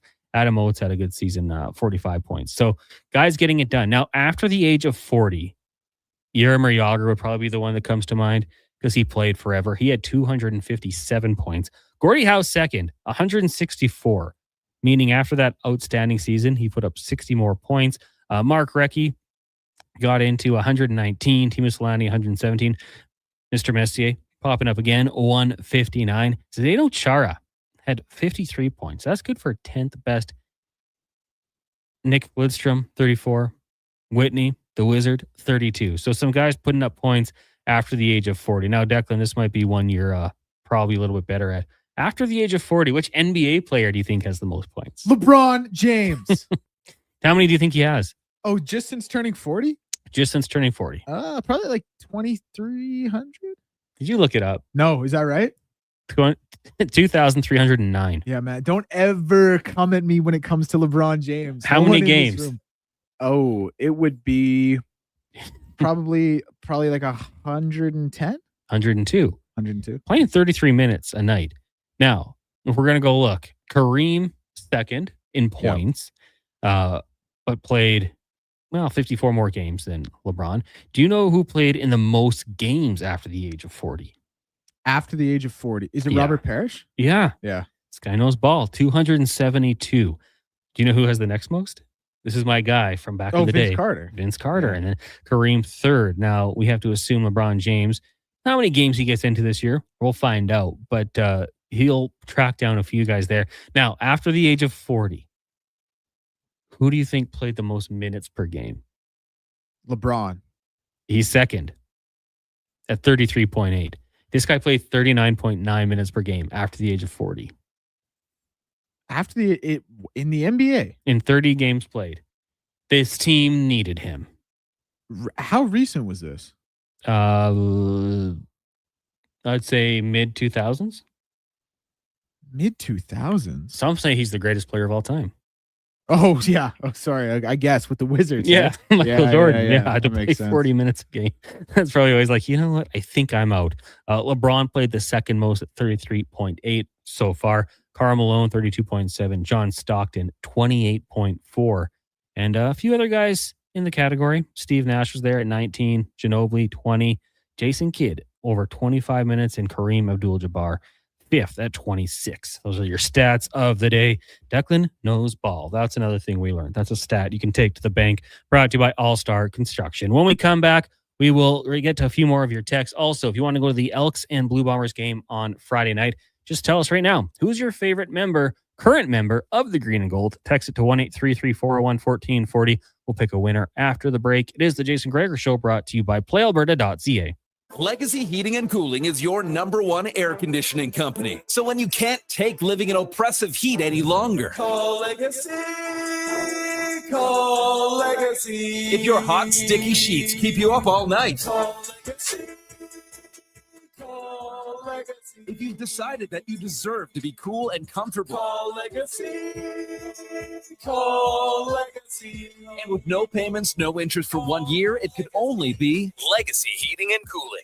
At GS Construction, we won't quit until we find a way to get the job done. And the right person makes all the difference. We're looking for our next superintendent, an experienced leader ready to take on the role. Because while GS Construction is building the water, sewage, and drainage systems Edmonton communities rely on, the superintendent is building up the team. If you know how to keep a job site safe, productive, and moving, we want to hear from you. Visit gsconstruction.ca/careers today. Starting this Thursday, 3 days only. Don't miss the VIP Overstock sale at Wolf GMC Buick. They're seriously overstocked with over 400 pieces of inventory on clearance and ready to move. Explore the entire inventory right now. Click on the clearance tab at wolfgmcbuick.com. Plus, employee pricing continues. And during the VIP Overstock sale, stop in for even more special incentives. That's Thursday through Saturday at Wolf GMC Buick. We're making it easy. Whether you're a craft beer connoisseur or more of a wine aficionado, there's always something new to discover at Sherbrooke Liquor, a unique, family-owned, independent liquor store. The selection? Incredible. The non-alcohol section is also very impressive. Sherbrooke Liquor, expert, knowledgeable staff with a passion for unique finds. More than just a liquor store, we're a community. Alberta's best, the one and only Sherbrooke Liquor. Wine, spirits, and oodles of beer. Visit SherbrookeLiquor.com. The Chicken Parmy Burger. Make extreme pulled pork, garlic and black pepper chicken McNuggets, cheesy bacon McFlavor fries, and the Stroop Waffle McFlurry. You've scrolled them. You've screenshotted them. You've never been able to order them until now. This is the McDonald's World Menu Heist. The most wanted menu items taken from around the world, now in Canada. Get them while you can. For a limited time only at participating McDonald's restaurants in Canada. We're here with Rob Vavrick from Rad Torque Raceway. Rob, tell us about the next event coming up. Yeah, we always say it's bigger and better outside as the Midas Monster Truck Throwdown returns to Rad Torque Raceway for 3 shows, August 21st to the 23rd. We've got 8 trucks from Alberta, Ontario, and the U.S. For those that may not be familiar, our oval track is the size of 3 football fields, so these trucks can reach speeds of well over 100 kilometers an hour and do insane, crazy stunts like a backflip. Plus, not only will the drivers sign autographs for everyone until the very last fan, but we're also offering rides in a monster truck. You will not get this experience at any other monster truck show. Sounds like fun. In addition, we'll also have freestyle motocross going on with the riders doing absolutely insane jumps and stunts. And lastly, there's a limited number of pit party passes available. That gets you early admission to meet the drivers, get pictures with the trucks. You're not going to get this opportunity at any other monster truck show. Rob, where can people get more information? Everything is at radraceway.com. Once again, that's radraceway.com.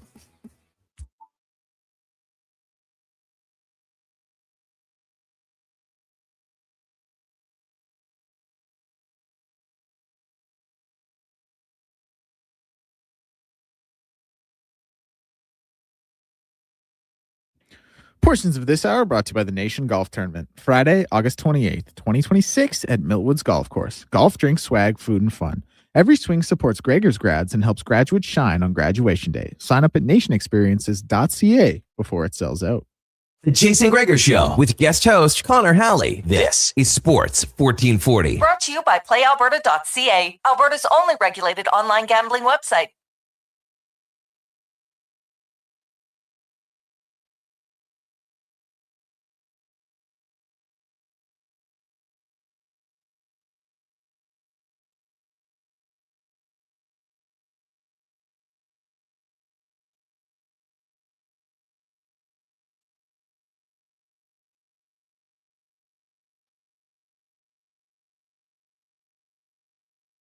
Before we hand things over to the Blue Jays on the AM feed, Fox Sports Radio, if you are streaming.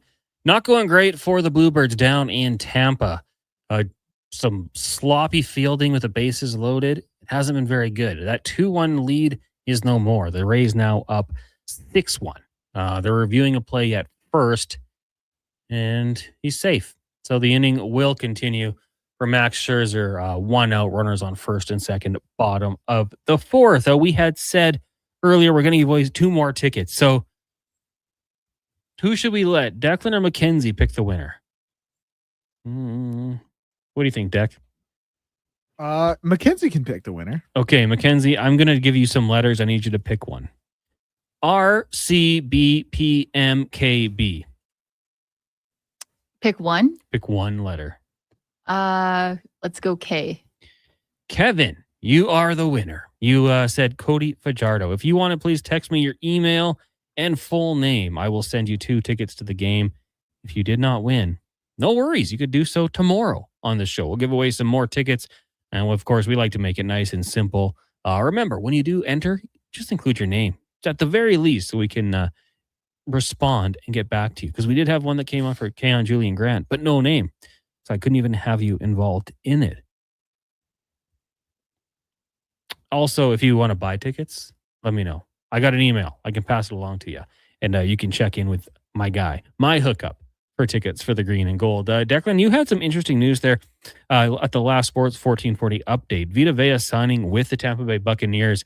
And that looked like that was something that wasn't going to get done. It kind of felt like the Bucs were not willing to pay more money for the veteran nose tackle. He had said California, where he's from, or Vegas would be a destination he might like to get to. Then it kind of faded away. And I don't know exactly how it was playing out in Tampa, but at the time I thought, okay, you trade him and then maybe you have a little more cash flow for Baker Mayfield. Get him locked up for the next few years here. They go the other way and they hand Vita Vea, you said $30 million for 1 year? $30 million, all fully guaranteed. Oh, good for him. Mm-hmm. Good for him. So I would say that's a pretty nice move for the Bucs organization. I think that keeping him around, good for morale, good for the guys knowing that if you do get drafted by this team, they'll take care of you. Now, here's my question for you. Do you know his full name? Oh, no, because I assumed, well, actually, now that you even say that, I assumed like Vito would have been the shortened one, but it very well could be the last name as well. So no, I do not know. Tavita Tuli Aka Ono Tui Pelotu Moses Vahe Vahoko Feletua Via. Okay, so a little longer. A little longer than Vita Vea. A little longer than Vita Vea. Yeah, when you see that, you're like 7 letters, stud. That's how I base my football knowledge. If you have like the fewer name or letters you have in your name, makes you a better football player. That's why Joe Alt is so good. Tom Brady. Very good. Very simple. Drake May. There's just guys that have it. Vita Vea. But his real name, Tavita Tuliaki Ono, Tui Pelotu, Moses Vahe Vehoko Failto Vea. And I added a couple because I butchered it there, but you get it. It's a mouthful. Only the true Buccaneers fans would really know about that one for sure.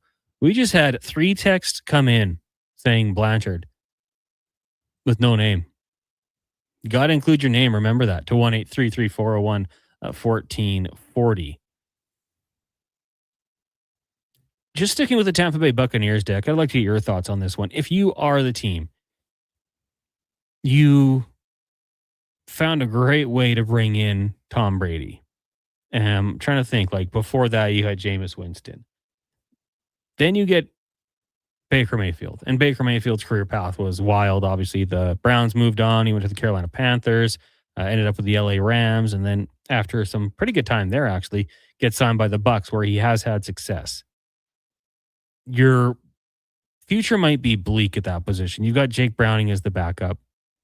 You have Jalen Daniels, who you brought in as an undrafted free agent. But you got some good receiving weapons, you know. Change the 5th name of his letter out of respect for Jaden Daniels. Oh, it's actually it's actually the 4th, but the joke was right there. Well, Jalen, yeah, it's a good move. You kind of have to pay Baker Mayfield, don't you? Like, I'm sure they're going to get it done, and maybe they're just not in a rush to make it happen. But you lose Baker Mayfield, and we've seen the franchises that struggle to get a quarterback. Baker Mayfield's probably going to give you a good enough record that you're like fighting for a playoff spot in that division. You're not going to have a top 10 pick. I would think the common sense move here is to just get him done, get him the money, keep Chris Godwin and Emeka Egbuka happy. They got Jalen McMillan. I think Tez Johnson, we've seen him make some plays. Got some decent weapons. I think Cade Otton's a pretty good tight end. I don't get why you'd even risk it. Side note, have you seen Ruben Bain Jr. and the work he's putting in, Deck, their first-round pick? You knew he was going to put that work in the moment he got drafted. No lineup in regard to his haircut. Yeah. And didn't look at the camera. Just grabbed the hat and kept walking. Just walked straight onto the Tampa stage. Bay got one when they drafted him. For sure. And wearing number 3 as a defensive line or an outside linebacker. I think they have him listed as. I don't like that, but that's just my boomer complaint. But I saw a video of him working after practice, and some like mental skills coach was like, this is pointless. This doesn't do anything. Thankfully, John Gruden called him out on that one. There is no shame in staying out after practice, working on technique, especially as an edge rusher. Hand placement, moves like that. Like, that's very encouraging to me. For someone to take that as and slander it was brutal. But John Gruden called him out on Twitter. So that certainly made it a little bit of made me feel good about myself. Like, okay, me and Gruden, at least on one thing, have in common that you can't slander a guy for going out there and trying to work on his craft a little more. Big thank you to all of our guests today that joined us on the show. Tyler Yaremchuk, Ben Raven, Elks linebacker Nick Anderson, Struddy, Speck, Cam Tate, and the 2-minute warning. If you missed anything, Apple, Google, Spotify, wherever you get your podcast from, go check it out or head over to our YouTube channel, Sports 1440 AM. Subscribe if you haven't done so yet. Tomorrow on the show, we got Thirsty Thursday. We've got some special guests joining us in studio. Colin Livingston, an NFL guest, has confirmed that he will join us, Spec, and more. So make sure you keep it locked here on Sports 1440 all night, all morning, and then back with us. We'll give away some more Elks tickets. Right now, though, before we hand things over to Fox Sports and Blue Jays baseball, one final update with Declan Kruger, brought to you by Sean Cunningham of Remax Real Estate. Get the home team advantage for your next move in the Edmonton area. If you're thinking about buying or selling your home, call or text Sean directly at 780-265-0165. Good night. This is the Sports 1440 update. Toronto Blue Jays in action. They currently trail the Tampa Bay Rays 7-1 in the top of the fifth. Mariners lead the Brewers 2-0. A's leading the Royals by that same score, both games in the first inning. Cards lead the Reds 2-0 in the top of the fifth. Giants lead the Guardians 1-0 in the middle of the sixth. The Yankees up in the Orioles 3-2 in the top of the fourth. And the Phillies lead the Marlins 3-1 in the top of the seventh. Finals today saw the Diamondbacks over the Red Sox 7-6. In extras, White Sox beat the Cubbies 3-0. Twins over the Braves 6-4. Mets over the Padres 4-2. And the Pirates over the Tigers 4-3. WNBA action right now. The Washington Mystics lead the Toronto Tempo 25-24 at the end of the first quarter. The Minnesota Lynx and Golden State Valkyries will be up next at 8. News from the sporting world is Dallas Wings rookie Ozzie Football missed the rest of the season with a knee injury. The Blue Jays have DFA'd Waldron, and Vita Vea agreed to a 1-year, $30 million extension with the Tampa Bay Buccaneers. Elsewhere, Trayvon Diggs signing a 1-year deal as well with the Seattle Seahawks. I'm Declan Kruger. This has been a Sports 1440 update. Sports 1440, a Stingray radio station broadcasting on Treaty 6 territory. Download the free iHeartRadio app and listen to CKJR wherever you go. Tap into the fun of Play Alberta's most popular casino.